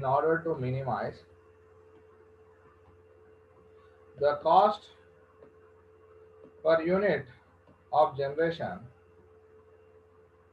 in order to minimize the cost per unit of generation, consider load factor and diversity factors. Load factors and diversity factors. So now we need to consider what you mean by load factor and what you mean by diversity factors. Before going to the analysis of these load factors and diversity factors, let us define some basic definitions related to this aspect. First, let us define what you mean by connected load and installed capacity. Connected load means what, and installed capacity means what? So what do you mean by connected load and what do you mean by installed capacity? Okay, how can we define connected load and how can we define installed capacity? So because here we are dealing with economic aspects, we need to know all this. So in order to minimize the cost per unit of generation, we need to analyze load factor and diversity factor. For defining that load factor and diversity factor, I need some basics of this connected load and installed capacity. Now let us see about this connected load and installed capacity. What do you mean by connected load, sir? What do you mean by connected load? Connected load means what? So this connected load is defined from consumer side. Connected load is defined from which side? Consumer side. So that is consumers means we are consumers. Okay. So if you add all the ratings of the electrical equipments which are connected in your home, if you add all the ratings of the electrical equipments which are connected in your home, that becomes the connected load of your home. Okay, that becomes the connected load of your home. Okay, connected load is nothing but the arithmetic sum. Connected load is nothing but what? The arithmetic sum of all the ratings of the electrical equipments. Connected load is nothing but it is the arithmetic sum of the ratings of all the electrical equipments which are connected in consumer premises. Now I'm writing that statement. It is the arithmetic sum. Connected load is the arithmetic sum of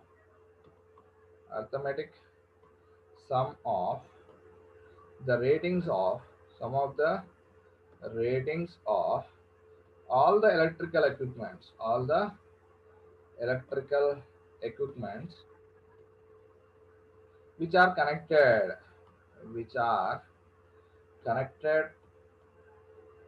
in consumer premises, or we can also say which are located in consumer premises,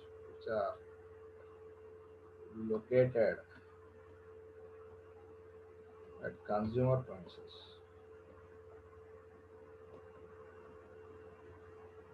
So if you observe your electricity bill, there will be 1 kilowatt load, 2 kilowatt load, like that. That 1 kilowatt or 2 kilowatt is nothing but what? Connected load of that consumer. This connected load is defined from what? Consumer side. It is defined from consumer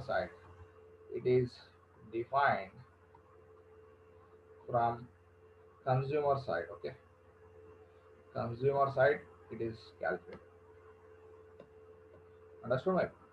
So what about installed capacity then? Installed capacity is calculated from generation side. Installed capacity is defined from which side? Generation side. Okay. So what do you mean by installed capacity? If you add all the generators which are connected to the common bus bar, if you add all the ratings of the generators, which are connected to the common bus bar, okay, if you add all the ratings of the generators which are connected to the common bus bar, then it is known as what? Installed capacity. So installed capacity means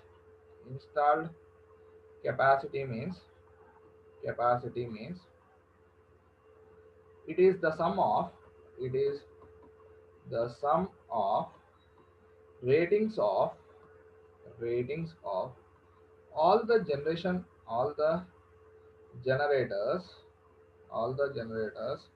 connected to common bus bar,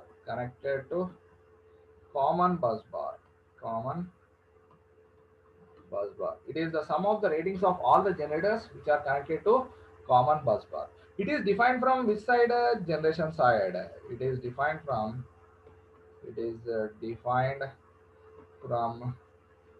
generation side. So connected load is defined from consumer side.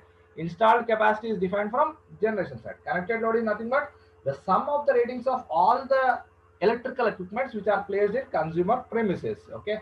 So installed capacity is the sum of the generator ratings connected to the common bus bar. That is the difference between connected load and installed capacity. Okay. Now let us go for maximum load or maximum demand. Maximum load or maximum demand. Maximum load or maximum demand means what? What do you mean by maximum load or maximum demand? Maximum load or maximum demand means what? What do you mean by maximum load or maximum demand? It is the highest amount of power. It is the highest amount of power consumed by the consumer or delivered by the generator for shorter duration of time. Suppose if you are consuming 10 kilowatt or 10 kilowatt load for peak magnitude, that is a peak load that you have consumed for shorter duration for 2 or 3 minutes, that will be the maximum load of your consumer. Okay, so maximum load is nothing but it is the highest amount of power consumed by the consumer or delivered by the generator for shorter interval of time. So how can you define maximum load? It is the highest amount of power consumed by the consumer or delivered by generator for shorter duration of time. So it is the highest amount of power consumed by the consumer or delivered by the generator for shorter interval of time, shorter duration of time, whatever. So for a stable system, which should be load? Connected load should be more or maximum load should be more? For a stable system, connected load should be greater than maximum load. Then only the system will be connected load is greater than maximum load. Is stable operating system. Okay, understood my point? So how do you calculate reserve capacity? Reserve capacity. How do you calculate the reserve capacity? Reserve capacity is the difference of installed capacity minus maximum demand. Installed capacity minus maximum demand will give the reserve capacity. Based on this reserve capacity, we can define whether the system is stable or unstable or critically stable. If the reserve capacity is positive, then the system is what? Stable. If the reserve capacity is positive, then the system is stable.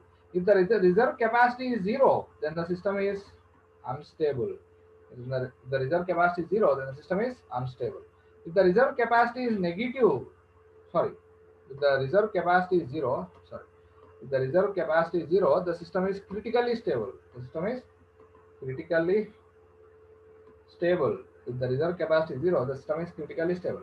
If negative, the system will be unstable. If the reserve capacity is negative, the system will be unstable. Reserve capacity is nothing but difference of installed capacity minus maximum demand will give the reserve capacity.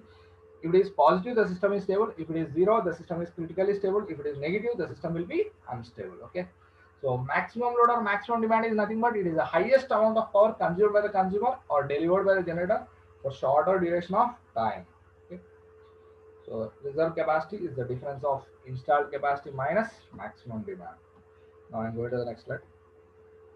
So now let us define what do you mean by average load or average demand. Average load or average demand. How do you calculate average load or average demand? What do you mean by that?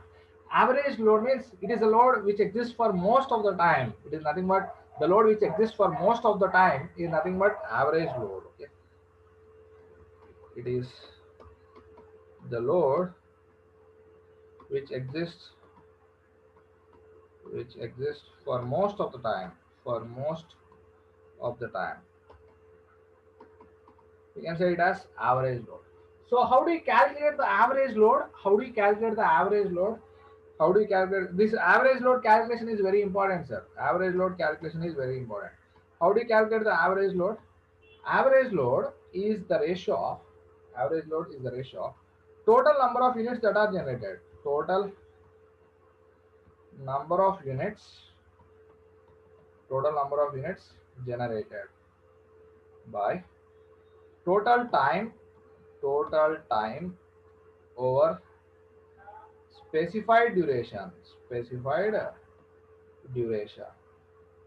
So total number of units that are generated by total time over the specified duration gives the average load. Here total time means if you are calculating daily average load, that will be 24 hours. Suppose if you are calculating annual average load, that is 24 into 365 days, 8760 hours. If you are calculating for annual load. So average load is nothing but this is the load which exists for most of the time. Is nothing but average. So total number of units that are generated by total time over the specified duration. Okay. So 1 unit means what? So you in your bill you have consumed so many units. That bill will be indicating that he has consumed 200 units, 300 units. Right? What do you mean by unit? 1 unit means 1 kilowatt hour. 1 unit means 1 kilowatt hour. That means if you are connecting 1 kilowatt load to the network for 1 hour, you can say that it has consumed 1 unit. Okay, 1 unit means 1 kilowatt hour. So average load, how do you calculate? Total number of units that are generated by total time over specified duration. Okay. So that is average load. Now, once you got the basic definitions of this average load, connected load, maximum load. So what is the relation that you get here? Connected load will be greater than maximum load will be greater than average load. Okay, this is for a stable system. These relations will be valid. Connected load is greater than maximum load is greater than average load. Now let us define what do you mean by load factor. Load factor means what? And how it will analyze the cost per unit analysis of generation. So what do you mean by load factor, sir? How can you define load factor? How can you define? Any idea? Load factor, how can you define? It is a ratio of average load to maximum load. So load factor can be defined as what? It is the ratio of average load. It is the ratio of average load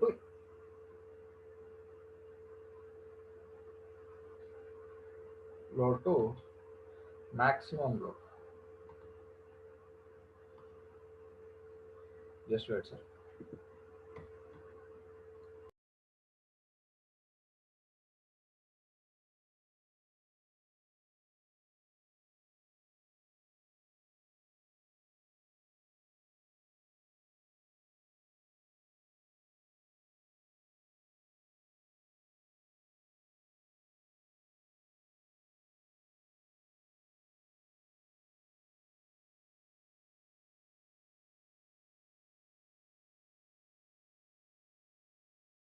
Good. Sorry for interruption.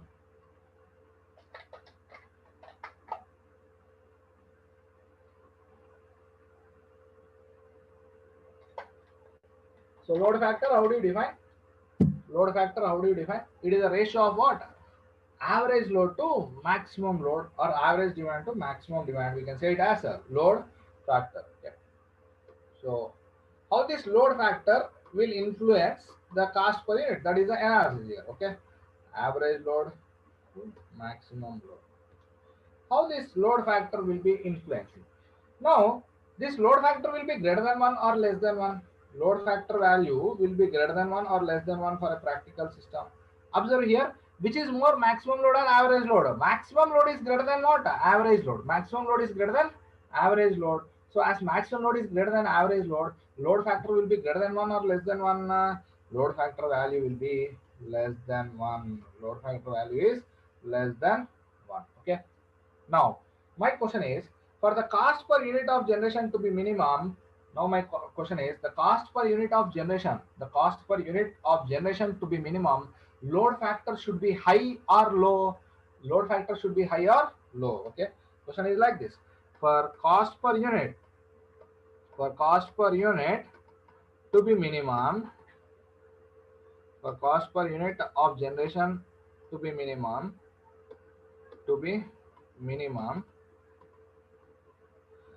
the load factor should be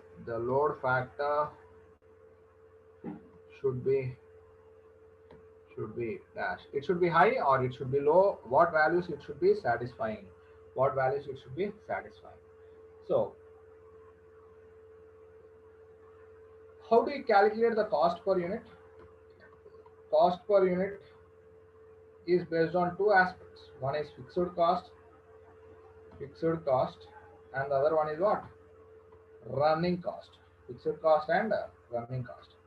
What comes under the cost per unit? What comes under the fixed cost? Fixed cost comes under what? So what factors will be included for fixed cost? Cost of land. For installing generation unit, you require land, no? Cost of land that is to be purchased, and cost of machinery. Yes or no? Cost of land, cost of machinery, and cost of salaries, or you can say salaries of management,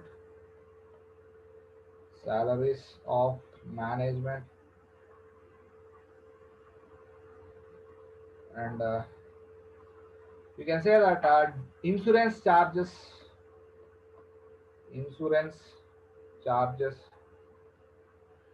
and depreciation charges. All these come under what? Fixed cost. So cost per unit is nothing but sum of fixed cost and running cost. Okay. So what factors will come under running cost? Cost of fuel, maintenance charges, cost of fuel, maintenance charges, and salaries of daily labor.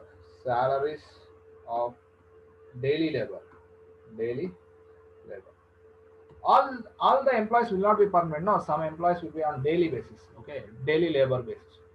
So now, in order to minimize the cost per unit of generation, either we need to minimize running cost or fixed cost. Now let us see about load factor.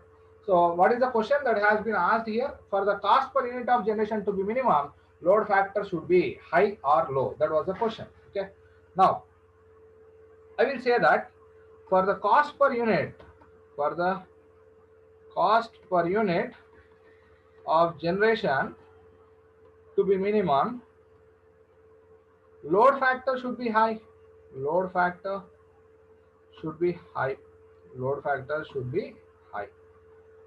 What happens if load factor is high? Now let us analyze.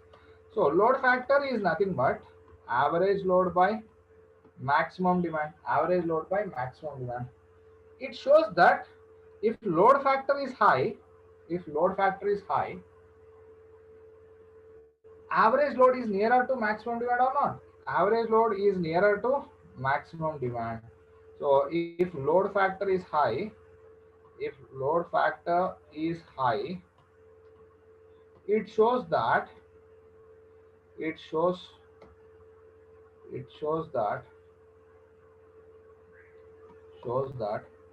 average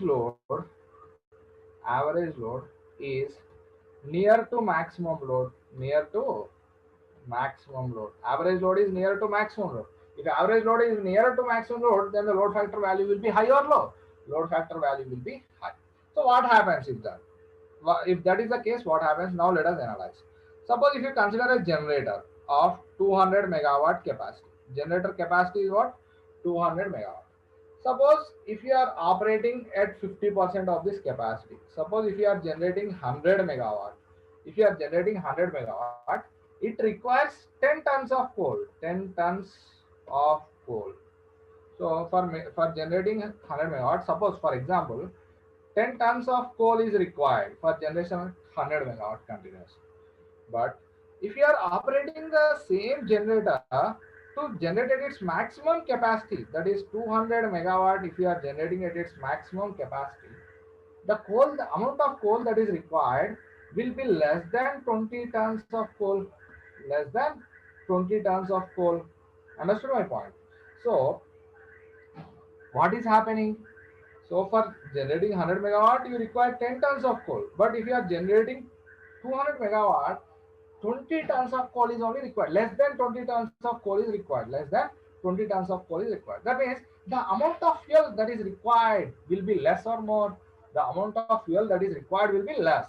If the amount of fuel that is required is less, the cost of fuel is less, then the running cost will be less, then the cost per unit will be less. Yes or no? If the load factor is high, it is showing that the cost of fuel will be minimized, running cost is minimized, and the cost per unit of generation is minimized. Okay, so my analysis is like this. For the cost per unit of generation to be minimum, load factor should be high. If the load factor is high, it shows that average load is nearer to what? Maximum load. If the load factor is high, it shows that average load is nearer to maximum load. Okay, average load is nearer to maximum load. If load factor is high, it shows that the average load is nearer to maximum load. So what happens if average load is nearer to maximum load? The amount of fuel that is required will be less. Understood my point? Here the values are not exact, but the amount of fuel that is required will be reduced. If the amount of fuel that is required is reduced, which is reducing running cost of fixed cost, running cost is reducing, so that the cost per unit of generation is minimized. So I will make a point of this here. If the load factor is high,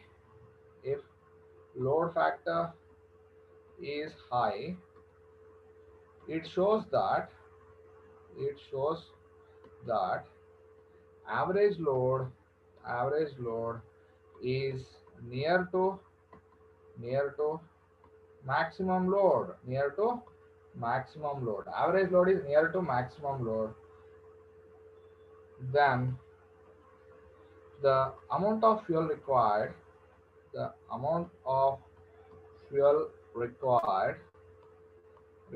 will be less. So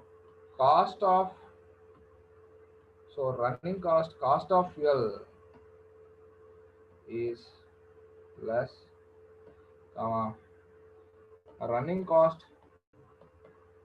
running cost is reduced, cost per unit of generation is minimized. So for the cost per unit of generation to be minimum, the load factor should be high because running cost is reduced. If the load factor is high, what happens? The running cost is reduced. Okay. So I will repeat this once again. Load factor means what? It is the ratio of average load to maximum load. It will be less than 1. Because maximum load will be greater than average load. Okay. So for the cost per unit to be minimum, the load factor should be high. So cost per unit is nothing but sum of fixed cost plus running cost. It includes both. Okay. So cost of land, cost of machinery, salaries of management, insurance charges, depreciation means as you are using that generator, its cost reduces. Yes or no? Its cost reduces. So after certain time, after certain life, it should be replaced with a new one. So while you are purchasing, you should have more amount of money. That's why they will depreciate every month. They will have the depreciation cost also. They will save. Okay, saving in rupees, that is used for replacing that equipment is nothing but depreciation charges. Okay, running cost, cost of fuel, maintenance charges, salaries of labor will come under running cost. Okay, load factor is high. What happens? The average load is nearer to maximum load. Then the amount of fuel that is required will be less. So automatically the running cost is reduced and the cost per unit of generation is minimized. The cost per unit of generation is minimized by minimizing what? The running cost.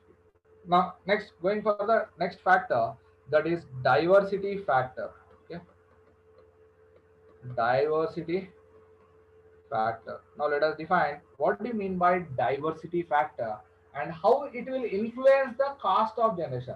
Now, let us define what do you mean by diversity factor and how it will influence what? The cost of generation. Diversity factor is nothing but the sum ratio of sum of individual maximum demands to the simultaneous maximum demand on the station. Suppose if you take a generating station, it is feeding suppose 5 feeders. There are 5 feeders. Suppose feeder A, B, C, D, and E, they are having the maximum demands like this. So maximum demands of A, 50 megawatt, 100 megawatt, some 150 megawatt, 25 megawatt, and 25 megawatt. And the simultaneous maximum demand on the station, suppose maximum demand on the station is some 200 megawatt. Because all the maximum demands will not take place at the same instant. All the maximum demands of the system will not take place at the same instant. This is the simultaneous maximum demand on the station. These are the individual maximum demands of the feeders. Individual maximum demands of the feeders. So how do you calculate the diversity factor? Diversity factor is nothing but it is the ratio of arithmetic sum of individual maximum demands. 50 plus 100 plus 150 plus 25 plus 25 by simultaneous maximum demand on the station. Simultaneous maximum demand on the station is what? 200. So how much you get? 150 plus 50, 200, 300, 350 by 200, 350 by 200 is the diversity factor of the system that has been. So how can you define diversity factor? Diversity factor is the ratio of the sum of individual maximum demands. It is the ratio of the sum of individual maximum demands to the simultaneous maximum demand on the station. Maximum demand on station. Simultaneous maximum demand on the station. So you can write a diversity factor as it is a ratio of sum of individual maximum demands. Sum of individual maximum demands by simultaneous maximum demand on station. Maximum demand on the station. So this is the analysis of diversity factors. Here, these are the maximum demands of individual feeders, and this is the simultaneous maximum demand on the station, that is a generation. So here the diversity factor value will be greater than 1 or less than 1. Diversity factor will be greater than 1. Diversity factor value will be greater than 1 because the sum of the individual maximum demands will be greater than the simultaneous maximum demand on the station. Will be greater than what? Simultaneous maximum demand on the station. Because all the maximum demands of the feeders will not occur at the same time. Diversity factor will be greater than 1 or less than 1. It will be greater than 1. Okay. So how do you define diversity factor? It is the ratio of sum of individual maximum demands to the simultaneous maximum demand on the station. Is nothing but what? Diversity factor. Okay. I'm going to the next one. So diversity factor is greater than 1. Why it is greater than 1? Because sum of individual maximum demands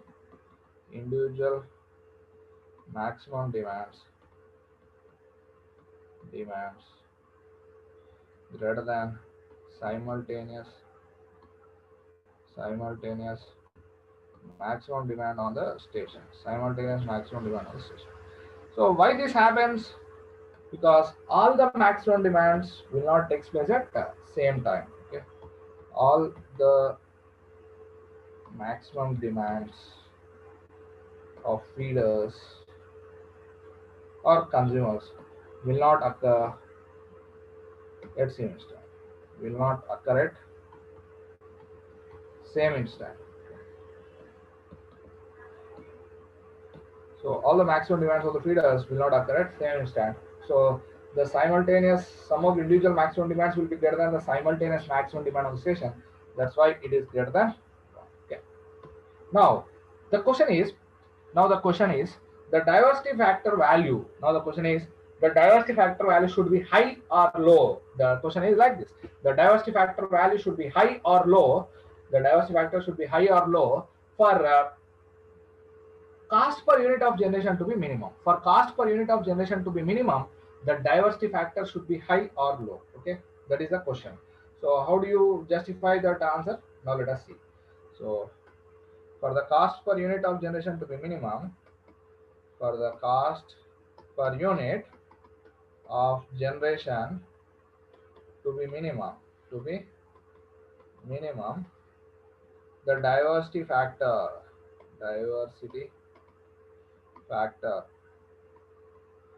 is dash. Diversity factor should be high or low. Diversity factor is to be high or low. My answer is like this: the diversity factor should be high for the cost per unit of generation to be less. So diversity factor value should be high.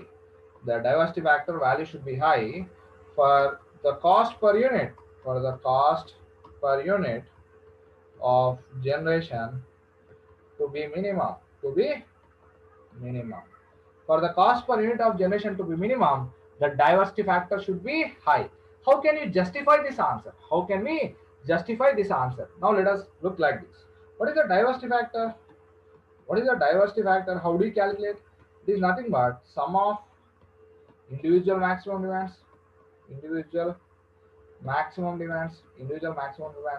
by simultaneous maximum demand on the station. Yes or no? Simultaneous maximum demand on the station. So what is my analysis that I have done here? If the diversity factor is high, for the cost per unit to be minimum, the diversity factor should be high. So if the diversity factor is high, means we can say that the simultaneous maximum demand on the station is less or not? Yes or no? For the diversity factor to be high, the simultaneous maximum demand on the station should be less. Okay, I'm going in this way. Now let us analyze like this. For the diversity factor to be high,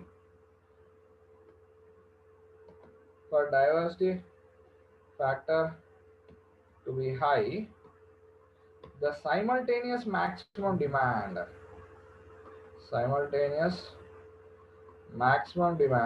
on station is low. So what happens if the simultaneous maximum demand on the station is low? What is the installed capacity? The installed capacity that is required will be more or less. The installed capacity required will be less, because the maximum demand is less. The installed capacity that is required will be more or less. The installed capacity required will be less. Okay. So if simultaneous maximum demand is less, simultaneous maximum demand on station is less, then installed capacity required will be less. Yes or no? Installed capacity required will be less. Installed capacity required will be less. So what happens if installed capacity required is less? Suppose you require 200 megawatt generator is more costlier, a 100 megawatt generator will be more costlier. 200, if you compare 100 megawatt and 200 megawatt generator, which will be more costlier? 200 megawatt generator will be more costlier. So if we are reducing the rating of generator means cost reduces automatically, yes or no? So simultaneous maximum demand on the station is less, then the installed capacity required will be less. So what happens? The rating of generator will be less, yes or no? Rating of generator is less. Rating of generator is less means cost of generator reduce or not? Cost of generator, or we can say that machinery. Cost of machinery is reduced. Cost of machinery is reduced means which cost will be reduced? Fixed cost or running cost? Cost of machinery is reduced means which cost is reduced? Fixed cost or running cost? Fixed cost is reduced. Fixed cost is reduced. Fixed cost is reduced means cost per unit of generation is minimized. Cost per unit of generation is minimized. Cost per unit of generation is minimized. Okay, understood? I think you got this idea. Now let us go with the diversity factor. How we have defined the diversity factor, sir? We'll explain this. Just observe here how this diversity factor is influencing the cost. Now let us observe. So diversity factor is nothing but the sum of ratio of sum of individual maximum demands to the simultaneous maximum demand on the station. So this is the sum of individual maximum demands to the maximum demand on the station. It will be greater than 1 because all the feeders maximum demands will not occur at the same instant. That is the reason. Okay, practically it will be greater than 1 because some of the maximum demands will be greater than the simultaneous maximum demand on the station. Okay. Now, for the cost per unit to be minimum, diversity factor should be high or low? Diversity factor should be high. Why? What happens if diversity factor is high? If diversity factor is high, it shows that the simultaneous maximum demand on the station is less. Okay, the simultaneous maximum demand on the station is less. So if the simultaneous maximum demand on the station is less, then the installed capacity that is required will be less. If the installed capacity is less, the rating of the generator will be less. The rating of the generator that is to be used will be less. So the machinery cost will be reduced. So fixed cost is reduced and the cost per unit of generation is minimized. Okay. So diversity factor is influenced by what? Fixed cost. Load factor is influenced by what? Running cost. Okay. Now I will go for that. Here, if you observe here, cost of machinery. So if diversity factor is high, what happens here? Here I can write that if diversity factor is high, then the cost of machinery is reduced. The cost of machinery is reduced, then the fixed cost is reduced, cost per unit is minimized. Load factor is influencing what? Cost of fuel, that is running cost is influenced. Diversity factor is influencing fixed cost. But in a practical complex system, calculation of diversity factor is difficult. Calculation of diversity factor will be a difficult task. Why it will be difficult? But in a practical system, calculation of diversity factor is difficult. Why it will be difficult? Why it will be difficult, sir? Why it will be difficult? Because calculation of individual maximum demands is a complex, okay? Because more number of feeders are existing. But practically, what we will measure, what we will calculate, we will calculate load factor. Every time we will monitor the load factor so that the cost per unit of generation is minimized. That's why even sometimes the chief minister describes that load factor of so and so station is high, so the cost per unit of generation is less. Okay, understood my point? So load factor is influencing what value? Load factor is influencing what value, sir? Running cost.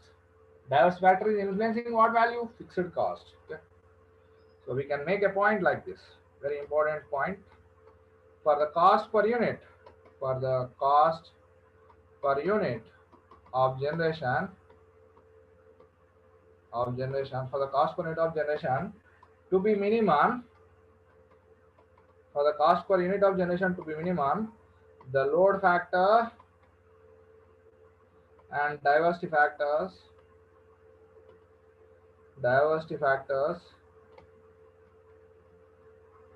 should be high. For the cost per unit to be minimum, the load factors and diversity factors should be high. Load factor load factor is high,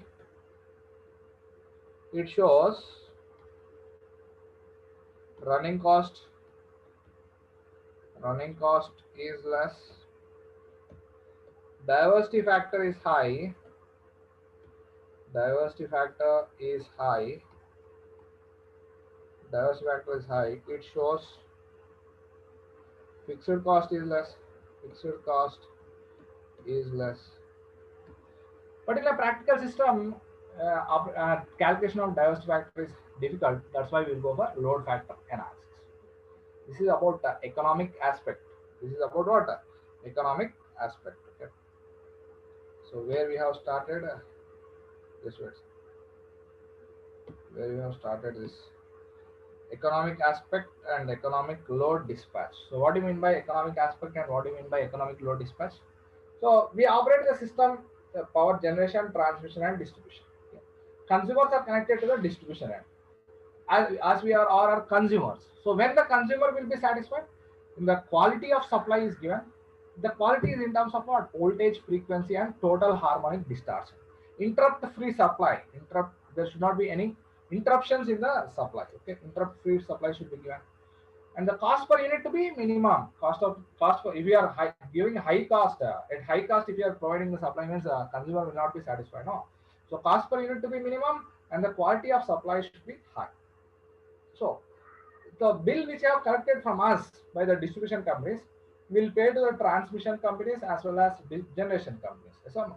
So for transmission companies, billing charges are paid as they are transmitting the power from generation to distribution side. And for generation companies, energy charges will be paid as they are generating the power. Okay. So how can we minimize the cost per unit? By minimizing the cost of generation. So that is the economic aspect. Economic aspect means minimizing the cost per unit of generation so that the cost per unit given to the consumer will be minimized and consumer is satisfied. So how can we minimize the cost per unit? By considering the load factors and diversity factors. Okay. So I have defined connected load and installed capacity. What do you mean by connected load? If you add all the electrical equipment ratings present in your house, that is the connected load of your house. It is the sum of ratings of all the electrical equipments located at the consumer premises. It is the connected load. It is defined from which side, sir? Consumer side it is defined. Okay. What do you mean by installed capacity? Installed capacity means what? It is the sum of the ratings of all the generators. It is the sum of the ratings of all the generators which are connected to the common bus bar. That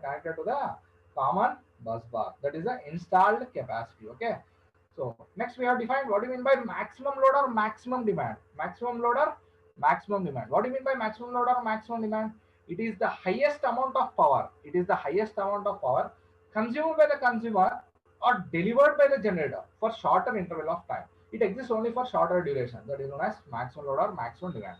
For a practical system, connected load will be greater than maximum load because we will not turn on total load in our home. No, we will not turn on total load in our home. Okay. What do you mean by reserve capacity? How do you calculate the reserve capacity? Difference of installed capacity minus maximum demand. Reserve capacity is the difference of what? Installed capacity minus maximum demand. If reserve capacity is positive, if the reserve capacity is positive, then the system is stable. If it is zero, the system is critically stable state. If it is negative, the system is unstable. Okay. Average load. It is a load which exists for total duration, almost duration. Okay. So total number of units that are generated by total time over specified duration. If you are calculating daily average load, divide with 24. If you are calculating annual average load, divide with 8760 hours. 1 unit means what? 1 kilowatt hour. Okay. Next, for a stable system, connected load is greater than maximum load is greater than average load. Then we have gone for load factors and diversity. Load factor analysis and diversity factor analysis. Okay. Now, I will take the doubt session. If you have any doubts, you can ask. If you have any doubts, you can raise your hand. If you have doubts, you can raise your hands. Sir? Hello, sir. Just wait.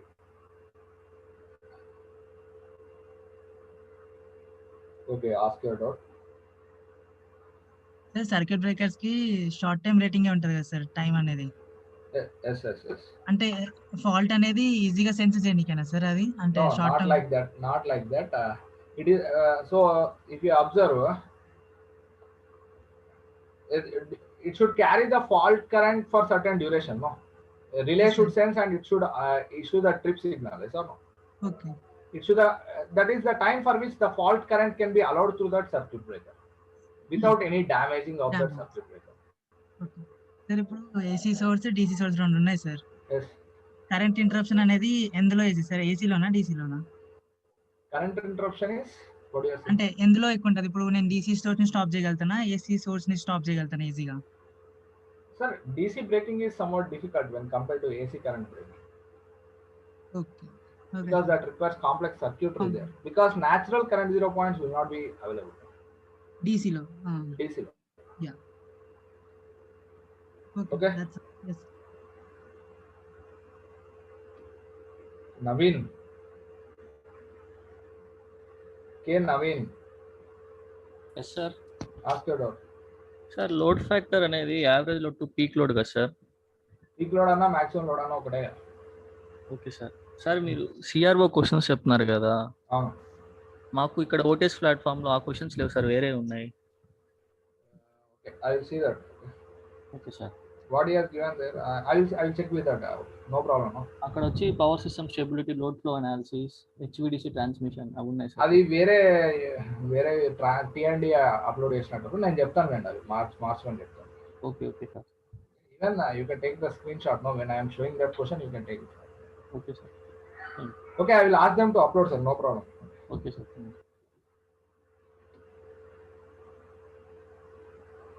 Rameshwari. Good evening sir.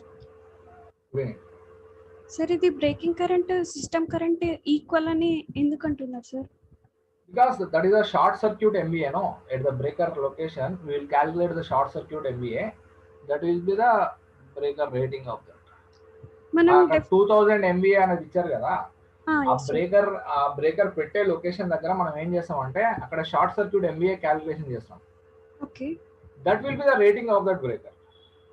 Definition లో it is RMS value of current which is to be interrupted by CB తో interrupt అవుతుందంటే అది మనకు fault current అన్నట్టు కదా sir. Fault current అంటే highest current that can be interrupted, that is the rated current of the breaker.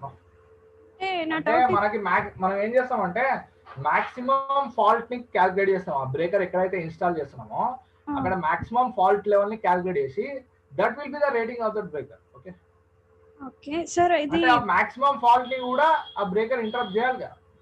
అంటే ఇప్పుడు normal గా ఫాల్ట్ కరెంట్ అనేది సిస్టమ్ కరెంట్ కంటే చాలా ఎక్కువ ఉంటేనే మనం ఏమంటారు ఎక్కువనే ఉంటది. అదే ఎక్కువ ఉన్నప్పుడు మనం ఈక్వల్ చేస్తున్నామని నా doubt sir. Breaker rated current, అది జనరేటర్ రేటెడ్ కరెంట్ కాదు. అది బ్రేకర్ రేటెడ్ అక్కడ బ్రేకర్ రేటింగ్ కదా 2000 MVA అనేది, జనరేటర్ రేటింగ్ కాదు అది. సార్ ఇది ఎయిర్ బ్లాస్ట్ కి ఎయిర్ బ్రేక్ కి డిఫరెన్స్ ఏంటి సార్? ఎయిర్ బ్రేక్ లోనేమో ప్రెజరైజ్డ్ ఎయిర్ ఏం వాడరు అక్కడ. ఓకే, కంప్రెస్డ్ ఎయిర్ ఏం ఉండదు. నార్మల్ గా స్విచ్ ఓపెన్ చేస్తాం చూడండి, అంటే ఏం ఫోర్స్డ్ ఎయిర్ ఏం వాడరు అక్కడ. ఎయిర్ బ్లాస్ట్ లోనేమో ఫోర్స్డ్ ఎయిర్ వాడతారు. సార్ ఇది సర్క్యూట్ బ్రేకర్స్ మనకి ఉంది, సర్క్యూట్ ని బ్రేక్ చేయడానికి మేక్ చేయడానికి. ఈ ఐసోలేటర్స్ అది అర్థం కాలేదు సార్, ఆ స్పేసింగ్ అది ఒకసారి చెప్పారా? ఐసోలేటర్ ఎందుకు యూజ్ చేస్తారంటే ఇప్పుడు సర్క్యూట్ బ్రేకర్ లో కాంటాక్ట్ స్పేసింగ్ తక్కువ ఉంటుంది, ఓకేనా? Yes sir. కానీ మనం అప్పుడు ఎప్పుడైతే దానిపైన మెయింటెనెన్స్ చేద్దాం అనుకుంటామో, స్లైడ్ నంబర్ గుర్తుందా? 62 సంథింగ్ 63. Okay right. సో ఇక్కడ స్పేసింగ్ అనేది తక్కువ ఉంటుంది, కాంటాక్ట్ స్పేసింగ్ అనేది తక్కువ ఉంటుంది సర్క్యూట్ బ్రేకర్ లో, ఓకేనా? Yes sir. కానీ ఇప్పుడు మనం మెయింటెనెన్స్ చేయాలనుకోండి ఆ సర్క్యూట్ బ్రేకర్, సారీ అక్కడ మెయింటెనెన్స్ చేయాలి అంటే మనకి మన లైఫ్ అనేది ఇంపార్టెంట్ కదా. హ్యూమన్ లైఫ్ అంటే ఆర్క్ రీస్ట్రైక్ అయితే ఒకవేళ వాళ్ళ లాస్ ఆఫ్ హ్యూమన్ లైఫ్ అవుతుంది. అట్లా కాకుండా ఏం చేస్తారంటే ఇంకో ఎలిమెంట్ యూజ్ చేశారు, ఇంకో ఎక్విప్మెంట్ యూజ్ చేశారు. ఇక్కడ protective switch is nothing but isolator. ఇక్కడ ఐసోలేటర్ ఏం చేస్తుంది, ఎక్స్ట్రా క్లియరెన్స్ ప్రొవైడ్ చేస్తుంది. ఇక్కడ ఎక్కువ స్పేసింగ్ తో కాంటాక్ట్ సపరేట్ చేసేస్తాం మనం. ఓకే, ఇప్పుడు రీస్ట్రైక్ అవ్వడానికి పాసిబిలిటీ ఉండదు అన్నట్టు ఇంకా. సో మనం అప్పుడు మనం మెయింటెనెన్స్ చేయొచ్చు దానిపైన. అంటే జస్ట్ ఆ క్లియరెన్స్ అనేది స్పేస్ మీద డిపెండ్, కోసమే స్పేస్ ఇవ్వబడి ఆ క్లియరెన్స్ స్పేసింగ్ కోసం బట్టే క్లియరెన్స్ ఉంటుంది కదా, ఎక్కువ స్పేస్ లో మనం కాంటాక్ట్ సపరేట్ చేస్తే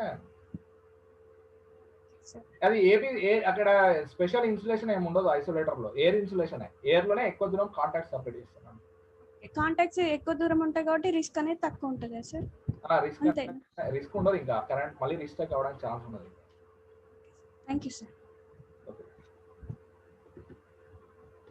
Sir, good evening, sir. Just wait, I will say your name, then you follow. Bhaskar. Hello, good evening, sir. Ask your doubts. Sir, 81F లో average load is near to maximum load అన్నారు కదా sir, అది ఎట్లా sir? Me TV on ఉన్నట్టు of చేయండి. Sir 81F. Okay. Yes, sir. What is your doubt? Sir, average load is nearer to maximum load అన్నారు కదా sir. Suppose average load 5 అనుకో, okay, maximum load 10 అనుకో, అప్పుడు లోడ్ ఫ్యాక్టర్ ఏమవుతుంది? 0.5. ఓకేనా? అవును సార్. యావరేజ్ లోడ్ 9 తీసుకో, మాక్సిమం లోడ్ 10 అనుకో, అప్పుడు ఏమవుతుంది? 0.9. అంతేనా? అవును సార్. అంటే average load near to maximum load అయినప్పుడే లోడ్ ఫ్యాక్టర్ హై ఉంటుంది. ఓకేనా? Yes sir. అప్పుడు ఏమవుతుంది? Amount of fuel required will be reduced if you are operating at maximum capacity of that generator. Okay sir. Okay sir, ఇది average, ఇంకోటి connector load is greater than maximum load is greater than average load అంటున్నారు sir. అవును, ఇక్కడ అది ఏ slide లో ఉందా చెప్పు. 79F sir. అది ఎట్లా చెప్తున్నాం సార్ మనం? కనెక్టెడ్ లోడ్ అంటే మీ ఇంట్లో ఉన్న అన్ని ఎలక్ట్రికల్ ఎక్విప్మెంట్స్ కనెక్ట్ చేస్తావు, అంటే ఆ వెయిటింగ్స్ యాడ్ చేస్తే వచ్చే వాల్యూ కనెక్టెడ్ లోడ్. ఓకేనా? Okay sir. అర్థమవుతుందా కనెక్టెడ్ లోడ్ అంటే ఏందో? Okay sir. మాక్సిమం లోడ్ అంటే హైయెస్ట్ అమౌంట్ ఆఫ్ పవర్ నువ్వు ఎంత కన్జ్యూమ్ చేస్తున్నావో దాన్ని మాక్సిమం లోడ్ అంటావు. కానీ నీ ఇంట్లో ఉన్న అన్నిటిని అయితే ఒకటేసారి ఆన్ చేయవు కదా. కాబట్టి connected load is greater than maximum load. అర్థమైందా? Okay sir. మళ్ళీ ఇది షార్ట్ డ్యూరేషన్ ఆఫ్ టైమా సార్? ఇది ఏది మాక్సిమం లోడ్ అనేది షార్ట్ డ్యూరేషన్ ఉంటుంది సిస్టమ్ లో, నువ్వైనా అంతే యూజ్ చేస్తావు. ఎప్పుడైతే మనం ఇప్పుడు మార్నింగ్ టైమ్స్ లో యూజ్ చేస్తాం, మళ్ళీ నైట్ టైమ్స్ లోనే అక్కడక్కడ అక్కడ అవుతుంది మాక్సిమం లోడ్. అర్థమవుతుందా? అది ఇంకా average load sir? Average load అంటే సపోజ్ నీ లోడ్ 100 కిలోవాట్ కొంత డ్యూరేషన్, 50 కిలోవాట్ కొంత డ్యూరేషన్, 25 కిలోవాట్, 150 కిలోవాట్ కొంత డ్యూరేషన్ వచ్చింది అనుకో, average of all that loads will become the average load.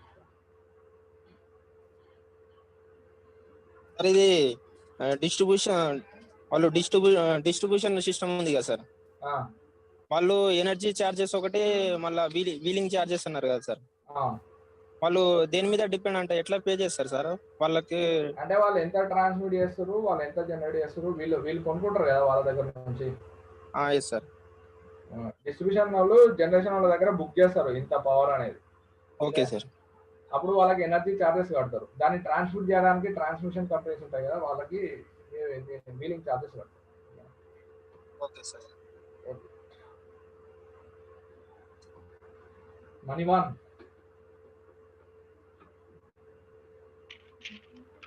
Hello, sir. Ask your doubt.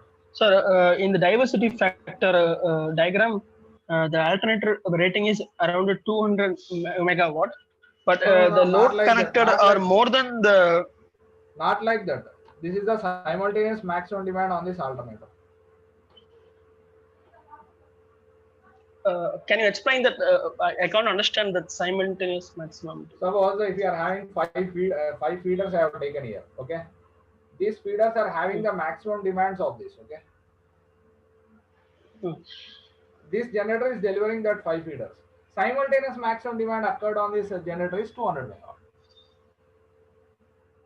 So the maximum feeder it will be 200 only. Each maximum feeder can 200, sir. as a load.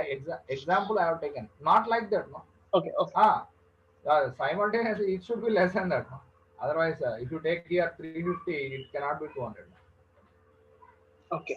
So second one, with the increase in our home, if most of the loads are inductive, no, so the power factor will be less, right? Not in If your we home include the total power network, even in the total network, most of the loads are inductive nature. if we include the power like a capacitor bank, the power unity power factor can be, the power consumption can be reduced, right? Okay, the current drawn will be reduced. So that the VI cos phi will be almost reduced. That will be reduced, sir. Okay, what is your problem? So why are we not using capacitor bank in every homes or other things to balance that? What happens is the cost of that capacitor bank, operation of that capacitor units will be causing more problem there. Okay, suppose if we is the applied voltage, okay, if you are having a load of I1 and here it is power factor is 5 ohm. If you connect the capacitor load, what happens? So the addition of this capacitive current and your load current will be the net current drawn from the source. Here the phi 2, as phi 2 is less than phi 1, cos phi 2 will be greater than cos phi 1. Okay. So, but why the individual consumers, that is domestic consumers, are not improving the power factor means here the tariff is industrial,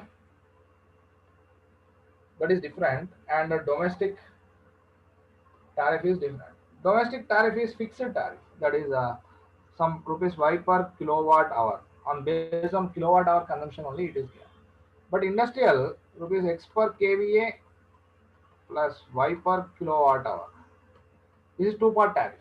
Here, if you are using capacitor banks to improve the power factor, what happens? S value will be reduced, no?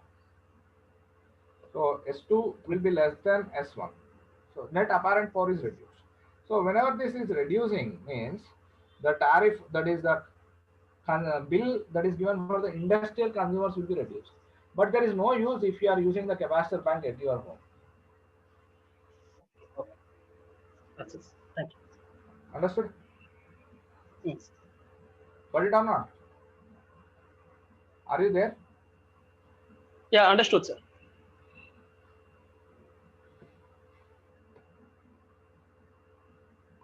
Abjit. Good evening, sir. Hello. Can you speak louder? Hello. Ask your doubt. Sir, in case of calculation of asymmetrical breaking current, we have taken DC of offset effect as a 1.6. And in case of in case of making current, we have taken it as 1.8. That depends on at what cycle you are interrupting, sir. At what cycle you are interrupting. What cycle you are taking. The decays, no, the DC component, that is decays. Because the first cycle you will not operate because relay should sense that, no, it will take some time. Okay, sir. Okay. And sir, I have one more doubt from grounding of generator, grounding of alternator. In case of NGT grounding using neutral grounding transformer, neutral grounding transformer using neutral grounding transformer, it comes under solid grounding or resistance grounding. Generally, the transformer solid grounding will use if you are going from far away from the generating station. But if it is nearer to the generating station, it can be reactance grounded to reduce the fault current. If you want to limit the fault current, you can go for reactance ground. Okay. So how can we calculate, make a calculation according to? How can we calculate that one in problem resistance grounding? I'm not getting that calculation of the neutral reactance will be discussed in fault calculations, sir, because the type of fault, all those will become a factor there. In fault calculations, that neutral grounding will be discussed in detail. Okay. Okay, sir. Thank you. Nanda Kumaran. Hello, sir. Ask your doubt. Sir, as the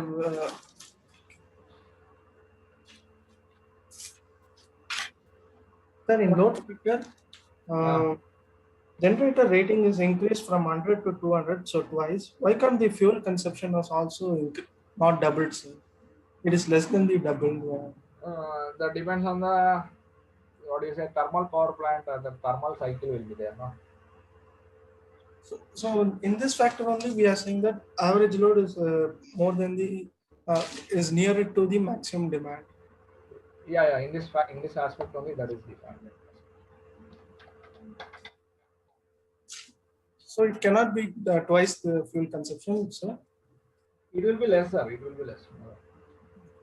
Sir, next note is, sir, if you are forcefully making a circuit breaker contact to fall to zero, whether it falls on the first or second or third. If you are forcefully, what do you say? Repeat your question.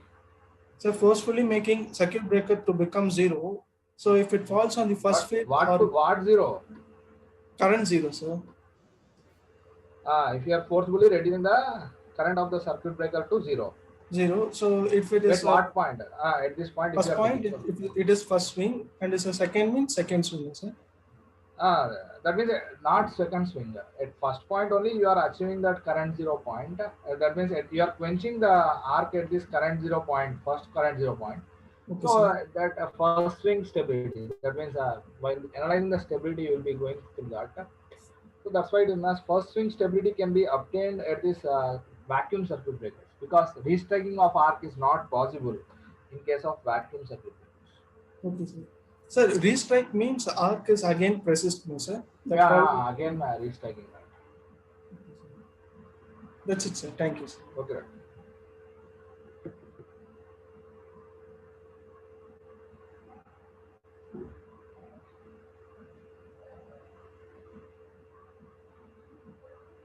G. Vaishnavi.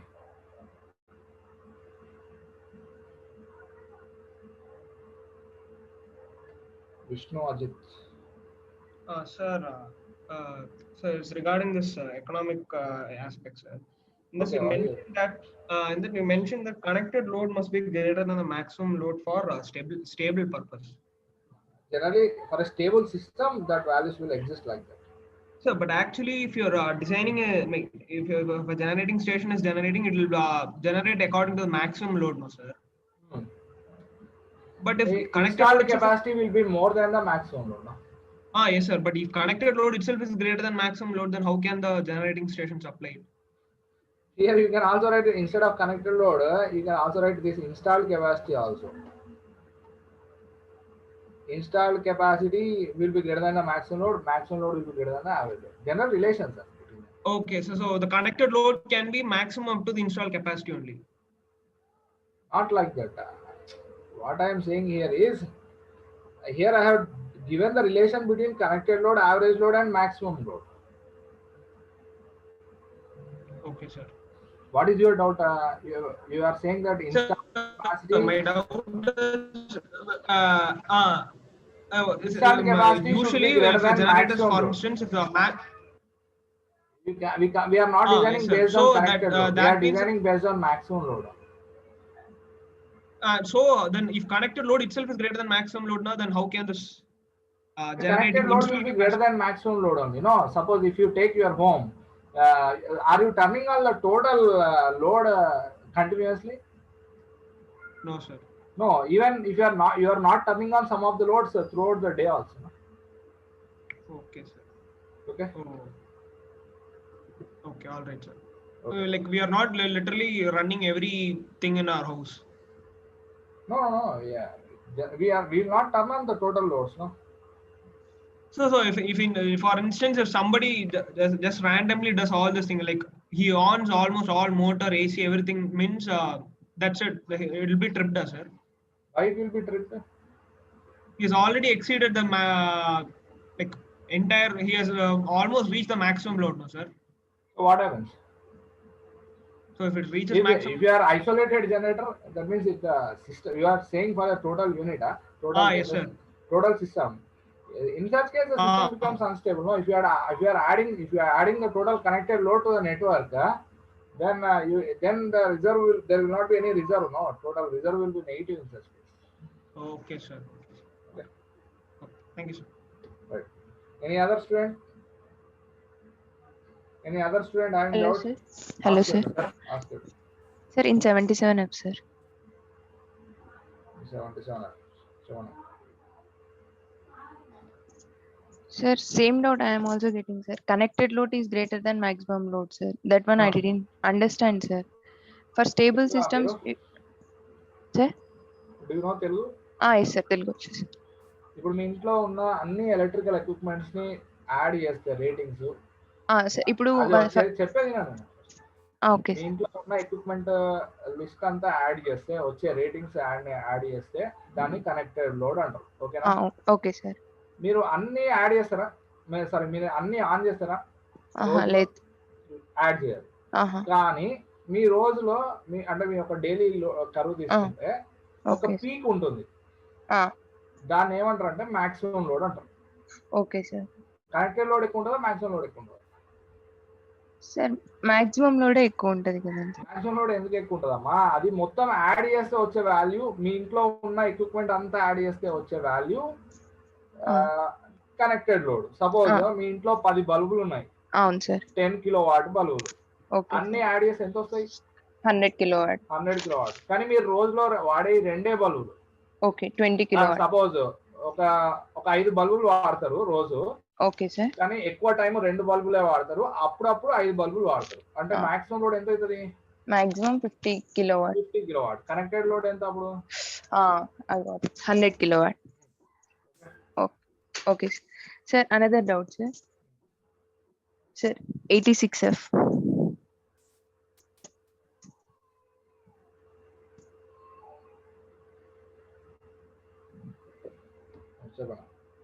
Sir for suppose ఇప్పుడు diversity factor కి greater దాన్ తీసుకుందాం sir. ఇక్కడే diversity factor is greater than some of individual maximum demand by simultaneous maximum demand on station. Diversity అర్థం కాలే మీరు ఏమంటారు? Diversity factor greater. ఇప్పుడు మనము diversity factor value should be high అంటున్నాం కదండి సార్. అవును. హై అంటే అప్పుడు డైవర్సిటీ ఫ్యాక్టర్ కి గ్రేటర్ దాన్ సింబల్ తీసుకుంటే డైవర్సిటీ ఫ్యాక్టర్ వాల్యూ ఎక్కువ ఉండాలి. దేనికి? Cost per unit of generation to be minimum. Generation cost తక్కువ కావడానికి డైవర్సిటీ ఫ్యాక్టర్ ఎక్కువ ఉండాలి అన్న. ఓకే. అలా greater than less than symbols తీసుకోకూడదా సార్ మనం? కాదమ్మా, ఈ ఈక్వేషన్ కి దానికి సంబంధం లేదు. మామూలుగా కాస్ట్ ఆఫ్ జనరేషన్ తక్కువ కావాలి అంటే డైవర్సిటీ ఫ్యాక్టర్ వాల్యూ ఎక్కువ ఉండాలి అంటున్నా. Okay sir. Okay sir. Okay, thank you sir. That's all. Any other student? Sir, good evening, sir. Good evening. Sir, I have a doubt in line isolation, sir. You said that isolator can be operated only under load, sir. Yeah. Suppose we have operated first isolator, then second breaker means what will happen, sir? Isolator will not break the circuit, sir. There it will get damaged. Contacts gets damaged. Hello. Yes, sir. First we open the circuit breaker, then open the isolator and close the switch. Yeah. Okay. Yes, sir. Thank you, sir. Right. Singam Mamata.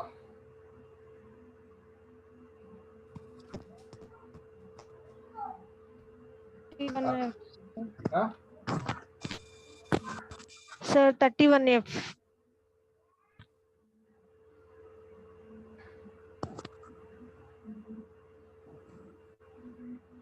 Okay. ఒకసారి current chopping explain చేయండి sir, ఒకసారి slide. Current chopping అంటే ఏం లేదమ్మా, యాక్చువల్గా circuit breaker fault current interrupt చేయడానికి design చేస్తాం. ఓకేనా? ఫాల్ట్ కరెంట్ అనేది హై మ్యాగ్నిట్యూడ్ ఉంటుంది. అంటే దాన్ని బ్రేక్ చేయాలంటే హై ఇన్సులేషన్ కావాలా, లో ఇన్సులేషన్ కావాలా? హై ఇన్సులేషన్ కావాలి. కానీ ఇక్కడ నాకేంటంటే దీనిలో మెయింటెనెన్స్ చేయడానికి నేను ఈ లో వాల్యూ ఆఫ్ కరెంట్ ని ఇంటరప్ట్ చేయాలనుకుంటున్నాను. ఓకేనా? కానీ ఆ సర్క్యూట్ బ్రేకర్ ఇన్సులేషన్ లోపలికి పంపిస్తాం చూడండి, ఆర్క్ ని క్వెంచ్ చేయడానికి. అది టైప్ ఆఫ్ ఫాల్ట్ మీద ఏం డిపెండ్ కాదు. ఎంత కరెంట్ అని ఉందని సేమ్ ఇన్సులేషన్ పంపిస్తుంది. ఓకేనా? ఈ కరెంట్ తక్కువ ఉంది, ఇన్సులేషన్ ఎక్కువ అప్లై చేయడం వల్ల అది కరెంట్ జీరో కాకుండా ముందే జీరో అయిపోతుంది. ఓకే? న్యాచురల్ కరెంట్ జీరో కంటే ముందే జీరో అకరెన్స్ అవుతుంది. ఓకేనా? Okay, sir. That phenomena is known as what? Current shocking. దీనివల్ల ఎఫెక్ట్ ఏంటి? ఈ ఇండక్టర్ హై వోల్టేజ్ ని అంటే electromagnetic field energy electrostatic field energy convert అయ్యి హై ప్రాస్పెక్టివ్ వోల్టేజ్ అప్లై చేయడం వల్ల ఆర్క్ రీస్ట్రైక్ అవుతుంది. Okay, sir. Before slide lo 2 circuit breakers something use చేశారు. ఆ డయాగ్రామ్ ఇక్కడ నేను అంటే డిఫరెన్స్ చెప్పడానికి చెప్పిన ఫాల్ట్ కరెంట్ హై ఉంటుంది అని చెప్పాను. Okay sir. ఫాల్ట్ అక్కర్ అయినప్పుడు ఈ బ్రేకర్ దీన్ని రిలే దీన్ని సెన్స్ చేస్తుంది, దీన్ని ఇంటరప్ట్ చేస్తుంది, తర్వాత నో లోడ్ కరెంట్ ఉంటుంది అని చెప్పడానికి చెప్పినట్లు. Okay sir. Sir in restricted earth fault రిలేలో రెస్ట్రిక్టెడ్ అని మీ అంటే ఓన్లీ ఎర్త్ ఫాల్ట్ కి మాత్రమే ఆపరేట్ అవుతుందని మీనింగ్ అక్కడ. Okay sir. Next one problem sir. చెప్పండి.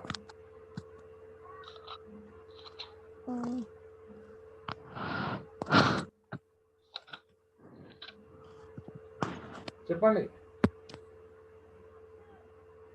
Calculation of problem 1 sir. First problem అమ్మా దేనిలో సర్క్యూట్ బ్రేకర్స్ లోనా? అవును sir.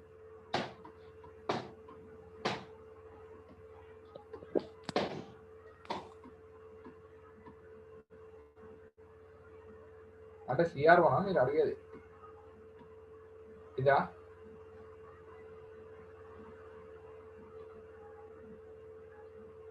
Are you there? Are you asking this question? So if you have any other doubt, you can send Ravi Kumar. Sir, good evening, sir. Good evening, ask about. Sir, ఇప్పుడు normal గా houses లో per month కి ఇన్ని units అని use చేస్తారు కదా sir? అవును. అయితే ఇప్పుడు మనం ఎలక్ట్రికల్ ఎక్విప్మెంట్స్ తక్కువ వాడినా కానీ ఎక్కువ యూనిట్స్ కొన్నిసార్లు ఎక్కువ యూనిట్స్ వస్తాయి కదా సార్ మీటర్. అది దేని వల్ల వస్తుంది సార్? ఫాల్ట్ ఎక్కడక్కడ డిఫరెంట్ రీజన్స్ ఉండొచ్చు. ఒకటేమో అది మీటర్ లో ఏదైనా ప్రాబ్లం అయ్యి driving torque driving torque controlling torque అని రెండు ఉంటాయి దాంట్లో. ఆ డ్రైవింగ్ టార్క్ ఎక్కువ డిఫెక్టింగ్ కంట్రోల్ టార్క్ తక్కువ అయ్యి డ్రైవింగ్ టార్క్ ఎక్కువ అయితే కూడా వస్తుంది. అదొకటి. అది ఇంతకు ముందు మీటర్స్ లో ఉండే ఆ ప్రాబ్లం. అంటే ఏంటి డిస్ప్యూట్ అయిపోయిన మీటర్స్ లో ఉండే ఆ ప్రాబ్లం. ఇప్పుడు వచ్చేటి అంటే డిజిటల్ మీటర్స్. డిజిటల్ మీటర్స్ లో ఏదైనా ఎర్రర్ మీటర్ ఎర్రర్ వస్తే రావచ్చు. అదొకటి. ఇంకొకటి మీ ఇంట్లో ఎక్కడన్నా ఏదైనా ఫాల్ట్ విత్ ఇంపిడెన్స్ అక్కర్ అయింది అనుకో, ఇదేమో కంటిన్యూస్ గా డ్రా చేస్తుంటుంది కానీ అది నువ్వు అబ్జర్వ్ చేయలేవు. అప్పుడు నంబర్ ఆఫ్ యూనిట్స్ ఎక్కువ వస్తాయి ఆటోమేటిక్. సార్ ఇప్పుడు మరి దాన్ని రెక్టిఫై చేయడం ఎలా సార్? మరి అబ్జర్వ్ చేయాల్సిందే, ఇంకా దానికి ఇంకో ఆప్షన్ లేదు. ఆ ఫాల్ట్ ని క్లియర్ చేయాల్సిందే, ఇంకో option. Okay sir, thank you sir. Srimathya S. Sir, in current chopping, sir, lost the concept of current chopping. What is your doubt there? So in that you have explained withstanding capacity of the graph you have explained, no sir. Okay. What is your doubt? After the break. Can you explain that, sir? V1 and V2. This one only. Yes, sir. Yes. So Yes. suppose if you are quenching at this I1 point, then Yes, V1 is I1 into under root of L by C. Okay. Suppose yes, if this V1 is more than the withstand capacity of the breaker. Okay. Okay, sir. Then what happens? Arc again restrikes. Okay, sir. If you are quenching at this I2 point, that V2 is I2 under root of L by C. I2 is less than I1, automatically V1 will be greater than V2. V2 will be less than that. Okay, if V2 is less than that, then the arc will not restrike. Once the arc is not restriking, voltage across the breaker will be same as system voltage. Okay, sir. Understood, sir. Okay. Thank you, sir.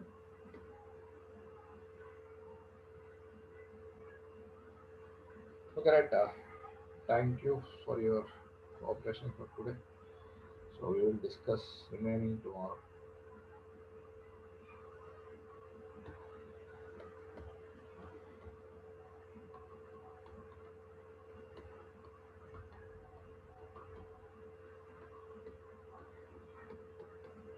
So if you have any further doubts, you can WhatsApp to me this number or mail to this. So there may be some delay, but I will be answering your question. Okay. Okay. Thank you for your cooperation for today.